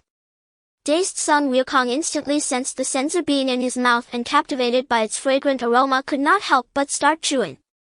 The crushed senzu bean slid down his throat and quickly entered his body. In the next moment, Sun Wukong, who had been covered in wounds, suddenly jumped up, warily scanning his surroundings, clearly still unaware that the battle was over, his mind lingering before he transformed into a gorilla. "Master Wutian, Krillin, why are you both on the stage?" "Wukong, the battle is over and you lost," Krillin replied bluntly. "Ah, I lost again," Sun Wukong said somewhat belatedly, quickly recalling the events he soon remembered, transforming into a gorilla, causing havoc, and then being defeated by Yamcha. Although at that time the dominant consciousness was the gorilla, he still had a faint awareness. Looking at the buildings he had destroyed, he couldn't help but feel remorse. "Wukong, it's alright. This isn't the outcome you wanted, but fortunately the impact isn't too severe," Yamcha comforted as he patted Sun Wukong's shoulder. For he knew that in the future scenes like today's would merely be child's play on Earth. "Yes, Wukong." Under everyone's persuasion, Sun Wukong finally felt less disheartened. "Yamcha, you are truly amazing. It seems I need to train harder. I will catch up to you." Sun Wukong soon regained his spirited demeanor and spoke to Yamcha. "Wukong, I have high hopes for you. But catching up to me won't be that simple." With that, the martial arts tournament came to an end. The small island quickly returned to its usual bustle, and no matter the world, life must go on. Regardless of the intensity of the previous fight, after the battle it was all songs and dances, with just some destroyed buildings added to the mix. The procedures for the World's No. 1 martial arts tournament were quite simple, and with minimal registration Yamcha swiftly received the champion's reward of 5,000,000 zenny and a medal. To Yamcha the prize money wasn't significant. After all, his girlfriend was the daughter of the world's richest man, and even a single hair plucked from his leg was worth more than 5,000,000 zenny. He cared more about the trophy, as the significance of the medal outweighed the monetary reward. Yamcha handed the medal to Bulma with a smile, saying, "Bulma, this is the championship trophy I promised you. Bulma happily accepted the trophy and affectionately kissed Yamcha on the cheek. Yamcha, you are so good to me. A fragrant breeze swept by and Yamcha felt a delightful tingle, instantly realizing that everything was worth it, further solidifying their bond. The world is going downhill, the turtle hermit remarked somewhat enviously. Humph, what are you babbling about, old pervert? Upon hearing the turtle hermit's words, Bulma instantly got riled up, her previously shy demeanor transforming into a fierce attack as she raised her hand to strike at the turtle hermit. Seeing this, Yamcha was left dumbfounded. Clearly Bulma had a considerable violent gene. If she had trained in martial arts, her strength would not be negligible. After some playful antics, everyone found a high-end restaurant to celebrate, though it was a hardship for Yamcha's wallet. The championship prize he had just earned was nearly consumed by Sun Wukong in a single meal, the first time everyone witnessed Wukong's terrifying appetite. "Ah, I'm so full," Sun Wukong said, patting his bulging belly happily. As they parted ways, everyone promised to reunite at the next World's No. 1 martial arts tournament in 3 years. Yamcha and Bulma naturally returned to West City while Krillin and the Turtle Hermit went back to Turtle Island. As for Sun Wukong, he expressed his desire to travel, and according to the storyline he would encounter many interesting events. However, none of this was of any help to Yamcha, so he did not participate. Back in West City, Yamcha resumed his training regimen. Having just broken through the 100 combat power barrier, it was now a prime time for rapid advancement. Yamcha naturally could not afford to slack off. Besides, this level of combat power was decent on Earth, but completely insufficient in the galaxy. Not to mention the Cosmic Emperor Frieza, even one of his lackeys, was far beyond this. Half a year passed in the blink of an eye.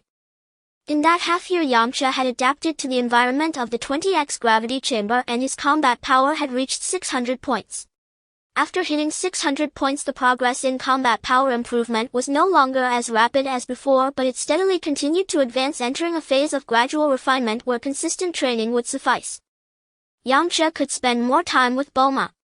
Sweating profusely, he finished a day's workout and stepped out of the gravity chamber. As soon as he exited the chamber, he saw Bulma approaching, her face showing a hint of displeasure as she said to Yamcha, "Yamcha, you should go check out the front gate. Those people have been outside for several days saying they won't leave until they see you. Their presence is seriously disrupting our Capsule Corporation's normal operations," Bulma lamented. The group of people she mentioned blocking the entrance were a bunch of enthusiasts obsessively dedicated to martial arts. Unbeknownst to him, the news of his championship victory at the World's No. 1 martial arts tournament had spread like wildfire. At first, only a few individuals came to Capsule Corporation to inquire about the situation. To avoid trouble, Yamcha ignored them. Some of them soon left in disappointment upon realizing Yamcha was not showing himself. However, among them were some whose will was as solid as steel, determined to stay put even if Yamcha did not appear. As long as Yamcha did not come out to meet them, they would remain steadfastly blocking the entrance of the Capsule Corporation, undeterred even by the arrival of the police. They neither caused trouble nor committed any crimes, simply gathering like statues at the entrance. This demonstrated just how immense the allure of the champion of the World's No. 1 martial arts tournament was to martial arts enthusiasts. "Alright, don't be angry. Being upset will only give you wrinkles on that porcelain-smooth face of yours," Yamcha joked as he playfully ruffled Bulma's hair. "Get off, you stink." As Yamcha drew closer, the smell from his sweat-soaked clothes was unbearable, instantly sending a chill down Bulma's spine. "Fine. They'll go check and let them know to leave Capsule Corporation quickly." A moment later, Yamcha washed up and then staggered towards the entrance. "Officer, we just want to see the champion of the martial arts tournament. We're not causing trouble. But you're affecting the operations of Capsule Corporation by doing this." As he approached the entrance, he could hear the commotion outside.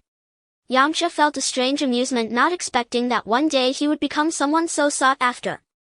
At that moment, a crowd had gathered at the entrance, with 2 or 3 dozen martial arts enthusiasts eagerly waiting, all dressed in training uniforms, confronting a group of police officers armed with batons, completely blocking the entrance of the otherwise modest Capsule Corporation. When Yamcha leisurely walked out from inside, he immediately drew everyone's attention. "He is Yamuti!" Suddenly someone shouted, and dozens of martial arts enthusiasts rushed forward, charging toward Yamuti. Despite the police's attempts to stop them, those ordinary officers were no match for the martial arts enthusiasts, who easily broke through. The leader was tall and had a chiseled face with thick black curly hair that resembled a mushroom, creating a rather delightful appearance. You are Yamcha, right? I heard you are the champion of that so-called world's one martial arts conference. The tall young man arrogantly addressed Yamcha. Yes, that's me. What do you want from me? Yamcha replied with a smile. I want to challenge you to see what level the so-called champion of the martial arts conference is at. The tall young man said, eagerly rolling up his sleeves. I think you should reconsider. Yamcha gently shook his head, a hint of indifference in his eyes. Upon hearing this, the tall young man's eyes widened in anger, his face filled with defiance. Are you looking down on us? Today I must compete with you. He shouted loudly, and the dozens of martial arts enthusiasts behind him began to cheer, making the atmosphere tense. Yamcha remained calm, arms crossed over his chest, and said, It's not that I look down on you, but you simply don't understand true martial arts. The path of martial arts is long and arduous, yet cannot be achieved through mere impulse. Your current strength may suffice to bully ordinary people, but to fight me you need much more practice. Even without a system, Yamcha could sense these people's combat power, with the strongest among them barely reaching 8 or 9 points. The tall young man was unwilling to listen and stepped forward, emanating a stubborn aura. How would I know without trying? I don't believe you are that formidable, he said, adopting a fighting stance, ready to launch an attack on Yamcha. Seeing this person's persistence, Yamcha realized that if he did not satisfy these people's demands today, the capsule company would never have peace. Yamcha made up his mind, since these people wanted to be taught a lesson, giving them a profound education would be the best option, and he then said, Alright, since it's like this, I accept your challenge. Thank you, Mr. Yamcha. The tall young man immediately bowed deeply to Yamcha. A good show is about to unfold. The onlookers quickly cleared a space encircling the two of them. Yamcha casually stood his ground, beckoning to the tall young man, saying, Use all your strength, you only have one chance to strike. Although Yamcha did not take a fighting stance, an invisible aura suddenly emanated from him, causing the tall young man to feel nervous. He gritted his teeth and charged forward. He swung his fists and lunged at Yamcha. He went quickly and returned even faster. Where did he go? The crowd watched in fear as they only saw a shadow flash past them, vanishing in an instant. Everyone looked in the direction where the shadow had disappeared, only to see a large hole smashed into the wall several meters away, and that shadow was none other than the tall young man who had just challenged Yamcha. Did I go too hard? Yamcha thought anxiously. Just as the opponent was about to get close, he kicked him away with just a light kick, sending him flying dozens of meters. With the increase in strength, controlling combat power became somewhat difficult. He only wanted to teach the opponent a lesson, not to kill him. If that guy ended up with a fate worse than death because of this, even if the capsule company helped him, it would still be troublesome. Cough, cough. Just as everyone was astonished, the tall young man with the mushroom head brushed off the bricks on his body and suddenly jumped up. What happened? How did I end up here? The tall young man touched the large bump on the back of his head, questioning. I didn't knock him out, did I? Yamcha thought helplessly. At that moment, a young man with yellow hair ran out of the crowd and said to the tall young man with the mushroom head, Are you okay? How could I be in trouble? The tall young man with the mushroom head replied with a smile, but suddenly his expression turned fearful as he cautiously eyed the slowly approaching Yamcha. Seeing that the opponent seemed to recall what had happened earlier, Yamcha felt relieved. However, to be honest, this mushroom-head youth had little combat power, yet his ability to withstand blows was impressive. Yamcha estimated that his attack power must have surpassed 20 points. Do you understand now? Your strength is vastly inferior to mine. I understand. At this moment, the tall mushroom-head youth no longer displayed his previous arrogance, but instead looked at Yamcha with admiration. Just when Yamcha thought this matter should come to a close, the tall mushroom-head youth unexpectedly bowed again, saying, Mr. Yamcha, I wish to follow you to practice martial arts. Please accept me. Please accept us as well. A large group of people suddenly bowed and expressed their sincerity. Seeing their sincerity, Yamcha felt a bit hesitant. He had never thought of taking on disciples. Although his own strength was decent, he still considered himself a student at heart. He always thought about cultivating and learning more profound martial arts. However, in the eyes of others, Yamcha had already become a successful martial artist, a beacon in the martial arts world of Earth. 300 years ago was a time of great prosperity in martial arts, giving birth to many powerful martial artists including Master Roshi and Master Crane, both of whom emerged during that era along with their even more formidable Master Wu Taidu. However, since the Demon King Piccolo was sealed away, Earth enjoyed many years of peace, and with the rapid advancement of technology, martial arts naturally waned. Yet Yamcha knew that this peaceful time would soon come to an end. The challenges Earth would face in the days to come would exceed any previous times, with the risk of destruction looming at any moment. In Yamcha's eyes, the current martial arts world of Earth was extremely fragile. The greater the power, the greater the responsibility. Since he had accepted Master Karen's training, he had the duty to promote and spread martial arts. Looking at the eager eyes of the few, an idea suddenly struck him, wanting to cultivate some fresh blood for Earth. "What is your name?" Yamcha asked the tall man at the front. The tall man, upon hearing Yamcha inquire about his name, immediately broke into a joyful smile and replied somewhat tremulously, "I am called Mark and I am 17 years old." 17 years old, not at all what it seems. Mark. Yamcha pondered for half a second, then smiled as he observed Mark once again. After glancing at the other's exaggerated afro, an extremely important character from the Dragon Ball world suddenly appeared in his mind, Mr. Satan, known on Earth as the Savior. However, the other person was still quite young and had no beard, lacking a certain ruggedness, but that small gaze and exaggerated actions were unmistakable. It had to be him. He never expected that Mark would come to seek him as a master. According to the original story, at this time Mark should be training in the martial arts dojo of Satan City, and later, with remarkable luck and decent skills, he would earn the title of champion in the martial arts world, renaming himself Satan. Later, he and his master went to a distant competition where they encountered Tao Bai Bai in a tavern in the southern capital, and after mocking Tao Bai Bai's hairstyle, they were chased down. Satan escaped due to his exceptional resilience, while his master was killed by Tao Bai Bai. It was only after hearing about Tao Bai Bai's demise that he returned to the world. Little did Yamcha know Mark was originally from the western capital. He had intended to study martial arts in Satan City, but because the champion of the World Martial Arts Tournament Yamcha was in the western capital, he then gave up his previous plans and came to Capsule Corporation to seek a master. Mark, quick to react, saw Yamcha smiling at him and understood that Yamcha had a good impression of him, so he eagerly asked, "Mr.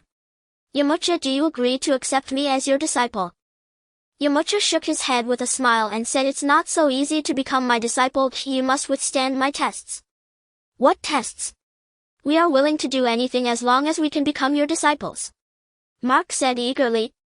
Martial arts also require talent, and not everyone can cultivate martial arts. Today I give you a chance. There is a mountain called Tiendo to the south of the western capital.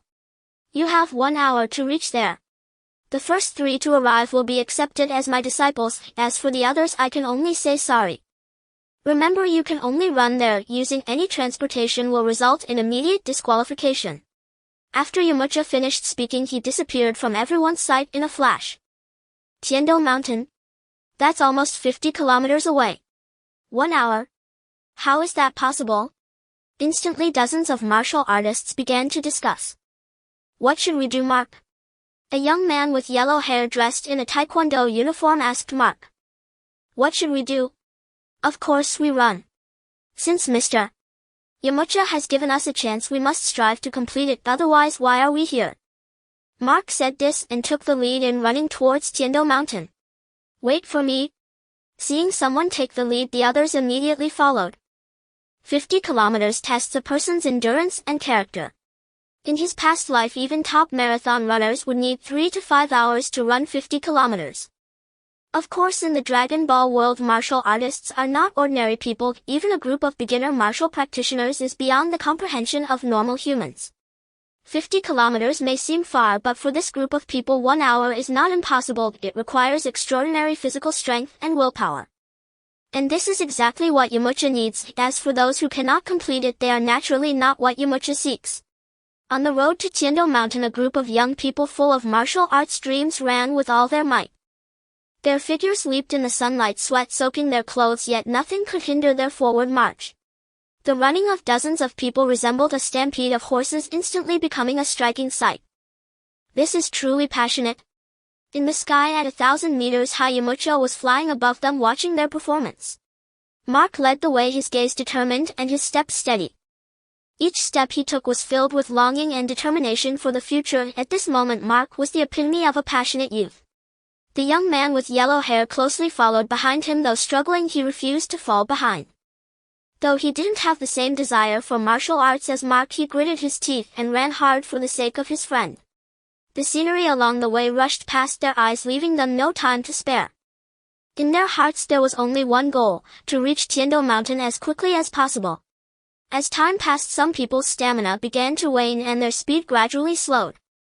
However, Mark and the young man with yellow hair still maintained a relatively fast pace, encouraging and supporting each other. At this moment, the hearts of the other martial artists were filled with anxiety and unease. They feared being eliminated and were unwilling to give up. They gritted their teeth and stepped forward, constantly motivating themselves in their hearts. Hang on, don't give up, this is the only opportunity. After running over 20 kilometers, many people's stamina had been severely depleted. Some looked at the seemingly unreachable road ahead and their conviction began to waver. This distance is so far, how can we possibly reach it in an hour? We might as well give up. They stopped, their faces filled with exhaustion and helplessness, their eyes revealing deep disappointment. Some simply sat on the ground panting heavily as if they had accepted the fate of being eliminated.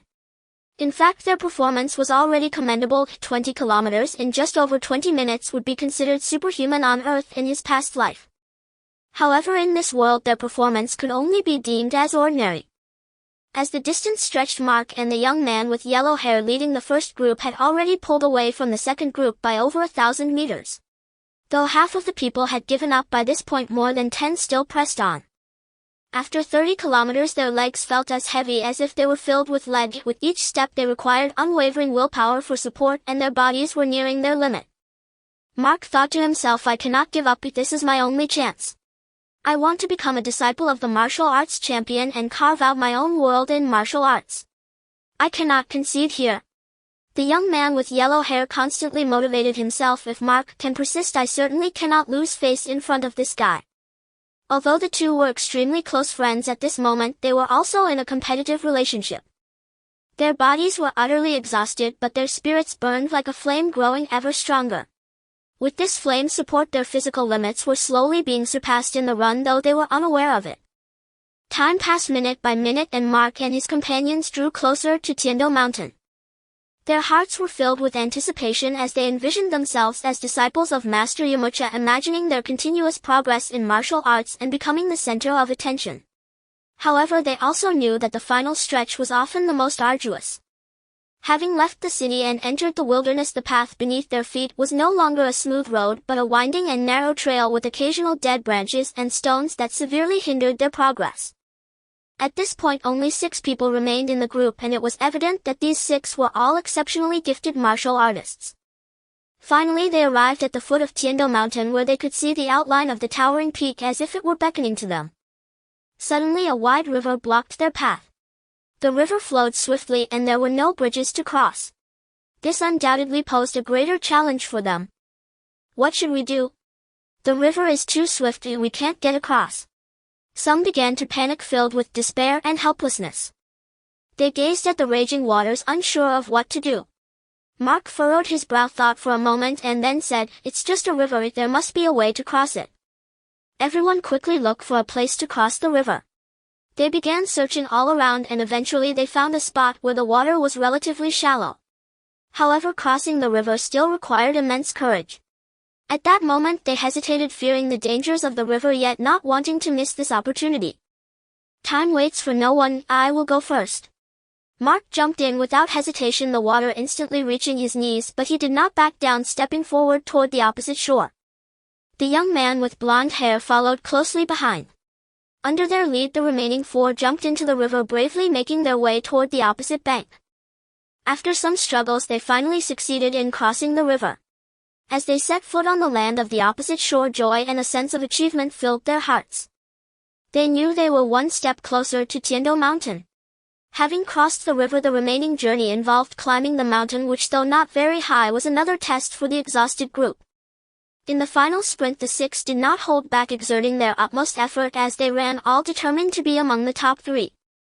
The first place is mine, Mark exclaimed, full of fighting spirit. Becoming the first is not as easy as it seems. Just when Mark thought he had first place secured, a lean man who had been lagging behind suddenly surged forward, overtaking the 4 competitors in front and keeping pace with Mark. What? Mark looked at the lean man beside him in surprise, his expression becoming serious as he shouted, "Overtaking me is not so simple." He surged ahead once more. However, the lean man merely smiled and made another powerful dash, surpassing Mark with absolute ease, leading the pack. "Very good, there are still 6 of you, much better than I expected." At this moment Yamcha had already reached the summit, watching the 6 struggle up the mountain, feeling quite emotional. Without making Yamcha wait long, the first person to reach the top appeared, the lean man who had quietly worked hard at the end. Seeing Yamcha at the summit, he joyfully shouted, "Master Yamcha, I am the first, haha." "Not bad, you can rest for a while and wait for the others to arrive," Yamcha said to the lean man. A few minutes later the second and third places appeared one after another, and it was the somewhat dejected Mark and the blonde-haired youth. Upon reaching the summit and seeing Yamcha, they immediately stepped forward to pay their respects. "Master Yamcha." Thus the top 3 as defined by Yamcha were born. Yamcha nodded in satisfaction. "You all did very well. From now on you will be my disciples, Yamcha." The lean man and the 3 of them Mark knelt on the ground, giving a deep bow to Master Yamcha. "Thank you, Master. We will not disappoint your expectations." Under the system's observation, it was clear to see the varying levels of talent among the 3. The strongest was Vela with a talent score of 60, the highest among them followed by Mark with a score of 45, and the weakest was Vincent with a score of 36. Although he had only 36 points, he was still a remarkable martial arts talent. After all, ordinary humans only have a talent score of 1 point. About 5 or 6 minutes later the last 3 also reached the summit. Seeing that Yamcha had completed the selection of disciples, their faces showed signs of defeat and helplessness. Although these last 3 did not make it to the top 3, their perseverance until the end demonstrated a solid foundation. Additionally, their talent scores were generally above 10 points, making them potential candidates in other martial arts sets. Yamcha felt somewhat reluctant to let them go. However, he knew that the path of martial arts was extremely perilous and he did not have enough time to teach so many disciples. 3 was already his limit and he needed to focus on his own cultivation. Yamcha walked over to the 3 smiling and said, "Though you 3 cannot become my disciples, I allow you to cultivate in my dojo." "That's wonderful, thank you, Master." The 3 immediately showed expressions of joy, as this could be considered an unexpected delight. Although they could not be like Mark and the others, being able to train under Yamcha would surely help their martial arts improvement immensely. "Next, this place will serve as our dojo." Yamcha pointed at the ground beneath Tiendo Mountain. "Master, this mountain is so desolate, how can it serve as a dojo?" Mark said in confusion, as this place had nothing, not even a flat piece of ground. Yamcha smiled but did not respond. He led everyone down to the mountainside and then started a series of mysterious actions that left the 6 quite puzzled. "Second senior brother, what is Master doing? I can't understand it. From the front he's gesturing and aiming," the blonde-haired youth said to Mark, feeling very confused. After a brief initiation ceremony, the 3 who successfully became disciples confirmed their rankings. The lean man who reached the summit first became the eldest disciple, named Vela, a skilled martial artist with years of experience. He happened to be traveling in the western capital when he heard that the champion of the world's foremost martial arts competition was here, and he followed the crowd to join in the excitement, inadvertently becoming Yamcha's disciple. As for the blonde-haired youth, his name was Vincent. He had originally planned to train combat skills with Mark in Satan. The other 3 were named Carlos, Suddy, and Mocha, all martial arts enthusiasts from the western capital. "I believe Master has profound intentions, we just need to observe," Mark said, pretending to be profound. After gesturing for a while, Yamcha quickly made a decision and turned to the 6 saying, "You are fortunate. Today I will let you witness the true power of a martial artist." Currently Tiendo Mountain cannot serve as a dojo, as there isn't even a flat piece of ground. Yamcha planned to unleash the Kamehameha wave to flatten the entire summit, thus laying a foundation for future construction. Then he would find some people to build some structures and the basic form would be established. Yamcha took a deep breath, slowly adjusting his breath. His gaze became incredibly focused, as if the entire world had been reduced to just him and the Tiendo Mountain before him. Mark and the others watched him anxiously, their hearts filled with curiosity and anticipation. They saw Yamcha slowly raise his hands, beginning to make peculiar gestures in front of him. His movements were fluid and powerful, as if he were communicating with some mysterious force. As he moved, the air around him seemed to begin to tremble slightly. Is this the true power of a martial artist? It's simply incredible, Vincent murmured, his eyes filled with awe. Vera stared intently at Yamcha, her eyes sparkling with admiration. As someone who had practiced martial arts for many years, he could naturally sense the powerful aura emanating from Yamcha. Even the strongest teacher he had encountered at the training hall exuded less than 1/10 of Yamcha's energy. Although Mark pretended to be profound, he was also filled with shock at this moment. He knew Yamcha was strong but never expected him to be this powerful, realizing that Yamcha had not shown his true strength at the capsule company. Yamcha's movements grew faster and his aura intensified. Suddenly he let out a loud shout and thrust his hands forward. A dazzling blue light instantly shot from his hands, racing toward the mountain peak like a shooting star. Boom! A tremendous sound erupted, causing the entire Tian-Do mountain to tremble. At the mountain peak, dust and smoke filled the air, obscuring what had transpired.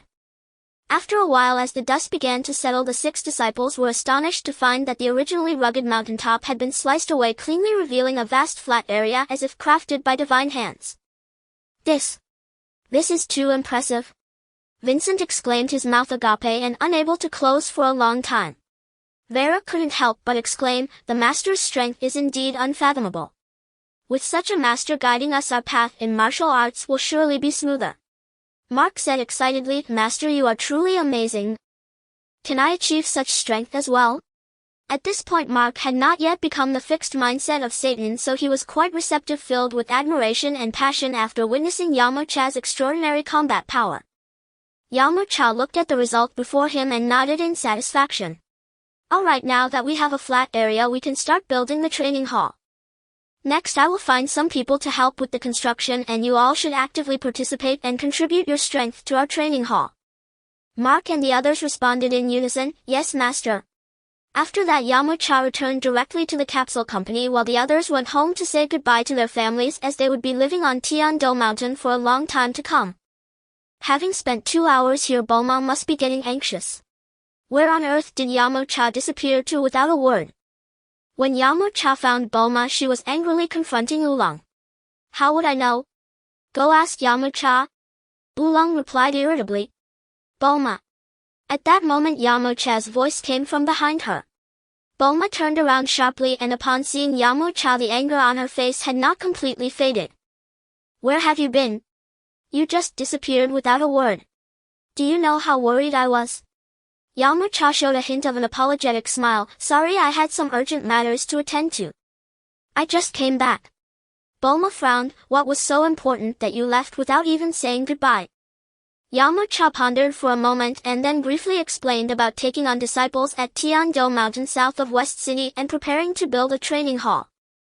Upon hearing Yamcha's intention to open a training hall, she naturally supported him, as it was her boyfriend's career, and her expression softened slightly. "I see, but you should have told me that. Did you know? I thought something had happened to you." Yamcha gently held Bulma's hand. "It was my oversight that made you worry. It won't happen again." Oolong watched the two and rolled his eyes. "Oh dear, how cheesy. Yamcha, you better not run off again, or Bulma will take her frustrations out on me next time." Yamcha smiled. "Don't worry, it won't. By the way, Bulma, do you need something from me?" Bulma shot him a glare. "I almost forgot, because you made me so mad. I have made some progress on the invention you asked me about and want you to take a look."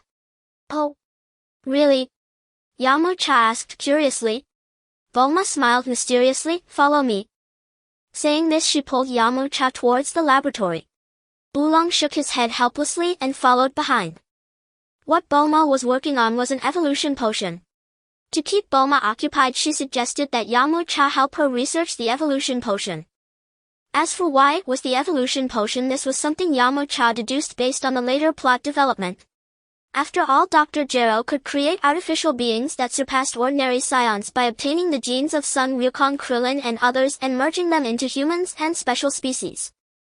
Thus there was no reason that a genetically evolving potion, which is technically easier, could not be developed. In his imagination, the genetic evolution potion would be a type of drug with no side effects that could rapidly enhance human physical strength, allowing even researchers to possess extraordinary power. To his surprise, it only took a little over a month for progress to be made. Soon they arrived at Bulma's laboratory. Inside the laboratory, various advanced instruments flickered with faint glimmers, enveloping the space in a mysterious aura of technology. Bulma excitedly approached an operating table where a delicate test tube containing a liquid that emitted a strange glow was placed. Yamcha, look, this is the prototype of the evolution potion I've been working on. Bulma's eyes sparkled with pride. Yamcha leaned in to closely examine the potion in the test tube, his heart filled with anticipation. It looks great. Please tell me about your current progress. Bulma cleared her throat and began to explain in detail. Currently, this potion has achieved preliminary success in some animal experiments. Those animals showed significant increases in both strength and speed after being injected with the potion. However, there are still some unstable factors such as the uncertain duration of the effects and the possibility of unknown side effects on the animals' bodies. Yamcha nodded and said, it seems that this potion still has many details that need adjustment. This is already an excellent beginning. What are your next plans? Bulma smiled with quiet confidence. I intend to further refine the elixir's formulation to lessen the risk of side effects. At the same time, I will carry out more experiments to ensure the elixir's safety and efficacy. Listening to their exchange, Wulong, puzzled, asked, can this elixir truly make someone as formidable as Yamcha? Yamcha cast a glance at Wulong. This is merely a conjecture for now, it is not certain. Yet if it succeeds, it will profoundly reshape our world. Bulma continued, indeed. But it will demand time and extensive research. Still, I believe there is nothing in this world that this genius young woman cannot accomplish. Yamcha watched Bulma's resolute gaze and felt a warm tide swell within him. He knew that once Bulma set her mind on something, she would throw herself into it without reserve. Very well. I trust you. If you need any assistance, tell me at once. By assistance he meant providing blood and capturing fierce beasts. As the openly recognized #1 martial artist on Earth, earlier gene sample comparisons had used Yamcha's cellular genes. Yamcha did not object to using his genes for experiments. He was confident that any prior samples could never keep pace with the rate at which he himself was improving. Although the Tiandoshan martial arena entered a period of intensive construction, it required no constant oversight from Yamcha. He simply conveyed his ideas and demands to the dedicated construction team. In only a month, the main structure of Tiandoshan's martial arena was finished. Only the trimming and finishing touches remained, and the place was ready for regular use. At dawn, Yamcha carried Bulma and flew straight toward Tiandoshan. Although Bulma had flown before, whether from timidity or intent, she nestled against Yamcha as if a little bird burying herself in his solid chest. According to Jianang Gongxi, the distance to Tiando was only 50 kilometers. For the present Yamcha, it would normally take 10 minutes, but to protect Bulma he reduced his speed, turning a 10-minute trip into half an hour. Tiandoshan had once soared over 1,000 meters. Though Yamcha had leveled its peak, it still retained some 800 meters of height. On the mist-shrouded summit stood a magnificent martial training complex. The first thing to meet the eye was a broad towering gateway whose roof was carved with dragons and phoenixes and whose lintel bore the 4 characters Lengya Daotang. The archaic architectural style exuded a rich nostalgic air, as if it had crossed the river of time and carried with it the weight of ages and the legacy of martial tradition. Behind the gate lay an expansive plaza paved entirely with bluestone slabs spanning dozens of acres, ample room for 100 or more martial cultivators to train. The morning sun spilled a golden glow across the square. 6 dark-skinned men were training there, wearing identical practice robes embroidered with the Lengya emblem. The 3 at the head were performing fist techniques, with every move imbued with force, the gusts of their punches whistling through the air. The form they practiced was the Lengya Fengfeng Quan, Yamcha's signature fist. After Yamcha's meticulous refinement, the Lengya Fengfeng Quan had risen above ordinary pugilistic arts and could truly be considered a top-tier fist technique. Correspondingly, its cultivation became more demanding. To aid his disciples, Yamcha subdivided Lengya Fengfeng Quan into 5 grades: entry, proficient, minor achievement, great achievement, and transcendent mastery. He then correlated each grade with combat power. Entry-level Langya Feng Feng Quan equated to 10 points, E proficient 20-30 points, minor achievement 30-40 points, E great achievement 40-50 points, transcendent mastery 50-60 points. Wei La possessed the highest combat power among the six and was thus the first to bring Langya Feng Feng Quan to the entry stage. After a month of arduous training, he had already reached the proficient level, his combat power at 21 points. Next was Ma Ke. His Langya Feng Feng Quan was also commendable. He had advanced far within the entry tier, and with a little more effort he would break through to proficient. His current combat power stood at 18 points. Although his power lagged slightly behind Wei La, Ma Ke's special aptitude for absorbing blows meant his practical strength matched Wei La. When Senji was a bit weaker, his entry-level Langya Feng Feng Quan yielded 12 points of combat power. As for the other three, their combat power remained low. They had not yet reached the entry threshold of Langya Feng Feng Quan. Still practicing the form had raised their power considerably, now hovering around 8 or 9 points each. Behind the plaza stood several pavilions and towers arranged with tasteful symmetry, their upturned eaves and ornate brackets, carved beams and painted rafters forming an elegant ensemble. Vermilion pillars and bluish-gray tiles complemented each other, catching the sunlight and gleaming with a hint of mystery. Within the pavilion, stone tables and benches were neatly set for cultivators to rest and savor the mountain's tranquil serenity. The towers rose toward the clouds, their lattice windows carved with exquisite patterns that evoked an austere ancient beauty. To harmonize the architecture with the environment, they transplanted flora, introduced mountain springs, and thereby fused nature with construction so that the whole truly reflected the concept of Tao. In the distance the mountains rolled on and clouds wandered among the peaks like a fairyland.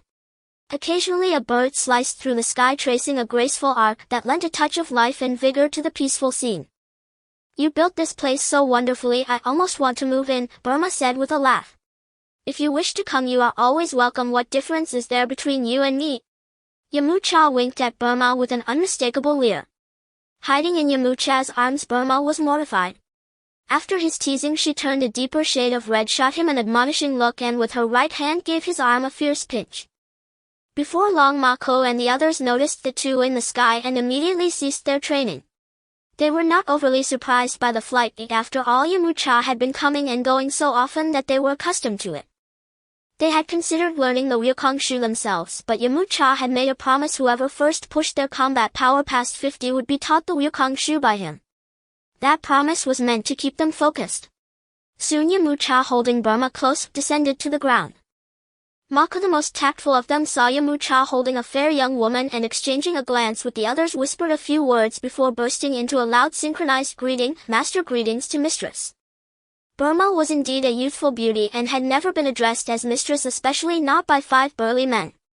She only nodded slightly, then turned her face into an annoyed scowl and pinched Yamcha's arm hard. Yamcha feigned pain, baring his teeth in mock distress, and then turned to Ma Ke with a thumbs up. Yamcha led the group towards the back of the pavilion, and soon they arrived at a flat clearing. At that moment, Bulma threw a capsule onto the ground, and with a loud bang it exploded. In the next second, a hemispherical metallic structure appeared in the clearing. They had certainly seen the multifunctional capsules produced by the Capsule Corporation, but the purpose of this fully metallic house was not immediately clear. "Master, what is this house for, and why is it made of alloy?" Mark asked with curiosity. "Yes." Other disciples echoed in agreement. "Want to know?" Yamcha smiled slightly, glancing at a few of them with a sly expression. Seeing Yamcha's cunning expression, Bulma realized he was up to something and chose not to expose him. Mark and the others nodded in response. Yamcha opened the large door and stepped inside first, followed closely by Mark. However, upon entering the room, he was somewhat surprised to find that there was no furniture inside. The only thing visible was the metallic gleam of the walls, with nothing else present. Once all 6 of them had entered, Yamcha closed the door. "Why didn't Master's wife come along?" Vera noticed that Bulma had not followed them in and felt a bit doubtful. "Why is there nothing here?" Mark looked around and murmured. After they had scanned the room for a while, Yamcha suddenly reminded them, "Are you all ready?" "Ready for what?"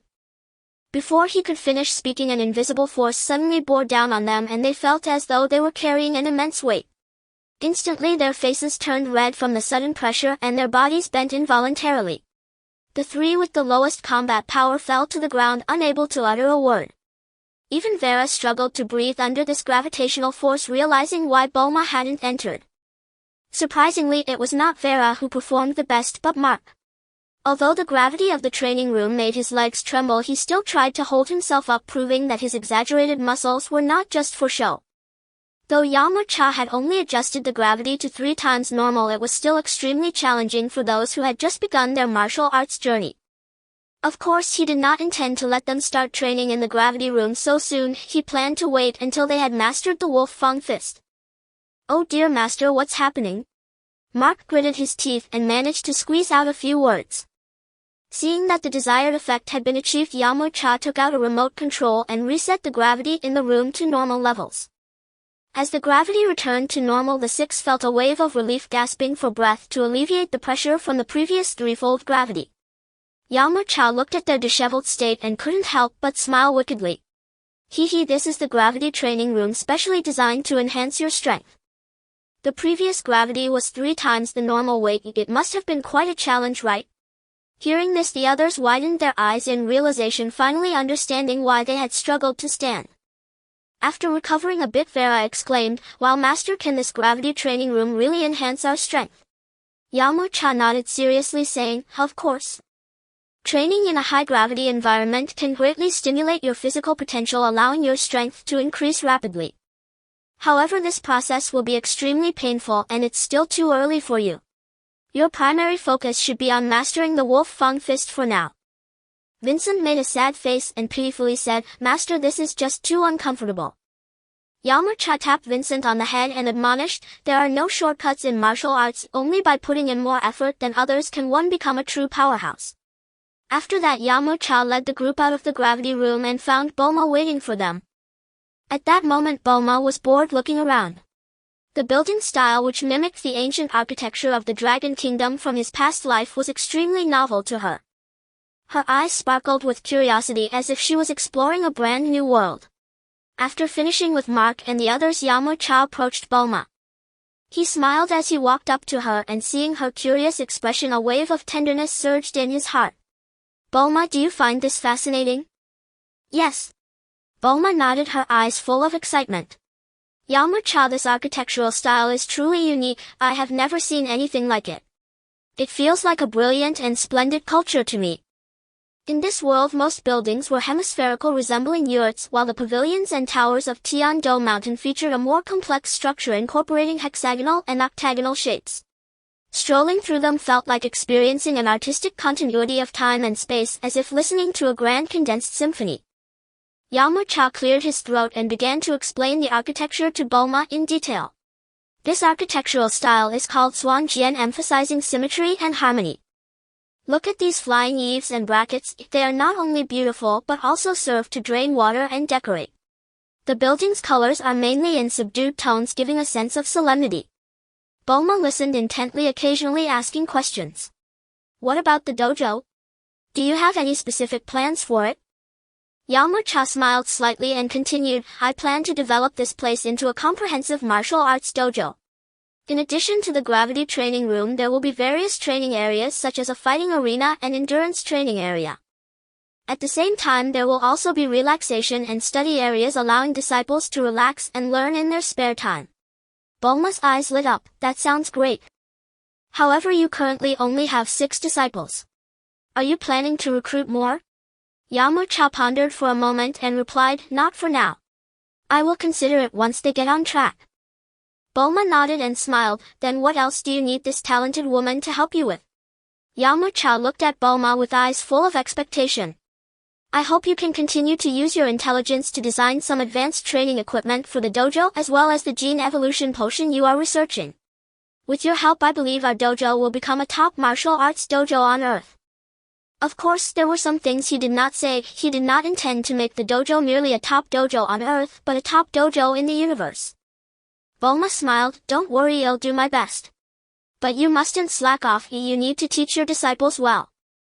Yamcha held Bulma's hand and said solemnly, "I will. This will be my future career, to make this dojo a sanctuary for martial arts enthusiasts." Seeing Yamcha put so much effort into one thing, Bulma felt a wave of happiness and smiled. Bulma stayed until the afternoon before leaving. Afterwards Yamcha found the 6 who were cultivating and said, "During this time we have been busy with construction and the master has not truly led you in cultivation yet. We've been looking forward to the master leading us in cultivation for a long time." Upon hearing that Yamcha would take them for training, the 6 immediately showed expressions of joy. "Without further ado, let's run around Tiendo Mountain for 100 laps. 100 laps. Hearing Yamcha's instruction, Vincent was instantly deflated. "Less talk, follow me," Yamcha shouted, leading the way down the mountain. Unlike Master Roshi, who would rest while his disciples trained, Yamcha took the initiative. Seeing that Yamcha had already started running, Mark and the others said nothing further and stiffly followed behind. At this moment, after a month of renovation, Tiendo Mountain had a narrow staircase built from the gate to the foot of the mountain, making it easy to go down but difficult to come back up. As long as they didn't faint, Yamcha pushed himself to train hard until the sun set and the group finally returned to the dojo. After arriving at the dojo, Yamcha led the 6 in practicing the Wolf Fang Fist for half an hour. "From now on you all need to run 100 laps around Tiendo Mountain every day." After explaining the training plan to his disciples, Yamcha returned to the backyard. For Yamcha, training his disciples was just an appetizer. The real training was about to begin. He re-entered the gravity room and adjusted the gravity to 20 times normal. Thus began a day of formal training. The 20 times gravity meant Yamcha had to endure immense pressure. Every movement became incredibly difficult, as if he were carrying a heavy mountain on his back. However, Yamcha showed no signs of retreat. He gritted his teeth and worked hard to train in this extreme gravitational environment. Sweat poured down like rain, soaking his clothes. His breathing became heavy and rapid, but his eyes were filled with determination. In this high-gravity environment, he constantly challenged his limits and awakened the potential of his body. He repeated various movements over and over, from simple punches to complex combinations of moves. Each effort brought him closer to his goal. Time seemed to stretch in the gravity room, but Yamcha remained completely oblivious. He was entirely immersed in his training, forgetting everything outside. When he finally felt completely exhausted, he slowly stopped his movements. At that moment, despite his extreme fatigue, he was filled with a sense of accomplishment. He knew he had taken another solid step forward. Yamcha exited the gravity room and walked to the open space in the backyard. He took a deep breath, savoring the tranquility of the night. The moonlight enveloped him as if applauding his efforts. However, he did not feel happy at that moment. With the increase in his combat power, his control over his own chi had diminished. In martial arts, there are 3 essential elements: essence, energy, and spirit. In this world, essence refers to physical strength, spirit refers to mental strength, while chi represents the combination of both. In the Dragon Ball world, the essence, energy, and spirit have a crucial influence on martial artists. Physical strength is the foundation for martial artists, allowing them to have greater endurance and explosiveness in battle. With powerful physical strength, martial artists can endure stronger attacks and execute more potent techniques. Just like Sun Wukong, whose body has been honed through countless battles, can unleash astonishing strength at critical moments to defeat formidable foes. Mental strength serves as the internal pillar for martial artists. A firm belief, tenacious will, and fearless courage are all manifestations of mental strength. In battle, mental strength enables martial artists to stay focused, unaffected by external distractions, and perform at their best. When facing powerful opponents, mental strength can unleash the potential of martial artists, allowing them to surpass themselves and create miracles. For instance, Vegeta's indomitable spirit allows him to constantly surpass his limits in battle. Chi, as the amalgamation of physical and mental strength, is the core embodiment of a martial artist's power. Martial artists can enhance their attack power, defense, and speed by controlling their chi. They can sense their opponent's chi to predict their actions and formulate corresponding battle strategies. Training in the gravity room allows Yamcha to quickly improve his essence, but his spirit does not see much enhancement. Unlike the Saiyans, he cannot continuously improve simply by being in the gravity room. As a human from Earth, to enhance his spirit, he needs to align more closely with nature and cultivate his temperament.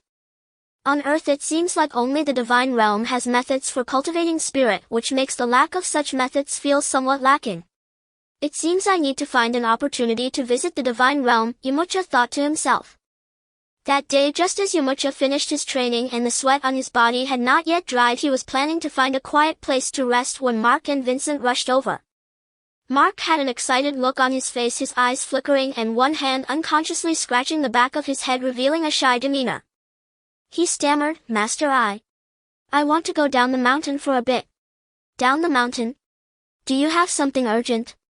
Yamcha asked with a smile. "Not really. I heard from the delivery person that a famous female singer is coming to West City for a concert tomorrow, so I wanted to go see." Mark seemed disinclined for Yamcha to know the details, brushing it off casually. "It can't be that simple. With your personality, how could you appreciate music? Isn't there something fishy about this?" Yamcha looked at Mark's nervous and shy demeanor, instantly intrigued, and continued to press for answers. After a pause, he gathered his courage and continued, "The female singer coming for the concert is named Miguel. She is my childhood friend and I haven't seen her for over half a year." "Is she pretty?" Yamcha asked with a smile, continuing to inquire. Mark's eyes instantly brightened as if stars were twinkling. He excitedly said, "Miguel. She's exceptionally beautiful. She has long golden hair cascading like a waterfall, slightly curled and shimmering with an enchanting luster under the sunlight. Her eyes are like deep blue sapphires, clear and bright as if they can see through one's soul. Her lips resemble the delicate petals of a rose, always adorned with a warm smile. Her singing voice is like heavenly music. Every time she sings, it captivates the heart." As Mark described Miguel's appearance, he immersed himself in beautiful memories, his face filled with infatuation. "Haha, you really like her?" Yamcha asked. Mark replied casually. But realizing his response, he immediately backtracked, saying, "No, we're just ordinary friends." Yamcha looked at Mark's expression and couldn't help but laugh. After a moment he said, "Haha man, what's there to be embarrassed about? Since you like her, you should pursue her bravely. In that case, they'll give you a day off. You've been working hard on your training, so take some time to relax." Hearing Yamcha's words, Mark was immediately ecstatic. He exclaimed, "That's great." Just as Mark was about to run back, Yamcha's voice came again. "Wait a minute." Mark's excitement waned, fearing Yamcha had changed his mind. Yamcha then said, "By the way, can you prepare 2 tickets for me too?" Mark was stunned, quickly realizing that Yamcha was preparing to take Bulma to the concert. In his previous life, Yamcha, as a member of the Moonlight clan, always had little money in his pockets. He had always been deterred by the high price of concert tickets, but for the current Yamcha this was no longer an issue. The next afternoon on the street, a gentle breeze brushed by, carrying a hint of freshness. Yamcha appeared at Bulma's doorstep. Although he had been away for a while, the Capsule Corporation's robots recognized him and easily let him into the building. Before he could sit down, a cheerful voice rang out. "Isn't that Yamcha? Are you here to see our Bulma? Bulma is busy in the lab. Do you have time to have dinner with me?" The speaker was none other than Bulma's mother, Bikini. It could be said that Bikini was the person Yamcha feared meeting the most at Capsule Corporation. Every time he saw her, he would be left blushing. "No, Madam Brief, I'm planning to take Bulma to see Miguel's concert," Yamcha said awkwardly with a smile. "A concert? How romantic." "My husband is not as romantic as you," Bikini sighed.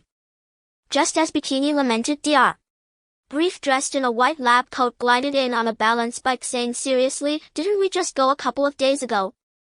How can you old man compare with the young ones?" Bikini rolled her eyes at Dr. Brief and walked away somewhat speechless. "A concert? You're talking about that Miguel, right?" Dr. Brief leaned closer to Yamcha, smiling as he asked. Everyone has their hobbies, and Dr. Brief's passion is music. It can be seen from the original work that he is quite obsessed with music and has a deep understanding. Even when building a spaceship, he doesn't forget to install sound equipment. "Oh, Dr. Brief, you know that female singer?" Yamcha asked curiously, clearly recognizing that Dr. Brief often keeps up with the concerts in West City, otherwise he wouldn't have reacted so quickly. "I heard she's a very promising new singer," Dr. Brief replied seriously. "Why don't we go see it together, Doctor?" Yamcha, unsure of Dr. Brief's intentions, casually said, "Never mind. If Bulma finds out I'm going to the concert with her, I won't have a good time." Dr. Brief said regretfully. Clearly Bulma holds a very high position at home. Even her father, Dr. Brief dares not offend her easily. This has fostered Bulma's fearless personality, allowing her to roam around seeking Dragon Balls. After Bulma finished getting ready, she emerged wearing an orange dress, her fluffy blue hair still glistening with droplets of water, resembling a fairy just emerging from the water, and she had grown even more enchanting with age. Let's go. Bulma immediately took Yamcha's arm and smiled. Before Yamcha arrived, he had already communicated with Bulma through the communication device. Upon hearing that Yamcha had arrived, she quickly set aside what she was doing, freshened up, and came out. Bulma, you look stunning. Yamcha, unable to resist complimenting Bulma as he caught a whiff of her fragrance, said, Of course. Bulma playfully winked at Yamcha, resembling a lark. Then the two hurried towards the concert venue. When they arrived, they found a sea of people bustling with excitement. The stage was lit up vibrant and colorful. Yamcha held Bulma's hand tightly, afraid of getting lost in the crowd. They found their seats and eagerly awaited the start of the concert. Even though there were many people, Yamcha spotted Mark and Vincent sitting in the front row at a glance. Mark spared no effort to ensure he could see Miguel as soon as possible. Yamcha and Bulma were seated in the middle of the audience, a location known for its good atmosphere, which was what Yamcha had requested. For him, attending a concert was all about enjoying the lively ambience. He saw Mark eagerly watching the stage, but the concert hadn't officially started and there were no performers on stage yet. Stop staring, the show hasn't started yet, Vincent teased. As Mark's close friend, Vincent naturally knew how infatuated Mark was with Miguel, and the reason he trained in martial arts was also because Miguel once mentioned that she liked tall men who could protect her. I just want to see Miguel as soon as possible. Mark only wore a goofy smile, not denying Vincent's words. Just then an unpleasant voice broke in from the side. Humph, with that silly look of yours, do you really think you can meet Miguel? Have you looked in the mirror to see if you deserve her? The speaker was a young man dressed in a suit with slicked back hair, none other than Tian Zhongjiao, a familiar face to Mark, who looked significantly more attractive than Mark. Tian Zhongjiao wore a disdainful expression, raising his middle finger at Mark, fully provocative. Upon hearing this, Mark immediately erupted in fury. Tian Zhongjiao, what are you saying? You are not worthy to meet Miguel. Tian Zhongjiao confronted him right away, and Mark, adopting a less is more attitude, chose not to argue. However, Tian Zhongjiao mistook Mark's restraint for weakness and became increasingly aggressive. With his arms crossed, Tian Zhongjiao smirked mockingly. Why am I not worthy? Do you have more money than I do? Can you help Miguel? The three questions hit Mark hard, leaving him momentarily speechless. After all, Tian Zhongjiao was the son of a wealthy man, and the three of them had been classmates in high school, parting ways after graduation. Miguel was noticed by an entertainment company and joined their training while Mark sought knowledge and honed his martial arts skills. Suddenly Mark had an idea and smiled. Miguel is not the kind of person who only cares about money and power. She likes men like me, strong and valiant. You, on the other hand, should just give up. Me, a weakling? Tian Zhongjiao burst into laughter, then unbuttoned his suit to reveal his well-toned muscles underneath. After graduation, Tian Zhongjiao was not idle. He paid a hefty price to train at an ancient martial arts school. After 6 months of rigorous training, his strength had greatly improved, and he came to Miguel's concert to show her his transformation. What? You have started training in martial arts too? Mark exclaimed in surprise. Is it surprising to you? You are no match for me now, Tian Zhongjiao replied confidently. Although his talent was average according to the masters at the martial arts school, even seasoned fighters with years of experience were no match for him, let alone a student who had just graduated from high school. In Tian Zhongjiao's eyes, Mark was still the ordinary person he remembered, possessing some strength and decent fighting skills. It's just useless muscle. Do you really think that a few days of training can surpass me? I have been training with the champion of the World Martial Arts Tournament, Yamcha. Mark boasted.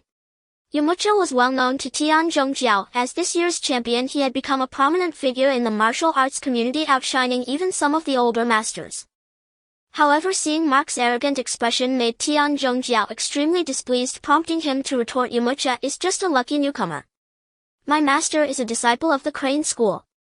The Crane Master is different from the Turtle Master. The Turtle Master enjoys a carefree life on a remote island, while the Crane Master seeks a life of wealth and power in the city, rarely appearing in the martial arts community, much like the Turtle Master.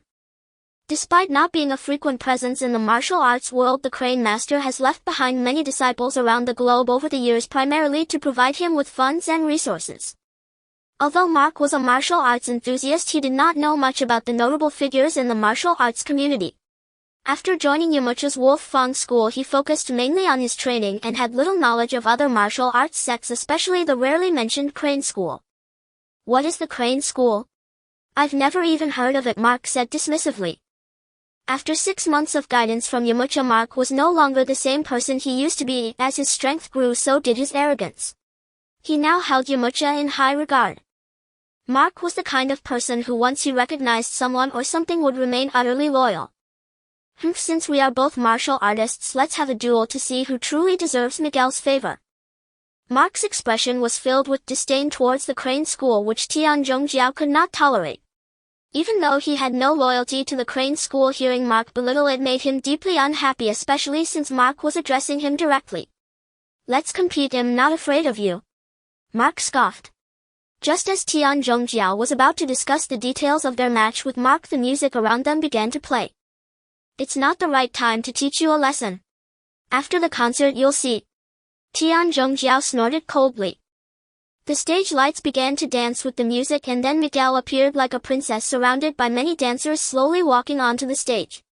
The music combined with Miguel's melodious voice flowed into the hearts of every audience member like a clear spring. The audience's emotions were instantly stirred, creating an incredibly harmonious atmosphere. Miguel really has something special about her. Yamcha chuckled. Though he hadn't listened to much music since arriving in this world, he had followed many music shows in his past life. Miguel's unique voice and beautiful singing could rival even the most acclaimed singers from his previous life. You know music? Or are you just looking at her? Bulma teased. Yamcha was taken aback. This was a tricky question, as a wrong answer could lead to Bulma's powerful punches. How could that be? The most beautiful girl in the world is right beside me, Yamcha said without skipping a beat. You have good taste. Bulma smiled with satisfaction, then turned back to watch Miguel's performance on stage. Seeing that Bulma didn't pursue the topic further, Yamcha visibly relaxed. He was not a seasoned player in matters of the heart and didn't know how to respond if Bulma kept questioning him. Fortunately, Bulma was not the kind of unreasonable woman from his past life. As the concert continued, the audience's enthusiasm was gradually ignited. When the moment reached its peak, the audience stood up waving their glow sticks and swaying to the music, letting go of all their worries and enjoying this unforgettable moment together. This is the charm of music. Happy times are always fleeting, yet the 2-hour concert quickly came to an end. Yamcha and Bulma didn't linger long and followed the crowd out of the venue. However, Mark, Vincent, Tian Zhongjiao and others did not leave immediately. They headed towards the backstage. Just as Miguel, who had just changed out of her outfit, was about to freshen up, she heard voices arguing outside. This is the backstage, a resting area for the performers. Please leave, the security guard said, blocking several tall men. However, in front of Mark and Tian Zhongjiao, the guard's voice unconsciously softened. Though the security guard was not a martial artist, he came from a military background and instinctively felt the danger posed by the men in front of him. Let us in, we are friends of Miguel. Please just let us in. No way. Although the security guard felt a bit anxious, he firmly stated his duty. Why waste words with him? Tian Zhongjiao snorted and walked straight in.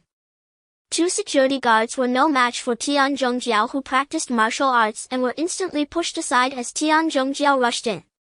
Seeing this, Mark and Vincent also followed closely behind. After Tian Zhongjiao and the others burst into the backstage dressing room, they encountered Miguel.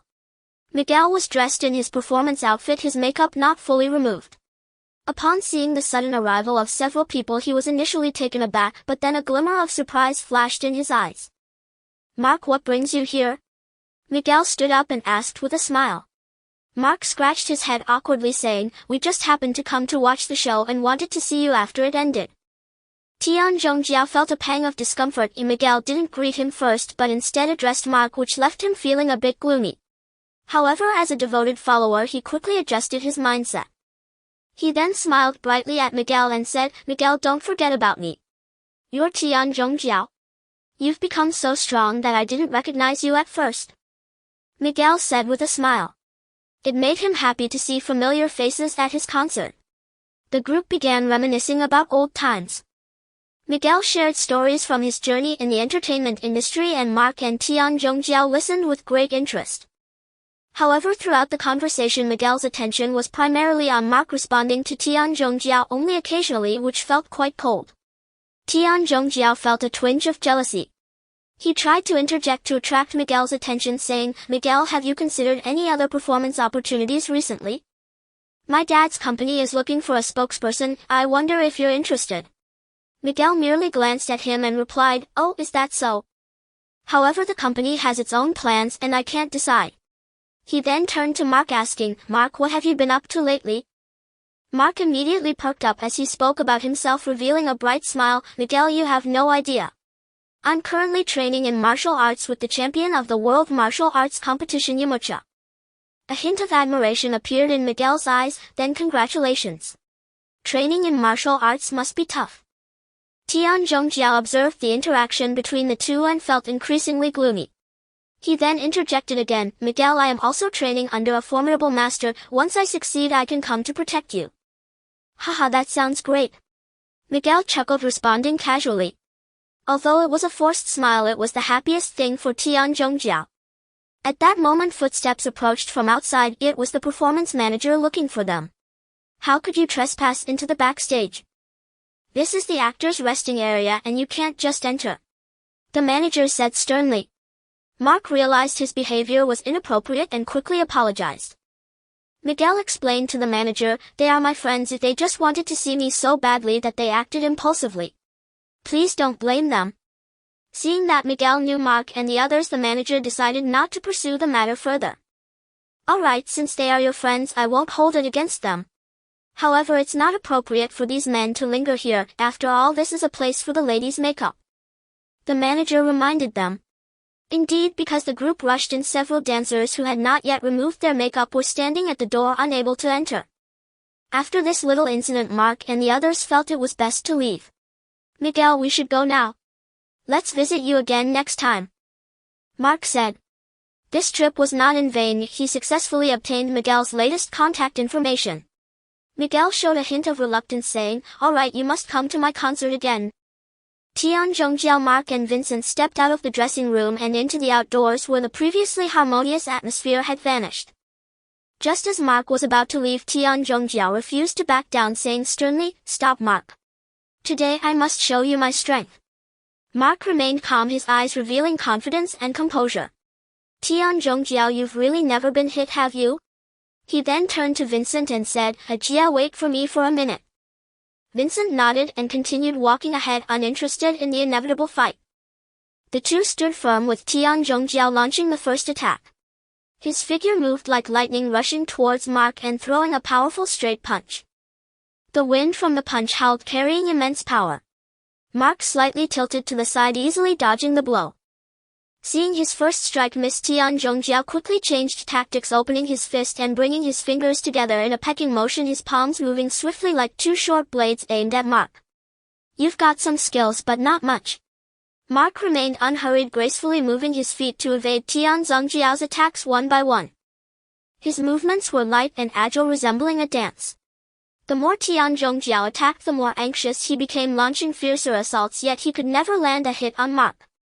"You're really weak, Tian Zhongjiao." Mark wore a slight smile, reflecting disdain. Tian Zhongjiao looked at Mark's arrogant demeanor, his expression faltered.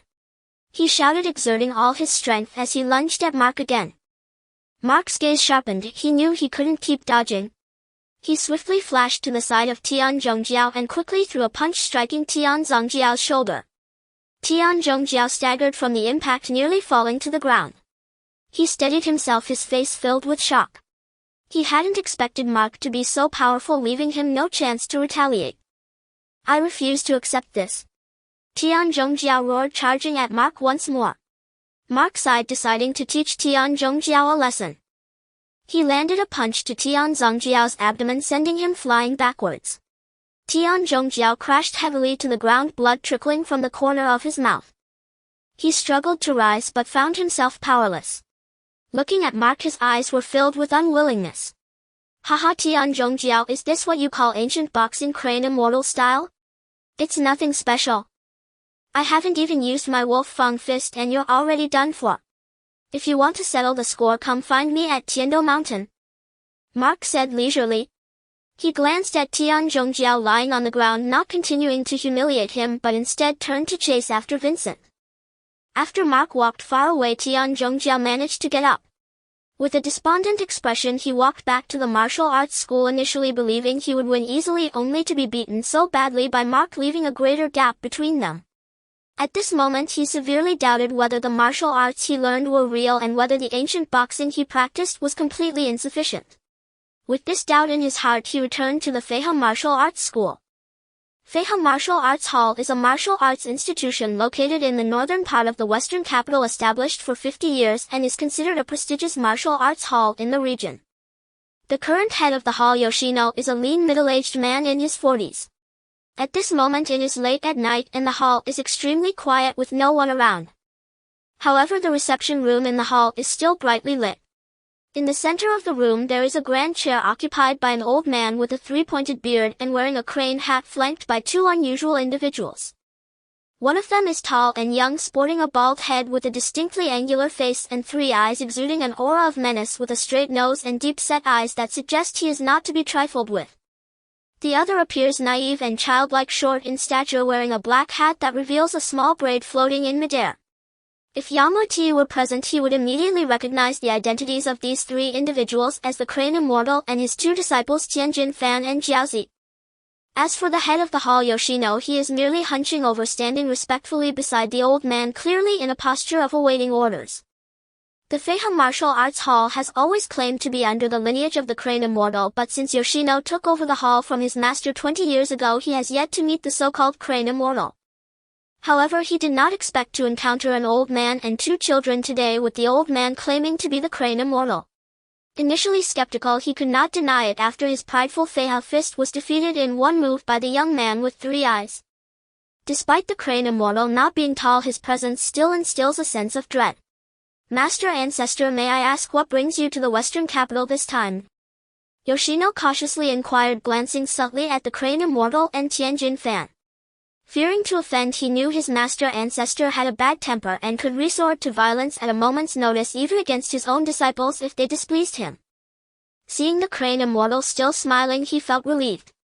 I haven't been out for decades and I've just taken on two new disciples. I thought I'd bring them out to see the world.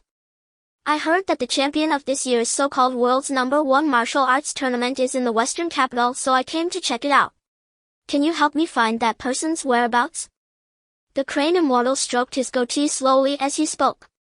Since hearing that the Turtle Immortal's disciples appeared in the world's #1 martial arts tournament but did not win, losing to an unknown figure, the Crane Immortal has somewhat underestimated the Turtle Immortal. He came to the western capital with the intention of having Tianjin Fan defeat the tournament champion so that he could thoroughly humiliate the Turtle Immortal when they met. Suddenly Tanaka Jiao barged in recklessly. Yoshino immediately revealed an expression of displeasure, but upon seeing Tanaka Jiao's disheveled appearance, his annoyance quickly turned to surprise. Tanaka Jiao, what happened to you? Why did you barge in so recklessly? Yoshino asked, frowning. Tanaka Jiao, with a face full of shame, lowered his head and said, Master, I got into a fight and lost badly. Oh. With your strength there are few opponents in the western capital. Who could defeat you like this? Tanaka Jiao bit his lip, saying, It's someone named Mark. I thought I would win for sure, but unexpectedly he easily defeated me. That person even said that our Feihe Fist is complete trash and that the Crane Immortal lineage is nothing to be seen. Tanaka Jiao sought out Yoshino, hoping he would take action against Mark. Yoshino snorted coldly, saying, This person has some nerve to insult my Feihe sect and the Crane Immortal lineage. What is his background? He said he is a disciple of Yamcha from the Wolf Fang sect, Tanaka Jiao replied. Yoshino murmured, his expression suddenly brightening. He had intended to look for Yamcha but did not expect to receive information about his whereabouts so soon. Afterward, Yoshino asked Tanaka Jiao for more details. As for Mark, this minor character was not a concern for them. The next day at Tiando Mountain, the thick fog in the mountains had yet to clear when Tanaka Jiao led Yoshino, the Crane Immortal, Tianjin Fan and others to Tiando Mountain. Master Yamcha is right here. Tanaka Jiao pointed at the gate with the Wolf Fang sect plaque, a fierce look on his face. Through Yoshino he already knew the identities of the Crane Immortal and his two companions, and knowing the Crane Immortal's strength he could foresee Mark's demise. This Yamcha is quite exquisite, the location he chose is excellent. The Crane Immortal smiled as he looked at the entrance of the Wolf Fang sect. The Wolf Fang sect itself has few members and a large area, unlike those major sects that have guards at their gates. The Crane Immortal and his companions entered the Wolf Fang sect without any hindrance. It wasn't until the five of them stepped into the training ground that the most powerful fighter Vera immediately noticed them. Vera flashed forward and asked loudly, "Who are you and what are you doing at our Wolf Fang dojo?" Tiendo Mountain is located on the outskirts of the western capital, rarely visited except by some travelers. The group before him clearly did not resemble tourists, causing him to sense something amiss. The Crane Immortal merely smiled and did not respond to him. Vera was not even worthy of conversation. "Bring Yamcha out," Tanaka Jiao said arrogantly. At this moment Mark and his group also rushed over, and upon seeing his old acquaintance Tanaka Jiao, Mark sneered, "Tanaka Jiao, haven't you learned your lesson from yesterday? Today you brought these people over to cause trouble, did you?" "Mark, today my master is here. I'm not afraid of you." Tanaka Jiao, recalling yesterday's humiliation, felt his face turn pale and stammered. Yoshino shook his head, feeling deeply disappointed in Tanaka Jiao's performance, yet he still stepped forward. "Are you Mark? Is it you who said my Feiha sect is garbage?" Mark, looking at the middle-aged man before him, showed no fear and replied, "Is that so?" "Young man, hasn't your master taught you that disasters come from the mouth?" Yoshino said sternly. "He hasn't," Mark replied indifferently. "Truly a formidable youth. Today I shall teach you on behalf of your master." Yoshino leaned forward, rising gracefully, his right hand transforming into a claw aimed directly at Mark's face. Although Mark appeared carefree, he was not careless. As soon as Yoshino made his move, he reacted immediately. In their first exchange, Mark realized that Yoshino was not a weak opponent. After all, Yoshino is a descendant of the Crane Immortal. While he had not received direct guidance from the Crane Immortal, he had already mastered the Hall's ultimate technique, the Feiha Fist, to an extraordinary level. Mark did not hold back, either executing the Wolf Fang Fist to its fullest extent. However, he still found himself in peril. Soon he bore several claw marks and red spots on his body. The Flying Crane Fist embodies both the crane's ethereal lightness and its lightning-swift agility, leaving Mark in acute distress. Not only was its assault blisteringly fast, but its unpredictable, ever-shifting patterns rendered it utterly inscrutable, clearly exposing Mark's lack of combat experience. Mark's heart tightened with quiet alarm. He had not anticipated Genya's extraordinary prowess. He continuously adjusted his rhythm, straining to discern an opening in Genya's defense. Yet Genya's Flying Crane Fist flowed like clouds drifting across water, effortless, seamless, and profoundly elusive. "Humph. Young man, you finally grasped my strength." Genya sneered coldly, his strikes growing ever more ferocious as though determined to crush Mark utterly. Gritting his teeth, Mark summoned a surge of stubborn resolve. Though relentlessly on the defensive, his formidable resilience held firm, no sign of collapse yet. Suddenly he recalled Yamcha's battle teachings and insights gleaned from his own cultivation. He resolved to shift strategy. Abandoning blind offense, he would adopt a defensive posture, waiting, watching, poised to strike at the perfect moment. He focused intently, dissecting every motion Genya made, searching for the faintest flaw. Genya, noticing Mark's sudden tactical pivot, felt a flicker of surprise. Yet he did not relent. Instead, he intensified his assault. Though Mark's defense grew tighter, prolonged defense inevitably invites vulnerability. Soon he absorbed over a dozen precise blows. Had Mark not possessed extraordinary physical fortitude, another fighter would have fallen long ago. His cultivation was simply too brief. Decades of martial mastery separated him from Genya. "Well done, young man. Your endurance is remarkable." Genya's pride stung, and Mark had withstood his onslaught far longer than expected. Behind him stood Master Rashi, and Genya had come precisely to impress him, hoping for guidance. Now that chance lay in ruins. He could scarcely believe it. A youth not yet 20 had pushed him to such lengths. As Master Rashi's expression darkened further, Genya's resolve hardened into cold fury. Seizing Mark's momentary lapse, Genya's right hand snapped shut, transforming instantly into a razor-sharp crane's beak, aimed straight for Mark's eyes. A direct hit would have blinded him irrevocably. At the instant Genya's fingers neared Mark's eyes, Vera, who had remained motionless until now, flashed forward, seized Genya's wrist mid-strike and declared icily, "That is enough, sir. There is no need for such lethal intent." "Ha, he's just another fool rushing toward death." Genya shrugged indifferently. He had come to kill, not to negotiate politely.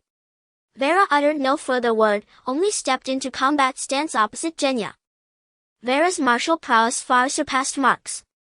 She was their most disciplined disciple, daily completing Yamcha's rigorous training, then adding hours of self-directed practice. Even on the rare day Yamcha granted them rest while others descended the mountain to play, Vera remained alone honing her art. Thus her Wolf Fang Fist advanced most rapidly. Within half a year she attained minor mastery, her combat power surging to 33. Mark's Wolf Fang Fist by contrast remained only at proficiency, his combat power standing at 25. Perhaps emboldened by Mark's earlier clash with Genya, neither fighter wasted time probing, they engaged full force, holding nothing back. Though both wielded the Wolf Fang Fist, their contrasting temperaments shaped distinct styles. Mark's technique favored bold sweeping motions. Vera's, however, was agile and mercurial, perfectly embodying the art's cunning ferocity and ruthless precision. When her Wolf Fang Fist clashed head-on with Genya's Flying Crane Fist, she not only held her ground but gained a subtle edge. Even when Genya's Flying Crane Fist landed occasional blows, they only inflamed Vera's savage intensity. The duel raged, fists howling through air, figures blurring in relentless exchange. Vera's Wolf Fang Fist surged like a ravenous wild wolf, darting across the battlefield with lethal grace, each strike infused with merciless resolve. Her gaze remained unshaken, unmoved by Genya's onslaught. Within Genya quiet astonishment stirred. He had been stunned twice today, both times by youths. His Flying Crane Fist, though sharp and commanding, seemed strangely diminished before Vera. He cycled through techniques desperately seeking her weakness, but her defense was impenetrable, flawless. "Humph, don't grow too arrogant, boy," Genya roared, redoubling his assault. His body soared like a crane in flight, arms transforming into lethal talons as he lunged again and again. Vera responded with icy composure, dodging with uncanny grace, then countering with blistering speed. Her fists fell like a storm upon Genya, forcing him into repeated retreat. "Your Flying Crane Fist is nothing extraordinary," Vera scoffed, her aura swelling, fierce, untamable, like an unconquerable beast. Genya's face darkened. He knew he could not sustain this. To avoid utter defeat he must reverse the tide, immediately. Drawing a deep breath, he recalibrated his stance, and launched a fresh assault. This time his Flying Crane Fist descended like a hurricane, relentless, overwhelming, unstoppable. Vera met him without hesitation, surging forward to meet the storm. Their battle ignited into white-hot intensity, neither yielding an inch. "How disgraceful! Annihilate them!" Master Roshi, who had watched in silence until now, spoke at last. His voice was soft, yet beneath its calm surface ran a chilling absolute finality. He had grown weary of this tedious spectacle, and wished to proceed to the matter at hand. With a single raised hand, Master Roshi unleashed a devastating energy blast, intending to obliterate both Vera and Genya in one stroke. By the time they sensed it, evasion was impossible. They could only stare paralyzed as the blast hurtled toward them, terror flashing in their eyes. Boom! A violent shockwave erupted, followed by a gale so fierce it hurled bystanders skyward. Only Master Roshi, Tien Shinhan, and Kaiatsu remained unmoved. Even Tanaka, Kaku, and Mark, standing safely aside, were flung backward by the blast's concussive aftershock. As dust settled, Vera and Genya staggered upright, shaken, breathless, hearts still pounding. Dazed, they stared blankly at Yamcha, who now stood calmly between them. It was Yamcha who had intercepted Master Roshi's attack. Though Yamcha had not intervened immediately, his spiritual perception had reached extraordinary depth. He had sensed Master Roshi's approach to Mount Tenkai long before their arrival, and deliberately withheld action. Over these past 6 months, as their strength grew, Mark and the others had grown complacent. Yamcha intended for Master Roshi's party to deliver a sobering lesson, that beyond them lay greater masters, vaster skies. But when Master Roshi fired that energy blast, Yamcha had no choice but to act. Yamcha stood before Vera like a deity descended from the heavens. "Master, you finally came out," Vera exclaimed excitedly upon seeing Yamcha. Yamcha nodded at him and then walked towards the Crane Hermit and his companions, smiling as he said, "Crane Hermit, you seem quite fiery. Not even sparing your own people?" Just a useless waste staying here is embarrassing. The crane hermit smiled as if discussing something trivial, then scrutinized Yamcha and said, "You must be Yamcha. You actually know me." Although the previous energy wave did not exhibit all his power, it still had roughly half of its original attack strength. The crane hermit, like the turtle hermit, mostly remained hidden from the world. Although many had heard of him, most modern warriors did not recognize him personally. Yamcha's immediate recognition of his identity surprised him. Yamcha smiled slightly, his eyes revealing a hint of calm. "Crane hermit, as a venerable figure in the martial world, you are quite strict with the younger generation." The crane hermit could see that while Yamcha's words were flattering on the surface, his eyes carried pride and mockery. He then snorted coldly, "Decades of cultivation and you can't even defeat a youth. Truly a disgrace to the crane school." The crane hermit brought Tien Shinhan and others here, clearly targeting Yamcha. Yamcha replied straightforwardly, "I am also a youth. I wonder if crane hermit could offer me some guidance." "Your opponent is not me, it is him," the crane hermit said with a smile, pointing at the person behind him. Tien Shinhan slowly stepped forward, his sharp gaze fixed on Yamcha, resembling a bloodthirsty tiger. He arrogantly stated, "You are the champion Yamcha of the world's martial arts tournament. You don't seem too impressive." On the surface, Yamcha appeared to be of similar age to him and seemed even younger. Faced with a peer, Tien Shinhan did not believe he would lose. Yamcha replied lightly, "The world's martial arts tournament is merely a competition. Being a champion is just a hollow title."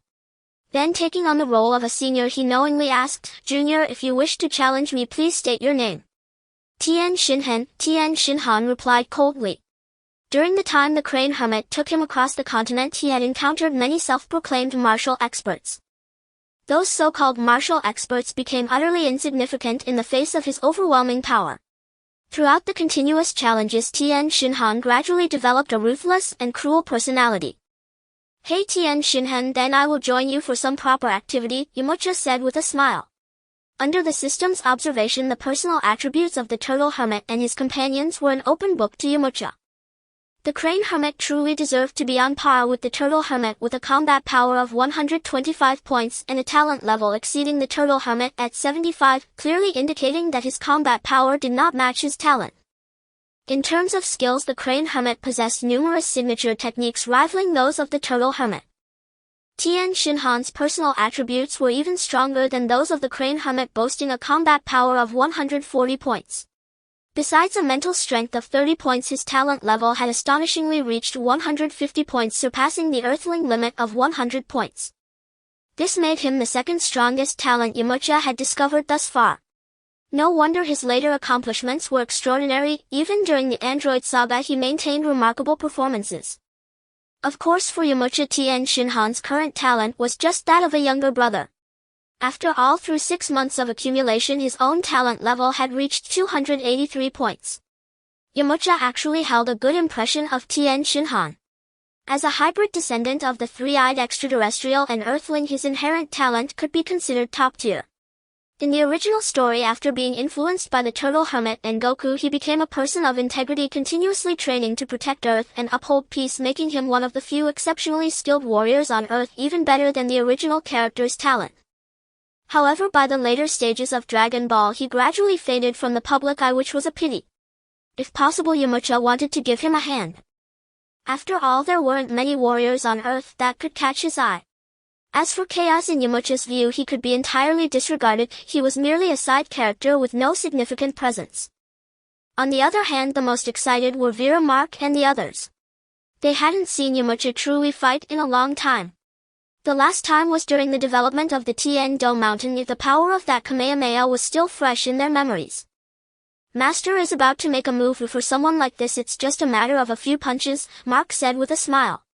The longer he stayed with Yamcha, the more he believed in his strength. That may not be the case. The attack from that old man was not inferior to Master's energy wave from half a year ago. Moreover, the old man had Tien Shinhan take action, clearly having some confidence. Vera frowned slightly. Having just escaped the brink of death, he finally understood that his strength was still far from that of true experts, crushing the pride that had just surged within him. After Yamcha accepted Tien Shinhan's challenge, he appeared completely relaxed, moving his body in place without treating Tien Shinhan as a serious opponent, not a trace of tension visible. Seeing Yamcha's calm demeanor, Tien Shinhan also wore a half-smile, coldly saying, "Humph. Don't talk big, don't address me in the tone of a senior. Keep talking to yourself over there. I will soon show you the might of the Crane School." The battle between Yamcha and Tien Shinhan was about to ignite, and their auras continuously escalated, seemingly igniting invisible sparks in the air. The people around them stepped back, nervously watching the impending fierce battle. As the momentum rose, Tien Shinhan noticed that Yamcha maintained an aura equal to his own. In this contest of aura, Tien Shinhan realized he was at a disadvantage. "So what do you say?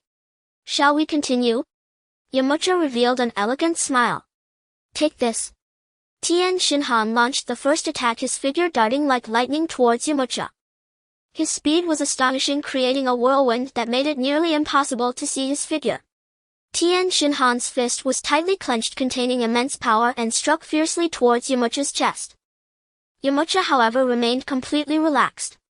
He slightly turned to the side, effortlessly dodging Tien Shinhan's attack. Tien Shinhan's fist brushed past Yamcha's body, stirring up a gust of wind. While dodging, Yamcha teased, "Not bad speed, but still not enough." Tien Shinhan was slightly startled, realizing his attack had missed. He had not expected Yamcha to react so quickly, easily evading his attack. He immediately adjusted his stance and launched another attack. Fiery Speed Fist. This time his attack was even more ferocious, with fists raining down on Yamcha like bullets from a machine gun. Yamcha remained unruffled, his steps light and nimble as he effortlessly evaded every strike from Tien Shinhan. A faint serene smile lingered on his lips, as if playfully indulging a child. How could Tien bear such condescension? Until now he had always dominated his opponents. This was the first time he had ever been so utterly underestimated. His attacks grew fiercer still, yet not a single blow landed upon Yamcha. "Humph! Do you know nothing but evasion?" Tien roared in fury. Yamcha merely smiled faintly. "Don't rush, it's only a warm-up. Even if I stood still, you wouldn't land a hit." With that, Yamcha froze in place, motionless. An opening? Tien thought inwardly, a sly grin flickering across his mind. In a blur of motion, his flame lightspeed fist descended like a torrential downpour upon Yamcha's entire body, yet Yamcha, one hand resting calmly behind his back, raised the other in a whirlwind of afterimages, intercepting each strike with flawless precision. "Could you go faster?" "I'm still." Yamcha teased, his tone dripping with infuriating nonchalance, words that instantly sent Tien's blood surging anew. "Don't look down on me." A flash of indignation crossed Tien's face. He had never imagined his proud flame lightspeed fist would prove so ineffectual. Realizing his assault had failed, Tien swiftly leapt backward. Yet he felt no alarm. After all, the flame lightspeed fist ranked among his weakest techniques. With a thunderous battle cry, he charged forward once more. Midway through his sprint, he suddenly vaulted skyward, palms pressed to his forehead, then with blinding intensity a searing beam erupted from his third eye, bathing the entire Tian-Do mountain in an overwhelming incandescent white. The brilliance left the onlookers momentarily blinded. Only two remained unaffected, Master Rashi and Kaiatsu, both intimately familiar with Tien's prowess.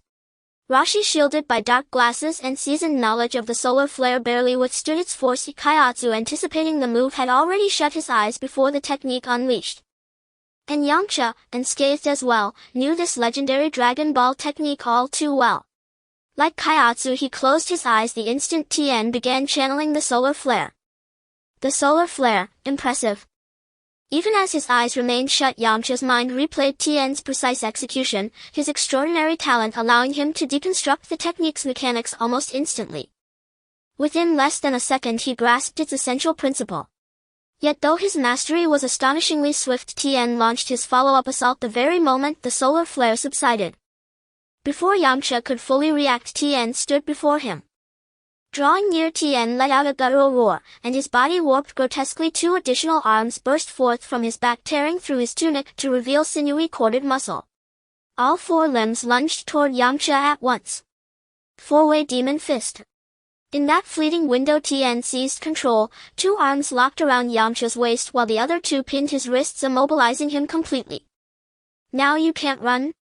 A cruel smile twisted Tien's lips, and his third eye began to pulse with ominous energy. Yamcha knew that third eye was no mere ornament, it was the source of the three-eyed clan's power. Through years of disciplined cultivation, Tien had unlocked several of its abilities. Foremost among them, focusing spiritual energy into a razor-thin beam of light, deceptively slender yet dense with destructive potential, capable of piercing even Earth's hardest diamond as though it were glass. Yet this technique bore a critical flaw: its activation demanded considerable time.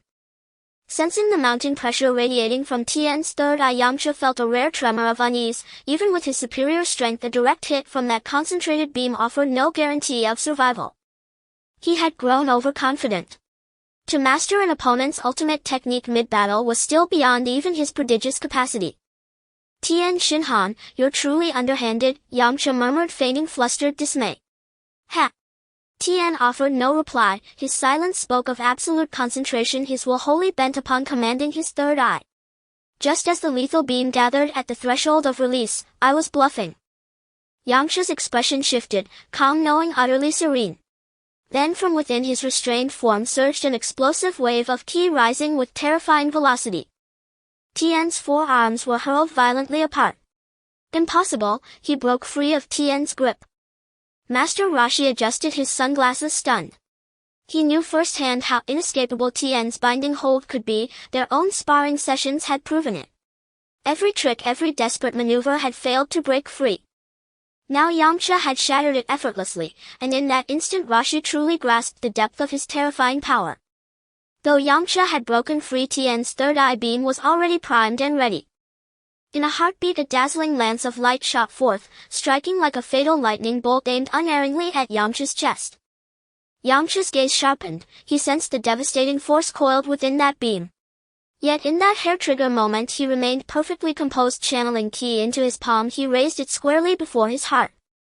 The beam struck his palm with a furious hiss. The impact drove him back a single step, but his hand held firm, absorbing the onslaught without yielding. The light seared against his palm, probing relentlessly for weakness, yet found none. "What?" Tien stared, disbelief flooding his mind. His meticulously orchestrated chain of attacks, designed to overwhelm, trap, and obliterate, had been dismantled with effortless grace. He had never imagined Yamcha's power, amplified by his giant form, could reach such staggering heights. "Whoa, Master is absolutely incredible. I wish I could be that strong someday." Vera and Vincent whispered in awe while Mark stood transfixed, his eyes alight with sudden blazing revelation. Yamcha ignored the shouting disciples beside him and instead focused his gaze on Tianjin Fan, wearing a faint smile as he said, "Tianjin Fan, your attack is quite good, but it is still insufficient to defeat me." After a brief moment of shock, Tianjin Fan regained his composure, revealing a hint of unwillingness on his face. "I refuse to accept this. I have not lost yet." With that, Tianjin Fan took large strides toward Yamcha, his forearms striking outward like 3 or 4 beings aiming to hit him. "It's futile. Is your strength only at this level?" Yamcha remarked. He merely became slightly serious, and even in the state of the 4 demon fists, Tianjin Fan was easily suppressed. Tianjin Fan felt an immense pressure and hurriedly retreated, stomping his foot to leap directly into the sky, hovering above 100 meters high. Clearly he had used the sky dance technique. Yamcha looked at Tianjin Fan soaring in the air, still wearing a look of anticipation with no trace of shock on his face. "Prepare to receive my attack." Dodon Ray. Tianjin Fan concentrated all his energy at his fingertips, and in an instant a beam of energy shot out at light speed, swiftly approaching Yamcha. Impressive power. Under Yamcha's system perception, the power of the Dodon Ray reached 280 combat power, which was already double Tianjin Fan's own strength. It was undeniably strong, yet its penetrating ability was lacking, inferior to the previous attack from the third eye. Yamcha simply waved his hand, effortlessly deflecting the energy attack that boasted 280 points of combat power. The once anticipatory Tianjin Fan was once again taken aback. In this challenge against Yamcha, Tianjin Fan had already rewritten his understanding multiple times. Each time he believed his attack would be effective, reality dealt him a heavy blow, causing him to momentarily freeze. "Tianjin Fan, keep going." Below, Dumpling, seeing Tianjin Fan caught in self-doubt, immediately encouraged him. Meanwhile, Turtle Hermit was growing increasingly grim as he observed the battle between Tianjin Fan and Yamcha. He had realized that Yamcha's strength surpassed Tianjin Fan's, and even with his help, victory was uncertain. Suddenly, a wicked idea struck him as he glanced at Dumpling.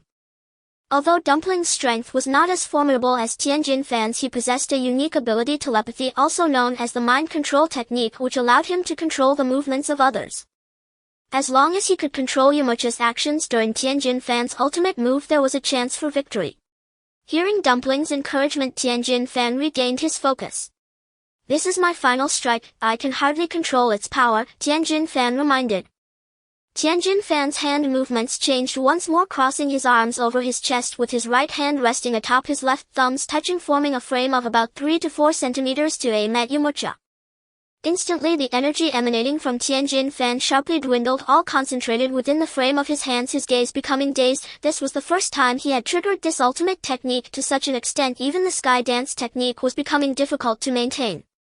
It was evident that in order to defeat Yamcha, Tianjin Fan disregarded the consumption of his energy, striving to enhance his impending attack even slightly. "Come forth." Kamehameha. With a whoosh, a dazzling beam of light erupted from the frame between Tianjin Fan's hands, resembling a beam of destruction speeding toward Yamcha. Wherever the Kamehameha passed, the air seemed to tear apart, producing a sharp whistling sound. Yamcha's eyes narrowed. He could sense that this strike's power had already surpassed 500 points. Incredible indeed. One must not underestimate any martial arts from Earth. Combat power is merely a facade. The true potency also encompasses techniques and skills. His own foundational combat power was only 750, and an attack of 500 combat power posed a significant threat to him. He dared not to underestimate it, quickly mobilizing the chi within his body in preparation for the impending deadly strike. Just then, Turtle Hermit quietly gestured to Dumpling. Dumpling understood and promptly activated his telepathy ability. Yamcha suddenly felt a tightening in his body as if bound by an invisible force. Yamcha glanced into the distance and saw Dumpling drenched in sweat with his hands before him, seemingly responsible for this predicament. In an instant he realized that Dumpling was behind it all. Yamcha concentrated slightly and managed to break free from the superpower Dumpling had imposed on him. However, even though the control lasted less than a second, it was sufficient for Tianjin Fan. In the next second, the ground around the spot where Yamcha stood within a radius of several dozen meters instantly sank 5 to 6 meters, the hard rocks shattered into countless fragments, raising a cloud of dust. And Yamcha's figure had vanished. "Have I won?" Tianjin Fan gazed at the missing Yamcha, revealing a satisfied smile. After a brief moment of reflection, he suddenly sensed something amiss. His final strike had ample preparation time, and Yamcha could not possibly have offered no resistance. How could he have won so easily? Eliminating the possibility that his opponent had been careless, he concluded that someone must have assisted him in secret. Among the crowd, he knew the only one capable of aiding him was Dumpling's superpower. But as a proud martial artist, he could not allow himself to win a battle through such an undignified means. Tianjin Fan flew over to Turtle Hermit and Dumpling, speaking in a stern tone, "Just now you used your superpower." Dumpling timidly nodded. Tianjin Fan's expression darkened as if he was about to scold him further. At that moment, Turtle Hermit interjected, "Do not blame him, I was the one who prompted him to act." "Be quiet," Tianjin Fan shouted. Turtle Hermit was taken aback by Tianjin Fan's intense reaction and momentarily fell silent. Seeing this, Dumpling immediately started to cry, "Tianjin Fan, I'm sorry." Tianjin Fan's heart softened. After all, Dumpling was a friend he had known for over 10 years, and their bond surpassed even that of Turtle Hermit. He quickly calmed down, lowering his tone, "Next time do not do this again." "Where's Master?" "Master won't have any issues, right?" "No, Master will definitely be fine." Meanwhile, on the other side, Vera and the others were in a state of panic, having also noticed the vanished Yamcha and the large pit created by the explosion. Just as Turtle Hermit and the others were cheering while Vera and the others were in chaos, a tremor emerged from the bottom of the recently created pit, and suddenly the debris within the pit flew apart. All eyes were instantly drawn to the commotion within the large crater, as if pulled by an invisible magnet. In the blink of an eye, a figure darted forth like a phantom from the scattering rubble. "Yamcha." "I told you, Master, no harm done." Mark burst into hearty laughter, already having forgotten his earlier panic.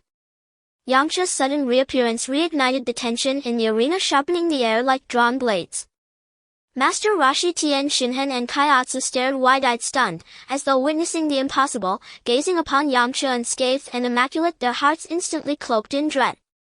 Tien Shinhan's expression grew profoundly complex, like a spilled vessel of 5 flavors, mingling awe at Yamcha's power with deep shame over his own dishonorable assault. He stood silently tongue-tied before Yamcha. Yamcha in turn swept his gaze across the assembly and offered a faint serene smile. Tien Shinhan, your tri-beam is indeed formidable. Yet it falls far short of besting me. Tien Shinhan lowered his head, paused in silence, then replied quietly, I yield, wholeheartedly and without reservation. Yamcha nodded. What say you, would you consider training under me? Staying with Master Roshi would only squander your extraordinary talent. Young man, such words are hardly appropriate. Master Roshi bristled, his voice edged with indignation at Yamcha's veiled reproach. Oh. In what way inappropriate? Was it not you who ordered this boy to strike me treacherously just now? Yamcha fixed Roshi with a sharp, unrelenting stare, stepping forward with quiet menace. Under Yamcha's piercing gaze, Roshi instinctively recoiled a step, knowing full well after that brief clash that he stood no chance against this youth. His aura dimmed, his confidence faltering. What do you intend to do? What I intend? You're coming down, with me. Without further delay, Yamcha raised a finger and struck. He unleashed Roshi's own signature technique, the Dodon Ray. What? A seasoned veteran, Roshi instantly erected a defensive barrier, the Kikaho rebound, but Yamcha's assault was no mere technique. The chasm in raw power could not be bridged by skill alone. Whoosh! Roshi flew off the mountaintop like a kicked ball. That decisive, effortless strike left Tien Shinhan speechless. Only then did he grasp the truth. Yamcha's earlier bout with him had truly been little more than warm-up, whereas even Roshi, whose strength rivaled his own, had fallen in a single blow. So, have you decided? Yamcha turned again to Tien Shinhan. He genuinely wished for the young warrior to abandon Roshi's path, a path leading nowhere. Tien Shinhan bowed his head, pondering deeply, then lifted it with quiet resolve. I'm sorry, but for now I cannot leave the Crane School. Yamcha's brow furrowed, slightly surprised by the reply. He had assumed the battle would open Tien Shinhan's eyes to the gulf between their strengths and to Roshi's moral failings, prompting his departure. Yet he had underestimated the depth of Tien Shinhan's loyalty, forged over years, not so easily undone by a few words. Tien Shinhan, Roshi is no true master. His guidance will only lead you further astray on the martial path. Yamcha pressed gently. Tien Shinhan lifted his gaze, steady and unwavering. I know Master Roshi has many flaws, but he is still my teacher and he has shown me kindness. I cannot simply abandon him. Yamcha sighed. He knew Tien Shinhan was a man of profound loyalty and integrity, and expecting immediate defection was unrealistic. Very well, if you remain resolute I shall not press further. But remember, the path of martial cultivation demands wise guidance. Should you ever change your mind, you need only seek me out. Tien Shinhan nodded. Thank you for your sincerity. I shall reflect on it carefully. With that, he and Kaiatsu descended the mountain to search for Roshi, who lay somewhere below. Only Yasino and Tanaka remained, hesitant, uncertain whether to flee or stay. As they began to slip away, Yamcha called out, You there! You think you can wreck our dojo and simply walk away? The two froze, legs trembling uncontrollably. Ah, Mr. Yamcha. We were blind fools, please treat us as nothing more than a passing breeze. Yasino groveled obsequiously. Indeed, Mr. Yamcha, your magnanimity knows no bounds. Tanaka chimed in, and dropped to his knees without hesitation. Yasino and Tanaka realized at once they had struck iron, failed to intimidate, been utterly overpowered, and lost their patron. Escape was no longer an option. Yamcha regarded the kneeling pair with cold disdain. Humph. Do you take my dojo for a public thoroughfare? Come and go as you please. He gave a sharp, icy snort, then fixed them with a steely gaze. Moreover, you've left our Wolf Fang dojo in ruins. And you expect to simply vanish? Though Yamcha's countenance was severe, Yasino, the headmaster of a martial school, had long mastered the art of reading subtle cues. He sensed no lethal intent, only stern displeasure, and thus recognized room for negotiation. Reading between the lines, he seized the opening instantly. You are absolutely right, sir. I'll descend immediately and dispatch crews to fully restore every damaged facility and courtyard, exactly as before. Furthermore, to honor the rigorous training of your Wolf Fang disciples, I offer 5 million yen for nutritional support. Mr. Yamcha, does this satisfy your terms? Yamcha nodded. Since you show such goodwill, I see no reason to press further. But understand this, if your promises prove hollow, consequences will follow. Yes, of course. With that, Yasuno and Tanaka scurried away in abject humiliation. Master, just like that? You let them go? Vera asked. They're merely insignificant figures. If you still bear grudges, strengthen yourselves first, then reclaim your pride on your own terms. Yamcha shot them a wry, exasperated look. You trained under me for half a year, and yet couldn't even overcome a mediocre martial artist. You disgrace my name.